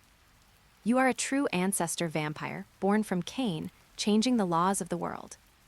Vaya explained, even if you don't know how to use holy annihilation, you are still protected by the power of holy annihilation, so my soul extinguishing breath cannot directly eliminate the souls of you true ancestor vampires. Then how are you going to defeat me? My origin magic isn't just soul extinguishing breath. Vaya's right hand, once again, aimed at the first progenitor. Ultimate Holy Explosion. Under Vaya's control, endless soul power condensed into a massive platinum gold energy sphere, which was then smashed toward the first progenitor by Vaya. While attacking the first progenitor with Ultimate Holy Explosion, Vaya's left hand condensed the soul extinguishing light of soul extinguishing breath. If the first progenitor did not summon familiar beasts, his own mana simply could not withstand the damage from Ultimate Holy Explosion. If the first progenitor summoned familiar beasts, Vaya would use soul extinguishing breath to continue eliminating his familiar beasts. Seeing the soul extinguishing light in Vaya's left hand, the first progenitor was full of surprise. You can actually use two such powerful origin magics simultaneously. Before the first progenitor could finish speaking, the torrent of energy from the platinum gold energy sphere submerged his body. A moment later, the platinum gold energy vanished, revealing the first progenitor's black dragon body, half of which had been destroyed. Via Helios, you should also taste my attack. After his body finished regenerating, the first progenitor spat a massive pitch-black lightning bolt at Vaya. Ability Devour. Vaya used both hands to release the black hole-like black sphere. Seeing the black sphere devour the black lightning he had spat out, the first progenitor cried out in an exaggerated tone. This is really bad. I can't devour your origin magic, yet you can devour my strongest lightning. This kind of battle isn't fair at all. Vaya directly ignored the first progenitor's words, and once again released Ultimate Holy Explosion toward him. Half an hour later, the first progenitor's black dragon body was completely destroyed by Vaya's continuous releases of Ultimate Holy Explosion. Surrender, I want to surrender. In the process of his body being resurrected by his familiar beasts, the first progenitor shouted. This kind of battle where I'm completely suppressed is too boring. I don't want to fight you anymore. Vaya immediately opened his attribute panel and saw that World Transcender had increased to LV4, and his comprehensive level had increased to LV104. True Ancestor-level Vatra, South District, Genbu Island. A blonde girl wearing the Seikai Academy junior high school girl's uniform walked down the street, looking at the surrounding shops with eyes full of curiosity. Akatsuki Kaju followed behind the girl, a gratified smile on his face. Aurora, how are you feeling? My state is very good, Aurora said in her unique tone of voice. Only some hunger-driven impulses. Then let's go to a nearby family restaurant. Aurora rejected Akatsuki Kaju's suggestion. Lulu's, want to taste that sweet, paradise-like flavor once more. So you wanted to eat ice cream. Akatsuki Kaju took Aurora to a nearby convenience store and bought 2 Lulu's ice creams. Watching the scene of Aurora eating the ice cream with a face full of happiness, Akatsuki Kaju recalled what happened 5 months ago. During the Feast of Blazing Light, which involved the numbered girls who stored the 10 familiar beasts of the 4th progenitor, Aurora had once seized victory to become the 4th progenitor, then gave the 4th progenitor's power to Akatsuki Kaju. As the price for losing her power, Aurora's life was taken by a silver stake called the Holy Spear. For the already deceased Aurora to be able to be resurrected, it really is incredible. Thinking of the sin god Cain who resurrected Aurora, Akatsuki Kaju's heart was filled with curiosity about him. Kaju. Hearing Aurora's call, Akatsuki Kaju snapped back to his senses and saw her staring greedily at his half-eaten ice cream.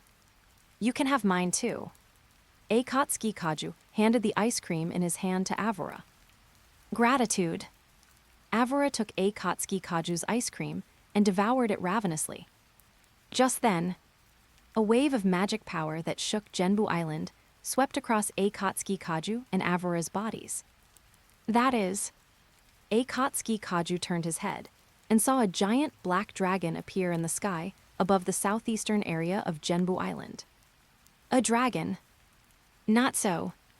Aurora denied his guess. That is a vampire. Even though I know vampires can lycanthropize into werewolves or giant serpents, can a vampire really turn into a dragon? Aurora didn't explain, running toward the coast of Genbu Island's South District with a solemn expression. In the sky above the southeastern area of Genbu Island, Vaya was checking his attribute panel when Vatra's voice suddenly rang out. Nanda. Sensing a destructive magic power attacking, Vaya instinctively released the Origin Magic World Severance Barrier. Cracked. Accompanied by a sound like shattering glass, the World Severance Barrier was directly pierced through. After dodging the attack, Vaya turned to see Vatra in a pure white suit along with his serpent familiar beast. Vatra's familiar beast Nanda was originally a dark gray giant serpent with purple patterns. Now Nanda was shrouded in the crimson radiance of holy annihilation, possessing a powerful magic that wouldn't lose to a true ancestor-level familiar beast at all. Dimitri Vatler, you used the power of holy annihilation to strengthen your familiar beast. Vaya was like a hunter seeing his prey, an excited smile appearing on his face. It seems you already possess strength, rivaling a true ancestor. Vatra bowed humbly in greeting. I am not a real true ancestor after all. Could you give me some time to merge all my familiar beasts into one? You may. Vaya agreed to the request. Seeing Vaya's target change to Vatra, the first progenitor reverted to human form. White Dragon God Emperor, Vatra, I will cheer for you as a spectator, so you must show me a good show. After saying these words, the first progenitor landed on top of the quartz gate. Upala, Sagara, Upananda, Manasvin, Vasuki, Daksha, Anavadapta, Thunder Acid King Serpent. Having summoned 9 serpent familiar beasts, Vatra performed the final summons. Primordial Serpent Anyanda. The primordial serpent appeared like a giant tree rising from the ground, and the previous 9 serpent familiar beasts were immediately absorbed and merged. The 10 serpent familiar beasts turned into a 10-headed serpent, releasing true ancestor-level magic power fluctuations. Is this the world tree? Looking at the 10-headed serpent formed by the fusion of the 10 serpent familiar beasts, Vaya denied his own guess. Because the 10 heads of the merged familiar beast were like the 10 Sephirot of the Kabbalah Tree of Life. This is the serpent of the Tree of Life, which possesses 10 Sephirot. It really is unexpectedly powerful. Feeling the powerful magic of the serpent of the Tree of Life that shook space itself, Vatra revealed an excited, twisted smile. White Dragon God Emperor, let us begin our war. For my 10 familiar beasts to be this powerful when merged into one, perhaps I really do have hope of defeating you. Under Vatra's control, the 10 heads of the serpent of the Tree of Life simultaneously released crimson beams of light toward Vaya. Ability Devour. Vaya used both hands to release a high-tier origin magic, creating a black sphere that devoured ability power. Seeing the crimson beams hit the black sphere and disappear as if swallowed by a black hole, Vatra's eyes immediately widened in disbelief. This is an attack infused with the power of holy annihilation. The essence of origin magic is to change the already existing laws of the world. The holy annihilation, created by Cain, is essentially creating new laws of the world within this world. Because holy annihilation is a new law of the world, attacks possessing the power of holy annihilation can destroy all existing physical and magical principles. Vatra, you are not the sin god Cain himself who uses divine power. Vaya counterattacked with the high-tier origin magic ultimate holy explosion, while explaining to Vatra, your holy annihilation power is ultimately composed of magic power, so my origin magic ability Devour can devour your holy annihilation power. The next instant, the platinum gold energy ball smashed over by Vaya hit Vatra's body, producing a massive explosion, and the explosive torrent of energy annihilated Vatra's body. In this world, only the true ancestor vampires who keep true ancestor-level familiar beasts are truly immortal and indestructible. If Vatra hadn't become a true ancestor, he would have completely vanished. But Vatra's familiar beast serpent of the Tree of Life still existed. Under Vaya's watchful gaze, Vatra, whose body had been annihilated, appeared before Vaya once again. The resurrected Vatra looked at Vaya with a morbidly twisted smile. My beloved white dragon god Emperor Helios, you are the first opponent to completely destroy my body in battle. I have now fallen hopelessly in love with you. You are truly wonderful. I must show you my everything. After saying these words, Vatra turned into a giant crimson serpent and flew toward the serpent of the Tree of Life. After the giant serpent Vatra transformed into collided with the serpent of the Tree of Life. The serpent of the Tree of Life twisted and deformed, turning into a giant crimson serpent 100 meters long with only one head. Dimitri Vatler, you actually merged with your own familiar beast. Seeing Vaya show a surprised expression, Vatra released a massive crimson pillar of light 10 meters in diameter toward Vaya. My beloved white dragon god emperor, let us settle this. Frost dragon breath. To respond to Vatra's feelings, Vaya also released a frost-white dragon's breath with all his might. Chapter 152, LV 105. The first progenitor, second progenitor, and third progenitor had been original vampires for thousands of years, yet their total magical power was still inferior to Vaya's. Dimitri Vatler had only recently become a progenitor-class vampire, so his total magical power was naturally far inferior to Vaya's. The southeast region of Genbu Island. Under the watchful eyes of the three true ancestors and Nangong Natsuki atop the quartz gate, Vaya's frost dragon breath finally crushed the crimson pillar of light released by Vatler, turning his giant serpent body into an ice sculpture. Dimitri Vatler, you have lost this battle. After declaring victory, Vaya once again unleashed the ultimate holy explosion at Vatler, annihilating his body with a torrent of platinum energy. A moment later, Vatler resurrected in his human form, wearing a pure white suit, and fell from the sky onto the top of the quartz gate. Duke Ardur, I have finally found you. Accompanied by the angry voice of a young girl, a giant paper shikigami bird flew to Vatler's side. Kirasaka Sayaka, sitting on its back, jumped down and pointed the silver two-handed sword in her hand at Vatler's heart. My mission is to serve as your observer, yet you disappeared for several days, making it impossible for me to complete my task. Do you want to kill me?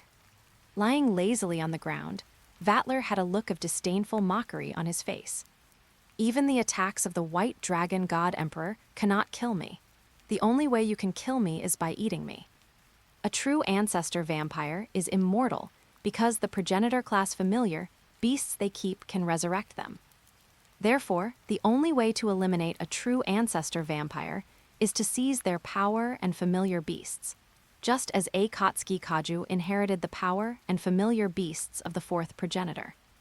I have no intention of becoming a vampire, but I can punish you. Before Kirasaka Sayaka could finish her sentence, Himragi Yukina's voice came from behind her. Sayaka-ni. Yukina. Kirasaka Sayaka turned around in surprise, a gentle smile appearing on her face. I didn't expect you to be here too. It's been so long since we last met. After saying this, Kirasaka Sayaka lunged forward and hugged Himragi Yukina. Held in the arms of the older Kirasaka Sayaka, Himragi Yukina grumbled like a pouting child.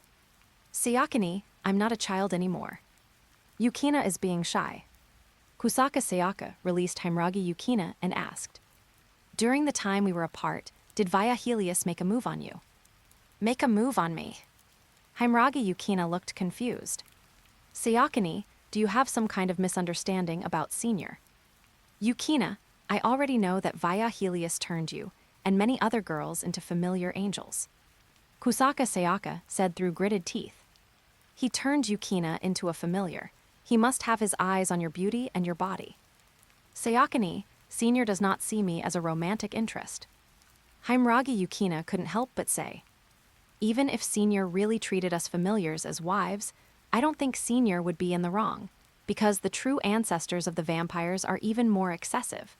The first progenitor has 72 blood companions, and the fourth progenitor will also have 12 blood companions. Compared to those true ancestor vampires, Senior can be considered a good man. Above the quartz gate, Vaya was checking his attribute panel. Seeing that world transcender had increased to LV5, and his comprehensive level had risen to LV15, Vaya's heart was full of joy.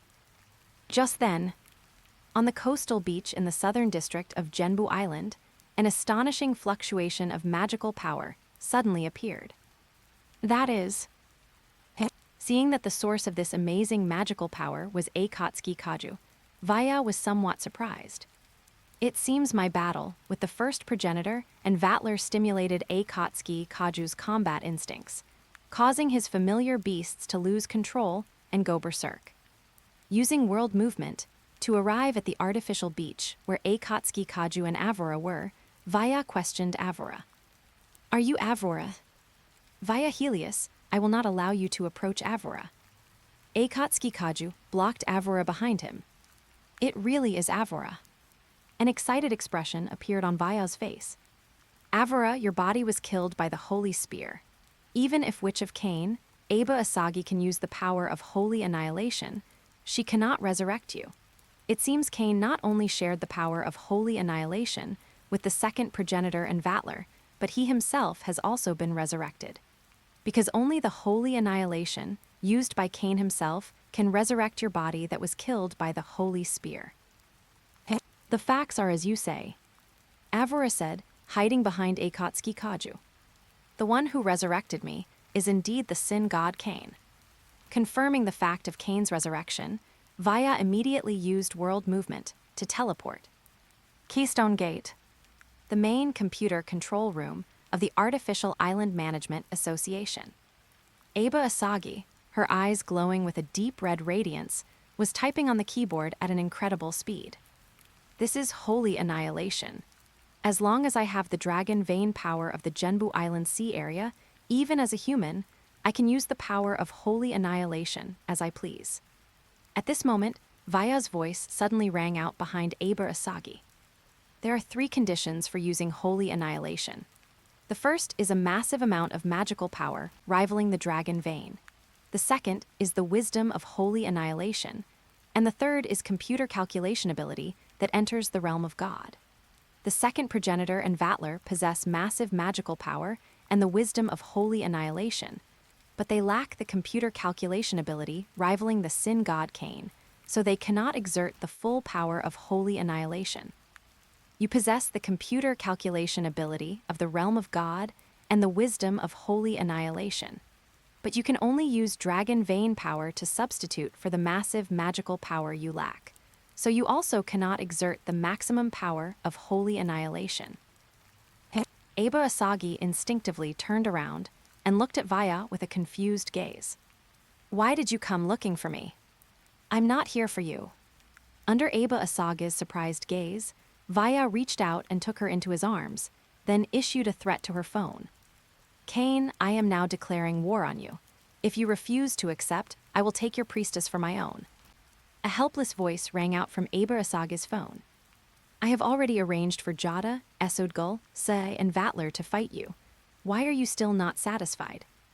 Then, a young man wearing a researcher's white lab coat, with a very ordinary-looking face, appeared before Vaya. Sin God Cain.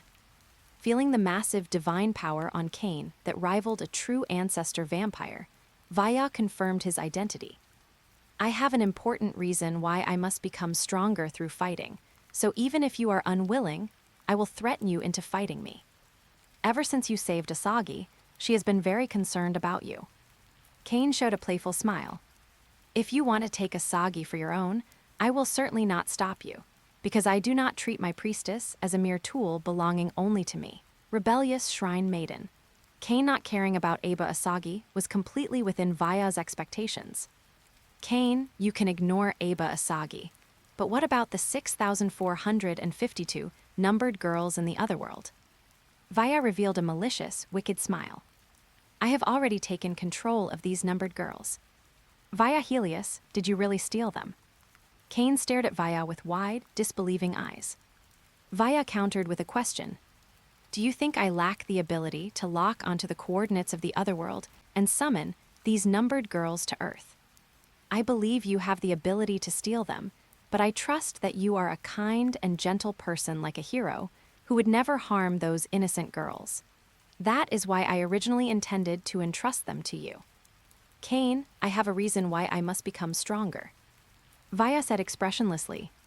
If you refuse to fight me, I will turn them into combat weapons. You certainly wouldn't want to see that happen, right? The 6,452 numbered girls created by the heavenly clan of gods, serving as vessels to seal true ancestor-level familiar beasts, were regarded by Cain as a grave sin borne by the heavenly clan of gods. Now, his greatest lifelong wish was to save these numbered girls and allow them to live happy lives. Facing Vaya's threat, Cain showed a helpless, wry smile. Vaya Helios, I can fight you, but our battlefield must be in Siam. Siam. That was the battlefield where the original fourth progenitor killed the sin god Cain in the distant age of myths. I agree. Vaya did not refuse Cain's request. Hearing Vaya's answer, 12 feathered wings spread out from Cain's back. I will go to the otherworld now and wait for you. After saying this, astonishing divine power erupted from Cain, causing the surrounding space to twist and fluctuate. The next instant, Cain's figure vanished from in front of Vaya and Aba Asagi. As soon as Cain left, Vaya released Aba Asagi. Just as Vaya was about to use world movement, Aba Asagi questioned him discontentedly. You used me as a tool to threaten Cain. Aren't you going to apologize? I apologize. Vaya apologized directly. As long as your request isn't excessive, I can grant you one wish as compensation. Then answer me one question. Aba Asagi's cheeks flushed with a shy blush. Since you have so many girls around you, why didn't you target me? Is it because my beauty and figure are inferior to the girls around you? Vaya looked at Aba Asagi, slightly stunned. You want me to make a move on you? You are my savior. Aba Asagi explained, feeling ashamed and annoyed. I just want to repay your kindness. I haven't fallen in love with you. When I saved you, I had no intention of asking for repayment, so you really don't need to worry about it. don't you want to acquire the wisdom of holy annihilation? In this world, my understanding of holy annihilation is second only to Cain's. Holy annihilation is a forbidden magic capable of creating new world principles. If Vaya acquired holy annihilation, Vaya's strength would definitely see a massive increase. Aba Asagi, you are the descendant and Miko of sin god Cain. Are you truly going to betray Cain and give me the wisdom of holy annihilation? Aba Asagi looked at Vaya with a determined expression. As long as you are willing to respond to my feelings. Since you put it that way. Vaya held Aba Asagi in his arms with both hands, then lowered his head and leaned close to her cherry lips. The Otherworld is located in the space corridor between Mars and Jupiter, serving as a node connecting Earth and other worlds. The ancestors of the heavenly clan of gods came to ancient Earth through the Otherworld, and also invaded Elser, another world guarded by the Dragon clan, through the Otherworld. Precisely because the Otherworld was so important, Cain, the most powerful divine member of the heavenly clan's royalty, was appointed as the Lord of the Otherworld, guarding the heavenly clan's most crucial treasure.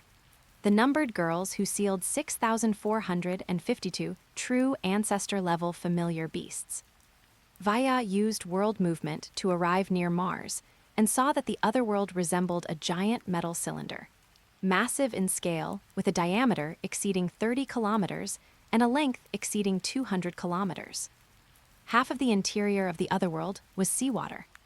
Since heavenly clan members are killed by sunlight, the equipment at the bottom of the cylinder designed to collect sunlight was set up to only ever bring twilight and night to the Otherworld. When Vaya attempted to use world movement to enter the Otherworld, he suddenly realized he could not draw soul power from the hyperspace. Could it be that the high-dimensional space where gods, devils, and spirits reside, and the hyperspace containing spirit power, magic power, and soul power, merely overlap with Earth space? This world possesses a hyperspace similar to the River of Souls, which is precisely why Vaya can use origin magic as he pleases. Having lost the soul power provided by the hyperspace, Vaya could now only consume his own soul power to use origin magic. Cain, it seems this is why you wanted to fight me in the Otherworld. Vaya used the teleportation magic to enter the Otherworld and saw an artificial island floating in the artificial sea, extremely similar to Genbu Island.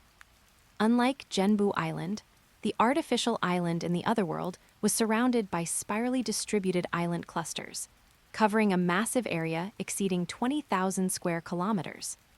Via Helios, welcome to Siam, the artificial island in the Otherworld.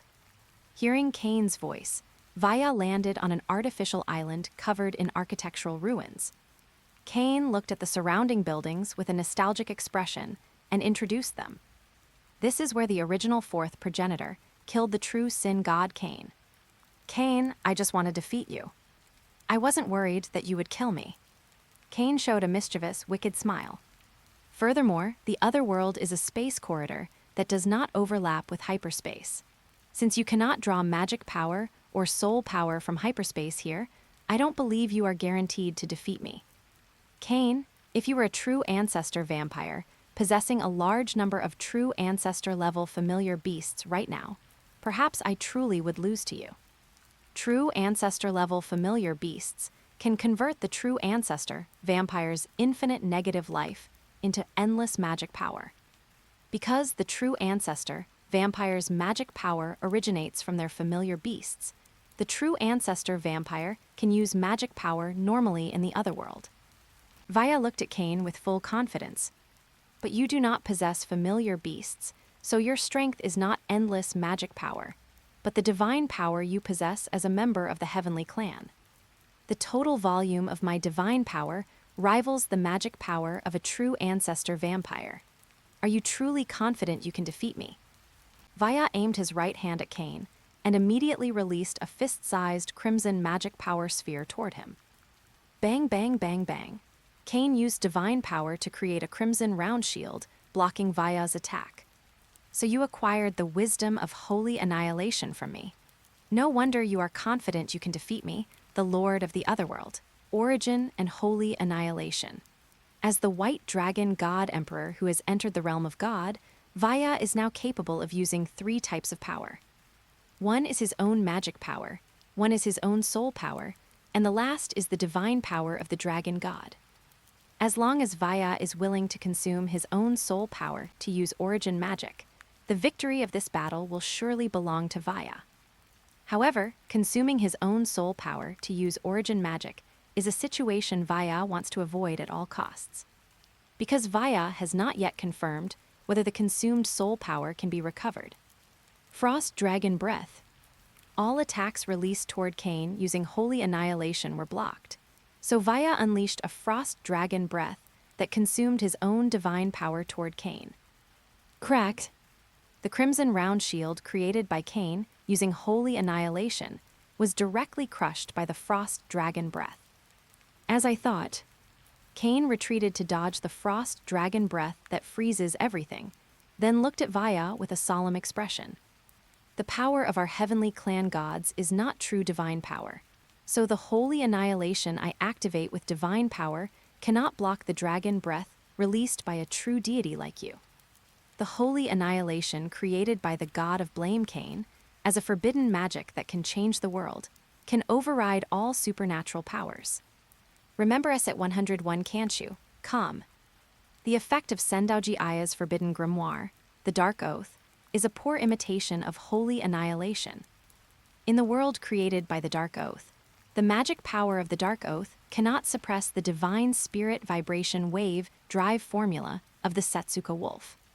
However, in the world created by Holy Annihilation, even man-made divine status fluctuations, like the divine spirit vibration wave drive formula, will be neutralized.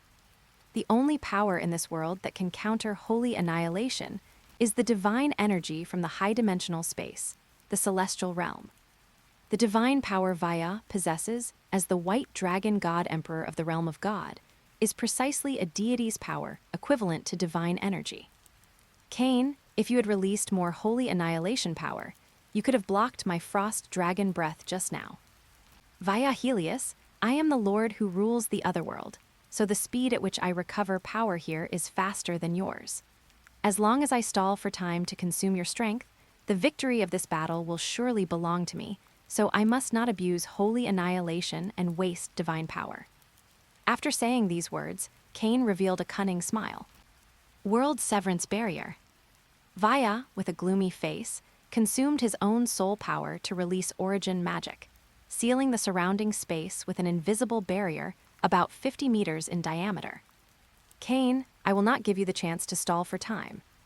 You actually consumed your own soul power. Before Cain could finish his sentence, Vaya unleashed the Frost Dragon Breath at him once again. Bang! As Cain retreated to dodge, his body crashed into the invisible barrier, radiating a crimson glow.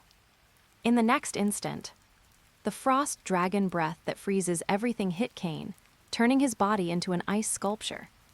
Cain, this is the World Severance Barrier I released by merging origin magic and Holy Annihilation. Even if you could exert the maximum power of Holy Annihilation, it would be impossible to instantly break my barrier. Just as Vaya finished his explanation, a crimson glow erupted from Cain's body. Using the power of Holy Annihilation to eliminate Vaya's Frost Dragon Breath, Cain showed an excited expression on his face. I actually didn't think of merging origin magic and Holy Annihilation. It seems I really am a big fool. Vaya Helios, I want to become your disciple. Can you teach me origin magic? You want to be my disciple? Vaya looked at Cain in disbelief. Yes. Cain responded without hesitation. To learn origin magic, I am willing to be your disciple. I believe that merging origin magic and Holy Annihilation can truly change the world. Please impart the wisdom of origin to me. When our battle ends, I will consider whether to impart origin to you. Then as you wish. With a wave of his right hand, Cain released a crimson beam about 1 meter in diameter toward Vaya. Frost Dragon Breath. Vaya's dragon breath collided with the crimson beam, and the 2 torrents of energy, sufficient to destroy cities and nations, began to annihilate each other. 1 minute, 10 minutes. Half an hour later. The crimson beam released by Cain, using the power of holy annihilation, began to be suppressed by Vaya's frost dragon breath. Cain, it seems your divine power is almost exhausted. Vaya aimed both hands at Cain. Although my dragon god power is also heavily consumed, I can still release holy annihilation using magic power. After saying this, Vaya used the power of holy annihilation to create over 100 crimson magic, spheres the size of fists. Under Vaya's control, these crimson magic spheres hit the defenseless Cain, destroying more than half of his body. The remaining divine power leaked from the wounds, and Cain could no longer withstand Vaya's frost dragon breath. His body below the head was completely frozen by the frost dragon breath. I lose. Cain spoke to Vaya joyfully, as if he were the victor. My teacher, please quickly teach me the wisdom of origin. Vaya opened his attribute panel to check his status. Seeing that the level of World Transcender had increased to LV6, and his overall level had increased to LV106, Vaya shifted his gaze to Cain. Cain, what price are you willing to pay for the wisdom of origin? My teacher, I am willing to give my priestess Aba Asagi to you, letting Aba Asagi become a priestess who serves you. I am also willing, in my capacity as royalty of the Heavenly Clan, to give you ownership of all 6,452 numbered girls. What if I require you to serve as the guardian of the otherworld, never to return to Earth? I am willing to accept. Genbu Island. Akatsuki residence. Akatsuki Kaju walked into the living room with Aurora, surprised to see a literary girl on the sofa whose dress and temperament were very similar to Aba Asagi's. Are you Senior Hinako, who started dating Kitsugi before the summer vacation? Fourth progenitor, my name is Hinako Kuyo, and I am also Shizuri Kiyomi, the head of the 3 saints of the Lion King organization. Shizuri Kiyomi walked up to Akatsuki Kaju and took off her glasses, revealing an exquisite and beautiful face. I have come to find you now, because I hope you can leave Genbu Island. Leave Genbu Island? Akatsuki Kaju, do you know the reason why the 3 true ancestors, who were companions turned into true ancestor vampires together by the god of blame Cain in ancient times, established 3 night empires to oppose each other? Seeing Akatsuki Kaju's confused expression, Shizuri Kiyomi explained to him. The 3 true ancestors oppose each other because this world needs them to balance one another. The appearance of the White Dragon God Emperor has broken this balance. Worse still, you, the 4th progenitor, are also a subject of the White Dragon God Emperor. For the peace of the world, you must leave Genbu Island to establish your own Night Empire, creating a situation where 4 true ancestors and the White Dragon God Emperor balance and oppose each other. Why must I leave Genbu Island? Akatsuki Kaju said dissatisfactorily. Although I have only been on Genbu Island for 4 years, I already consider this place my second hometown. If you can drive away the White Dragon God Emperor and become the new lord of Genbu Island, you can stay. Chapter 155 Leaving, Genbu Island's southeast region. Bathed in the dawn's light, Vaya descended from the sky, landing on top of the quartz gate. It seems you have defeated the sin god Cain. Vatra's voice suddenly echoed from behind him. Vaya turned around to see a golden mist coalesce into Vatra and 2 noble-ranked vampire youths. Vaya questioned him with an expressionless face. Vatra, do you want to challenge me again? Vatra shook his head. I have come to bid you farewell. Farewell. To obtain even greater power, I will take my subordinates, Jira and Tobias, to my progenitor, the 1st progenitor. We will go to Elsur, the Dragon Clan world where the Heavenly Clan once fought as warriors. The Dragon Clan world Elsur is a human world protected by the Dragon Clan, located outside the solar system. Even if vampires possess familiar beasts, they can only stand on par with the Dragon Clan. Perhaps Vatra truly can become stronger through combat with the Dragon Clan. White Dragon God Emperor. As his body transformed into golden mist and vanished, Vatra showed Vaya a twisted smile. When I return to this world from Elsur, I will definitely challenge you again. After Vatra and his subordinates left, Vaya murmured with a complex expression. There is no one left in this world who can help me level up. It seems I should also depart. Having said that, Vaya extended his hands forward, releasing a distorting ripple that shook all of Genbu Island. The next instant, Nangong Natsuki arrived at the top of the quartz gate using spatial transfer, and seeing the platinum gold primordial light blossoming from Vaya's left hand and the crimson holy annihilation light emanating from his right hand, she inquired, "Vaya Helios, what are you trying to do?" Vaya did not answer the question. "Senior, my dear." Heimragi Yukina and La Folia, in their angelic forms, flew to the top of the quartz gate, just in time to see the 6,000 survivors of the Demon Zone Aluvas and the 6,452 numbered girls transfer from Kankoku Shizuri's dream world into the real world. After dispersing these 12,000-plus people, who were in a state of slumber, onto the streets around Genbu Island's quartz gate, Vaya directly addressed Nangong Natsuki, Heimragi Yukina, and La Folia. "Teacher Natsuki, Yukina, La Folia, I am leaving this world now, and I entrust these people to your care." "Leaving this world?" Heimragi Yukina's eyes widened in disbelief. Vaya explained, "In my home world, a king of the undead is about to emerge, threatening the entire world. To subjugate this evil king of the undead, I came to this world to fight true Ancestor-level powerhouses and improve my strength. Now my strength is sufficient to defeat the evil king of the undead, so I must return to my home world to save it." After hearing Vaya's explanation, Heimragi Yukina showed a determined expression. "Since Senior is going to save the world, can I go with you?" Vaya walked up to Heimragi Yukina, placed his right hand on her head, and gently patted it. "Yukina, your current mission is to complete your studies and help the numbered girls integrate into this world. After Senior leaves, will you return to this world? After saving my home world, I will definitely return, because this world has become my second home." Confirming that Vaya was only temporarily leaving this world, Heimragi Yukina breathed a sigh of relief. "My dear." La Folia rushed over and hugged Vaya. "Before you leave, let me bear your divine child, the next heir of the Aldikia kingdom." Vaya showed a troubled expression. "La Folia, I think such matters should wait until you are 18. It seems you still treat me like a little girl." La Folia pouted in dissatisfaction. "The marriageable age in Aldikia is 18, so next year you must marry me as compensation." "All right." Vaya agreed to La Folia's request, then looked at Nangong Natsuki.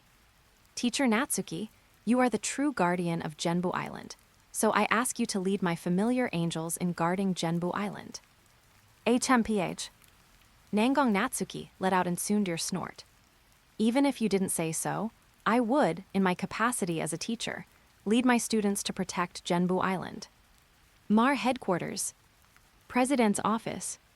From the surveillance footage, seeing tens of thousands of sleeping people appear on the streets around the quartz gate, and among them over 6,000 girls of the same age, Mar President Schafferlier Wren, sitting in his office chair, immediately widened his eyes and exclaimed in shock. "Numbered girls? There's no mistake. They must be the precious heritage of the Heavenly Clan, the numbered girls sealed with 6,452 true Ancestor-level familiar beasts. That hateful white dragon god emperor, not only did he seize Genbu Island, but he also stole the Heavenly Clan's heritage. Isn't this excellent?" Akatsuki Sayama, sitting on the sofa, said with a lazy smile. "The difficulty for us to reclaim the numbered girls from Genbu Island is certainly much simpler than reclaiming them from the other world." "That's right." Schafferlier immediately agreed. "Director Akatsuki, you are not only the core employee of Armar, but also the mother of the fourth progenitor. Are you willing to persuade your son, the fourth progenitor Akatsuki Kaju, to join our plan to subjugate the White Dragon God Emperor?" "Of course." Akatsuki Sayama showed a cunning smile. "But my Kaju needs a large number of blood companions to become a true fourth progenitor. To make us true allies, I will have my younger sister, Radley Wren, become Akatsuki Kaju's blood companion." Genbu Island East District. Airport Terminal Building. Akatsuki Kaju, accompanied by Akatsuki Fusa and Aurora, entered the waiting area and was surprised to see two familiar figures. Yuri-chan, Senior Hinadin, why are you here? Habori Yuri and Shizuri Koyomi came before Akatsuki Kaju, and Shizuri Koyomi explained expressionlessly. We came to Genbu Island for you, so of course, we will leave Genbu Island with you. But you're Kitsuge's girlfriend. I became your best friend Kitsuge's girlfriend to monitor you. He himself knows this and has been assisting me in monitoring you. Learning this fact, Akatsuki Kaju gave a wry smile. The people on Genbu Island I cherish are truly becoming fewer and fewer. Just then, a teasing girlish voice spoke. It seems you are the fourth progenitor Akatsuki Kaju and his blood companions.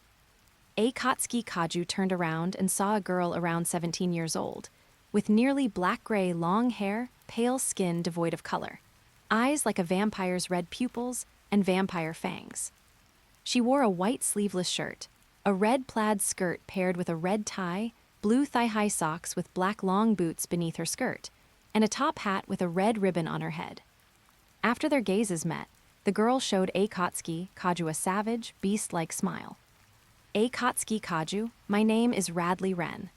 I am the second largest shareholder of MAR, the company your mother Akatsuki Sayama works for, and also the younger sister of President Schafferlier Ren. I have good news for you. I will also become your blood companion. Chapter 156, The Battle for the Saint Cloth. Athens. It was a harbor city surrounded by mountains, easy to defend and difficult to attack. It was said that among the mountains surrounding Athens, there was one known as the Sanctuary, the place where the Saint Seiya, warriors who protected the goddess Athena, resided. The Acropolis of Athens. Vaya walked out from the Parthenon, which now consisted only of stone pillars, and gazed toward the peaks where the sanctuary was located. I didn't expect that using World Crossing for the second time would bring me to this world of Saint Seiya, where there is no mana or divine power, and even the power of the gods originates from the cosmos. In the world of Saint Seiya, everything was born from the Big Bang of the macrocosm, with atoms forming flowers, trees, grass, rocks, stars, galaxies, and the macrocosm itself.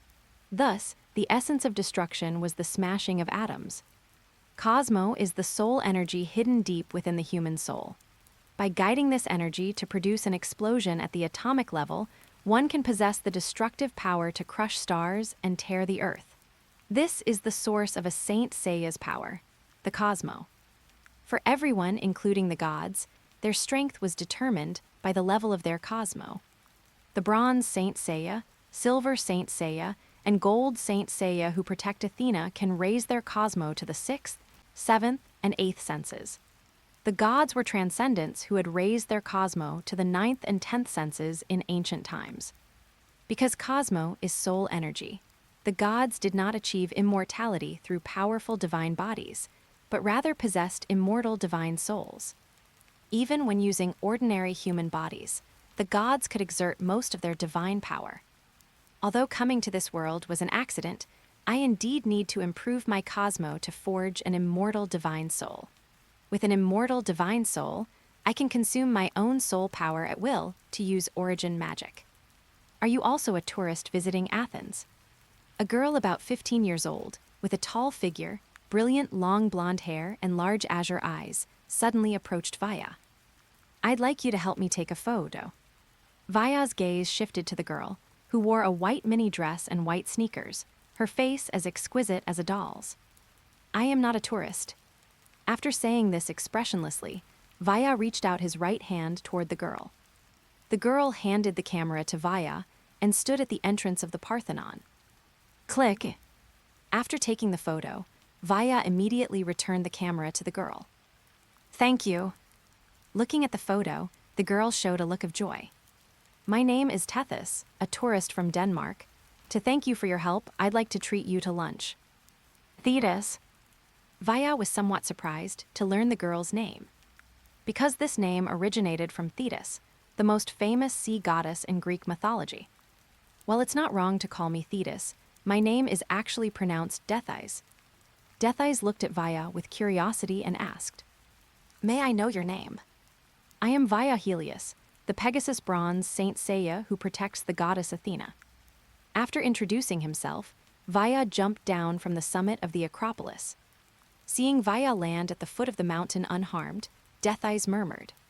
Could it be that the participants of the Galaxian Wars, organized by Saori Kido, the heir to the Grodd Foundation, are real Saint Seiya? The Saint Seiya who protected the goddess Athena were originally regarded as legendary existences. Because recently, Saori Kido, the heir to the Grodd Foundation, had organized the Galaxian Wars involving 10 Saint Seiya. Their existence had become an open secret. Death Eyes had come to Athens because the existence of the Saint Seiya had piqued her interest in Athena's temple. The sanctuary, hidden by multiple barriers. The core of the sanctuary was the holy mountain where Athena's temple was located. Athena's temple was situated at the peak of the holy mountain. On the road leading to it were the 12 houses of the zodiac, guarded by 12 gold Saint Seiya, and the Pope's palace where the Pope resided. The Colosseum at the foot of the sanctuary. Vaya arrived and saw many Saint Seiya and sanctuary soldiers, led by Pope Saga, watching the battle between Seiya and Cassios. Cassios, who stood over 2 meters tall, was the disciple of Shayna, the Ophiuchus Silver Saint Seiya. 13-year-old Seiya was the disciple of Marin, the Eagle Silver Saint Seiya. Although both were disciples of Silver Saint Seiya, Cassios had not awakened his Cosmo. Thus, despite his physical advantage, Cassios had his ear sliced off by Seiya's handsword and was knocked to the ground by a flying kick. Cassios, this battle is my victory. After declaring victory to the rising Cassios, Seiya began to trace the trajectory of the 13 stars of Pegasus with both hands. Damn you, Seiya, I won't miss this chance to defeat you. Cassios charged toward Seiya with large strides. Cassios's teacher, Shayna, immediately shouted a warning to him. Cassios, don't get close to Seiya. Pegasus Meteor Fist. At the same time Shayna issued her warning, Seiya struck Cassios with an incredible speed of 85 punches per second, leaving him bruised and battered on the ground. The winner of this battle is Seiya. After announcing Seiya's victory, Pope Saga's gaze turned toward Vaya. Vaya Helios, now only you and Seiya remain to compete for the Pegasus cloth. Seiya has already awakened his Cosmo. Do you wish to forfeit this battle? Pope, the one who will become the Pegasus Saint Seiya, will be me. Vaya entered the Colosseum expressionlessly. Seiya, you just finished your battle with Cassios. Do you need me to give you time to rest? No need. Seiya flashed a confident smile. The previous battle awakened my Cosmo. I'm going to take this chance to defeat you. Then I won't hold back. Pegasus Meteor. Just as Seiya's hands were tracing the trajectory of the 13 stars of Pegasus, Vaya's right fist struck his face. Bang! Seiya fell to the ground, and Vaya teased playfully. Seiya, did you think I would wait for you to trace the trajectory of the 13 stars of Pegasus? Or did you think my fist was as slow as Cassios's? Vaya Helios, why was your punch so fast I couldn't even see it? Seiya questioned in disbelief. You haven't awakened your Cosmo. It's impossible for you to be stronger than me. In this world, Vaya's mana and divine power were completely unusable, and Vaya indeed had not awakened his Cosmo. But Vaya possessed the dragon god body of the realm of God. Even without having awakened his Cosmo yet, Vaya's strength and speed were not something a bronze-level saint Seiya could match. Seiya, you are not qualified to know my secret right now. You bastard! Seiya stood up angrily. A Saint Seiya's power comes from their Cosmo. Since you haven't awakened yours, as long as I continue to raise my Cosmo, I can defeat you. Chapter 157, Seiya with Power-Ups. Vaya Helios, who exactly are you? Wearing his gold helmet and hiding his face behind a mask, Pope Saga watched Vaya's figure with a gaze full of suspicion. Even for silver saints, they must be wearing their silver cloth to allow their speed to surpass the speed of sound. Vaya not only wasn't wearing a cloth, but he hadn't even awakened his sixth sense Cosmo, yet he was actually able to make his speed surpass the speed of sound. This was truly too suspicious. Could it be that this guy possesses the strength of a gold saint? Pegasus Meteor Fist. Once again, Seiya traced the trajectory of the 13 stars of Pegasus with both hands. This time, Vaya did not stop Seiya. Having finished tracing the constellation's trajectory, Seiya revealed a winner's smile and threw 85 punches at Vaya within a single second. Then, under Seiya's disbelieving gaze, Vaya effortlessly dodged all of Seiya's attacks. Remember us at 101, can't you? Come. Seiya, your speed is too slow. With all 85 punches missing their mark, Seiya said with a face full of indignation, I am the disciple of Marin, the Eagle Silver Saint. You are just an ordinary sanctuary soldier. I absolutely cannot lose to you. Pegasus Meteor. Bang! Vaya's right fist smashed into Seiya's face, and Seiya's body immediately went flying backward. Seiya, you should give up on competing with me for the Pegasus bronze cloth. Your name, Seiya, means star arrow, so your guardian constellation is actually Sagittarius. You're telling me to give up. Seiya, who had crashed to the ground, stood up once more. In my life, there is only one thing Sister Marin never taught me, and that is to turn and run away in front of an enemy. Bang! Vaya's right fist smashed into Seiya's face yet again. Seiya, do you still not understand? You have absolutely no hope of defeating me. Continuing to fight me will only increase your injuries. Hope? Seiya struggled to his feet and said, Without hope, survival loses its meaning. Hope is something that can never be abandoned at any time. Do not lose faith, work hard. Break through the difficulties of any harsh environment, and then hope will be born. Watching the unsteady Seiya, Marin couldn't help but urge him. Seiya, give up this fight quickly. Your sacrifice now has no meaning. Marin. Aiolia, the Leo Gold Saint who was hiding his identity, countered. This is a man's battle. As long as Seiya still has the will to continue fighting, this battle should go on. Aiolia. Marin looked at Aiolia with some hesitation. Shayna, the Afuka Silver Saint, said coldly, Seiya heavily injured my disciple Cassios. I will not allow Seiya to escape this fight either. Watching Seiya, whose legs were unsteady yet who was still able to swing his fists at him, Vaya dodged his attacks while complaining internally. Seiya, are you immortal? You only have a speed of 85 punches per second, yet you could knock out the tall and robust Cassios. I've hit your head with sonic speed punches time and time again, so why can you still stand before me? My Cosmo is burning. Seiya erupted with the momentum of a hot-blooded youth. As long as my Cosmo is still burning, I can keep fighting. Buzz! The Cosmo fluctuations erupting from Seiya's body rose by a level, and his speed also surpassed 100 punches per second. It's useless. Vaya's right fist smashed hard into Seiya's face, and Seiya's body flew backward like a kite with a broken string. Seiya, even if your speed approaches the speed of sound, you cannot defeat me. You say it's useless. Seiya was not only not knocked out by Vaya, but he once again struggled to his feet. Helios, the battle with you just now has allowed my Cosmo to increase, and my speed has also surpassed 100 punches per second. As long as my Cosmo continues to rise, I will definitely be able to defeat you. If anyone else had said these words, even if their identity was that of a gold saint, Vaya would have thought they were dreaming.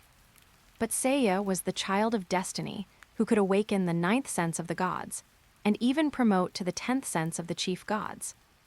Lord Pope. Vaya turned to look at Pope Saga. Please use your status as the Pope to announce my victory and end this battle between Seiya and me. Vaya Helios, do you not have the confidence to defeat Seiya? I just don't want to waste precious time. Vaya explained, if you don't want to use your status as the Pope to end this battle, then I can only kill Seiya thoroughly. One of the rules of the cloth competition was that the winner could not kill the loser.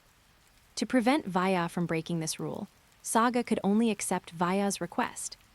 Everyone, I now announce in my capacity as the Pope that Vaya Helios is the winner of this battle and the successor of the Pegasus bronze cloth.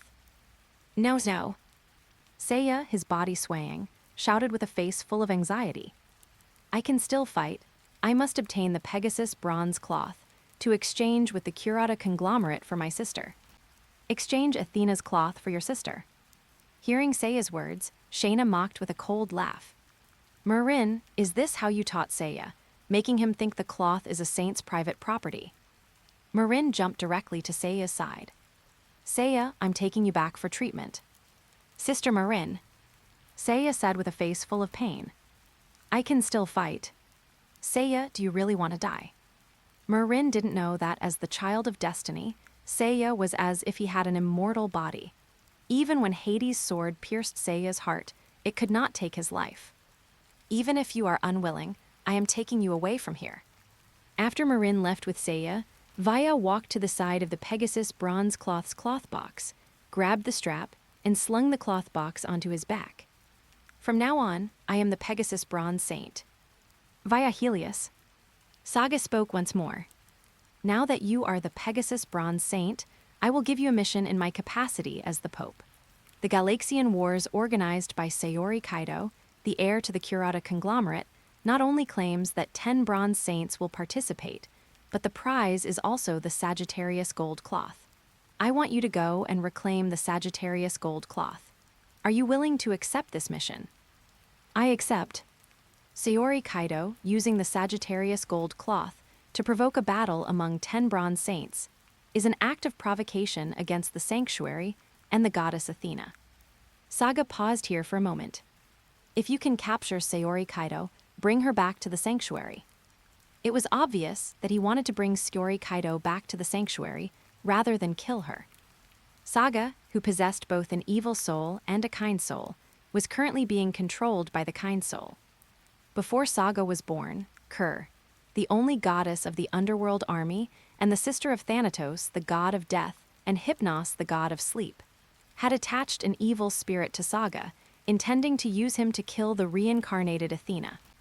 Unfortunately, her plan did not succeed because Saga was not completely controlled by the evil spirit attached to him. Chapter 158, Aiolia's Mission. The Pope's Palace. Following Saga here, Aiolia finally stopped holding back. Your Holiness, you clearly know that the Sagittarius gold cloth was lost by my traitorous brother, Aiolos. Why didn't you entrust me with the mission to retrieve it?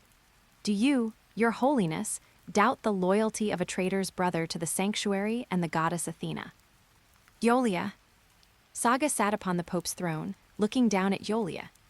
Since the goddess Athena and the Leo Gold cloth have chosen you to become the Leo Gold saint, I naturally trust you 100%. I entrusted the mission to retrieve the Sagittarius gold cloth to Via Helios because he is highly suspicious. Suspicious?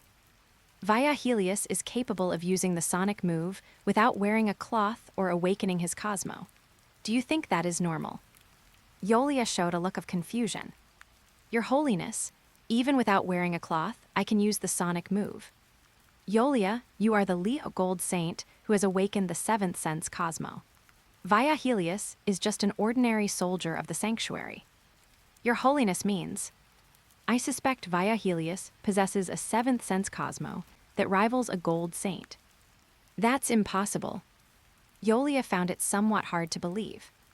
There is no reason for Via Helios to hide his strength.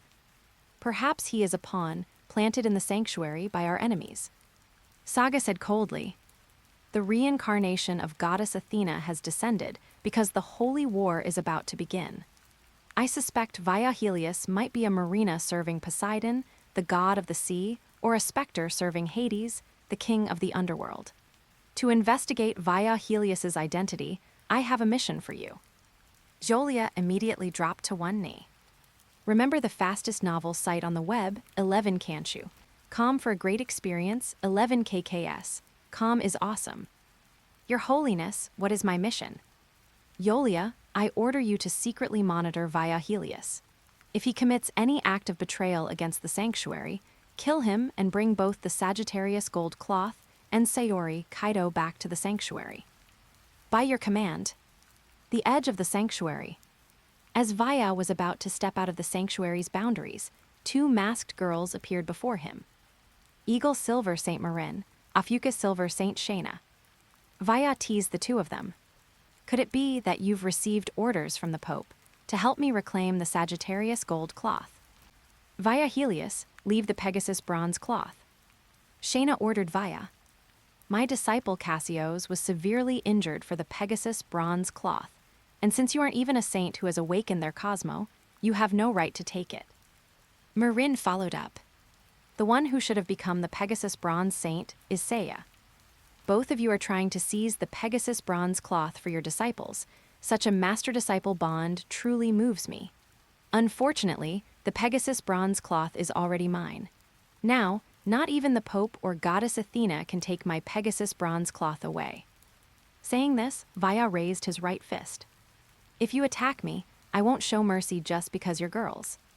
We are Silver Saints, Shayna said angrily. A Bronze Saint who hasn't even awakened his Cosmo actually thinks he can defeat us. It seems I must teach you a lesson you'll never forget. Finishing her sentence, Shayna leaped toward Vaya, her right hand lashing out with an incredibly fast claw strike. Thunder Claw.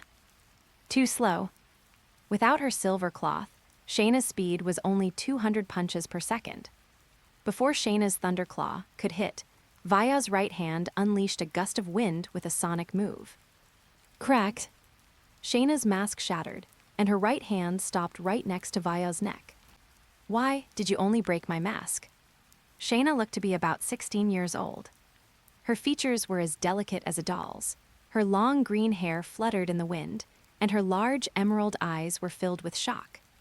Shayna, in mythology, there was a princess named Salome whose beauty and dance were so irresistible that even a king offered her the life of John the Baptist. Your beauty is not at all inferior to the Salome of myth. It's a pity to hide it behind a mask. Seeing Shayna's eyes widen as a shy blush crept onto her face, Vaya walked past her. Vaya Helios. Shayna snapped out of it, glaring at Vaya's back with a fierce gaze. Do you know the significance of a female saint's mask? To ensure female saints served Goddess Athena purely as warriors, the sanctuary established a rule that they must wear masks. If someone were to remove a female saint's mask, she must either kill the person or fall in love with them. Shayna, I'm sure Marin will keep your secret. Walking up to Marin, Vaya stopped and exchanged a glance with her. Marin took the initiative to step aside and clear the path. As fellow Silver Saints, Marin's strength was equal to Shayna's. Since Vaya could defeat Shayna, he could naturally defeat Marin as well. After Vaya left, Marin immediately went to Shayna's side. Shayna, it seems Vaya Helios possesses strength beyond that of a Silver Saint. Are you going to kill him, or act as if what just happened never occurred? Gazing in the direction Vaya had left, Shayna asked in return. Marin, are those really my only two choices? Could it be that you're going to fall in love with him? You've misunderstood. Shayna revealed a twisted smile. Vaya Helios hasn't awakened his Cosmo, so he can't wear the Pegasus Bronze Cloth. As long as I wear my Ophiuchus Silver Cloth, I will definitely be able to defeat him. So the one who needs to make a choice isn't me, but Vaya Helios. Only if he kneels before me and begs for his life will I consider whether or not to fall in love with him. Shayna. Iolia's voice suddenly rang out. Shayna and Marin turned around to see Aiolia walking toward them, carrying a gold cloth box on his back. That is the Leo gold cloth. Seeing that Aiolia was carrying the Leo gold cloth, Shayna and Marin's eyes widened in shock. Aiolia, you are the Leo gold saint. Shayna hurriedly changed her way of addressing Aiolia, while Marin bowed respectfully. Lord Aiolia. It's precisely because you'd react like this that I wanted to hide my identity. Aiolia gave a helpless, wry smile. If possible, I truly wish you wouldn't treat me as a gold saint. Understood. Understood. Looking at Shayna and Marin who were bowing to him, Aiolia could only continue. Shayna, you should give up on challenging Vaya Helios. He was able to defeat a Silver Saint without awakening his Cosmo. Perhaps it is because he possesses a seventh sense Cosmo that rivals a gold saint. Chapter 159, Saori Kido, Tokyo. Vaya walked the city streets with the Pegasus bronze cloth on his back, seeing Galaxy Wars promotional posters everywhere. Dragon Bronze Saint Shiryu, Cygnus Bronze Saint Hyoga, Andromeda Bronze Saint Shun, Unicorn Bronze Saint Jabu, Hydra Bronze Saint Ikai, Ursa Major Bronze Saint Geki, Wolf Bronze Saint Nachai, Lionette Bronze Saint Ban. Seeing only 8 bronze saints on the poster, Vaya wasn't surprised at all. Just as expected, the Phoenix Bronze Saint, Ikki, is my opponent in the fight for the Sagittarius gold cloth. Ikki's name was also on the list of bronze saints participating in the Galaxy Wars. Unfortunately, the Grodd Foundation didn't know that Ikki, traumatized by the deaths of his master and lover on Death Queen Island, had completely betrayed the arrangements the Grodd Foundation had made for him. Right at that moment, a black car screeched to a halt beside Vaya. 4 men in black suits, looking like bodyguards, got out and immediately surrounded him. It's the Pegasus bronze cloth. Seeing the Pegasus carved on the cloth box, the lead man in black said, "The young mistress is waiting for you. Please come with us to the Kido residence." Vaya did not refuse, because his targets were Saori Kido and the Sagittarius gold cloth, the Kido family's grand mansion. Led inside the mansion hall by a maid, Vaya saw a girl with long purple hair reaching her waist, wearing a pink dress, looking at a large photo of Mitsumasa Kido hanging on the wall. "Young mistress." Hearing the voice of the butler, Tatsumi Tokumaru, the girl turned and met Vaya's gaze. This girl, the reincarnation of Athena, not only had a height and figure far surpassing girls her age, but her delicate, lovely face was as beautiful as a goddess's. Sapphire blue, jewel-like eyes gave her an elegant, noble, and sacred aura. "Seiya, although you brought back the Pegasus bronze cloth, you're a bit late. The Galaxy Wars have already begun." Hearing Saori Kido's reproach, Vaya said discontentedly, "Do I look like a 13-year-old child? Let me introduce myself. I am Vaya Helias, the Pegasus bronze saint from the sanctuary in Greece." "You're not Seiya." Saori Kido widened her eyes, stunned for a moment. "So that's it. Seiya never returned because he failed to inherit the Pegasus bronze cloth. Young mistress, please step back." Tatsumi Tokumaru shielded Saori Kido behind him, glaring at Vaya with a vigilant gaze. "Pegasus bronze saint, are you here to seize the Sagittarius gold cloth?" Vaya shook his head. "I have come under the Pope's orders to reclaim the Sagittarius gold cloth, which belongs to the sanctuary and the goddess Athena. Saori Kido, for inciting conflict among the bronze saints with the Sagittarius gold cloth, you must also come with me to the sanctuary to face the Pope's judgment." "Seiya, how dare you speak such insolent words to the young mistress?" Accompanied by an angry question, the unicorn bronze Saint Jabu entered the hall, followed by Shiryu, Hyoga, Shun, and others. "I am not Seiya." Vaya looked at them expressionlessly. "I am Vaya Helias, the Pegasus bronze saint from the sanctuary in Greece. I am here to reclaim the Sagittarius gold cloth. You are also saints. You should know that all cloths belong to the sanctuary and the goddess Athena. Pegasus, I cannot let you take the Sagittarius gold cloth." Shiryu looked at Vaya with a firm expression. "Although the Pope's command to you is correct, I must complete the task my master gave me. I also won't let you take the Sagittarius gold cloth." Jabu said with full confidence, "Because I will become the Sagittarius gold saint and prove I am the strongest." It seems you all have your own reasons for needing the Sagittarius gold cloth. Vaya's gaze shifted to Shun and Hyoga. Neither denied it. "I'll give you a chance.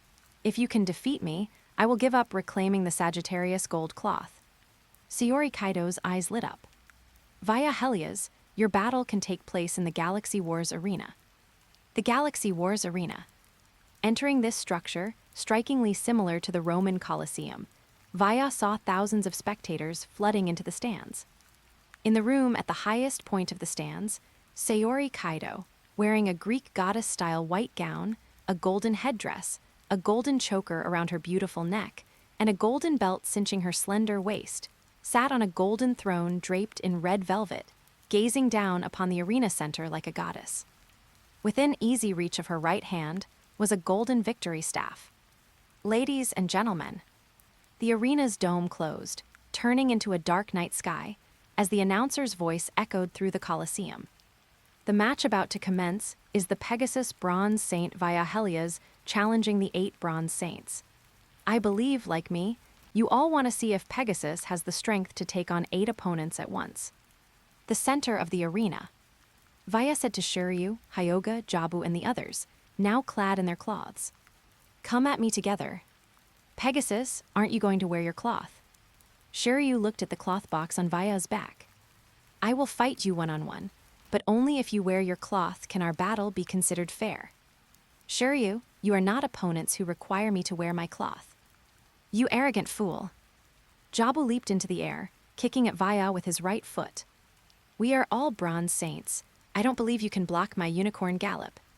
A bronze saint, once clad in their cloth, can enter the realm of the speed of sound. But Vaya's speed far exceeded the speed of sound. Jabu, you're too slow. Before Jabu's right leg could connect, Vaya swung his right hand towards him, unleashing the Pegasus's ultimate technique. Pegasus Meteor Fist. Bang! A tremendous blast of fist wind struck Jabu's body, sending him flying backward like a kite with its string cut. Seeing Jabu crash to the ground and lose consciousness immediately, Shiryu, Hyoga, and Shun all widened their eyes in disbelief. Snapping back to his senses, Shiryu immediately questioned Vaya. Even a silver saint needs to wear their cloth to throw a sonic fist. You can throw a supersonic fist without wearing your cloth. Could your strength surpass that of a silver saint? Vaya did not deny it. That is precisely why I let all 8 of you challenge me together. A battle between saints must be one-on-one. Shiryu walked before Vaya with a grave expression. Pegasus, the dragon's shield is the strongest.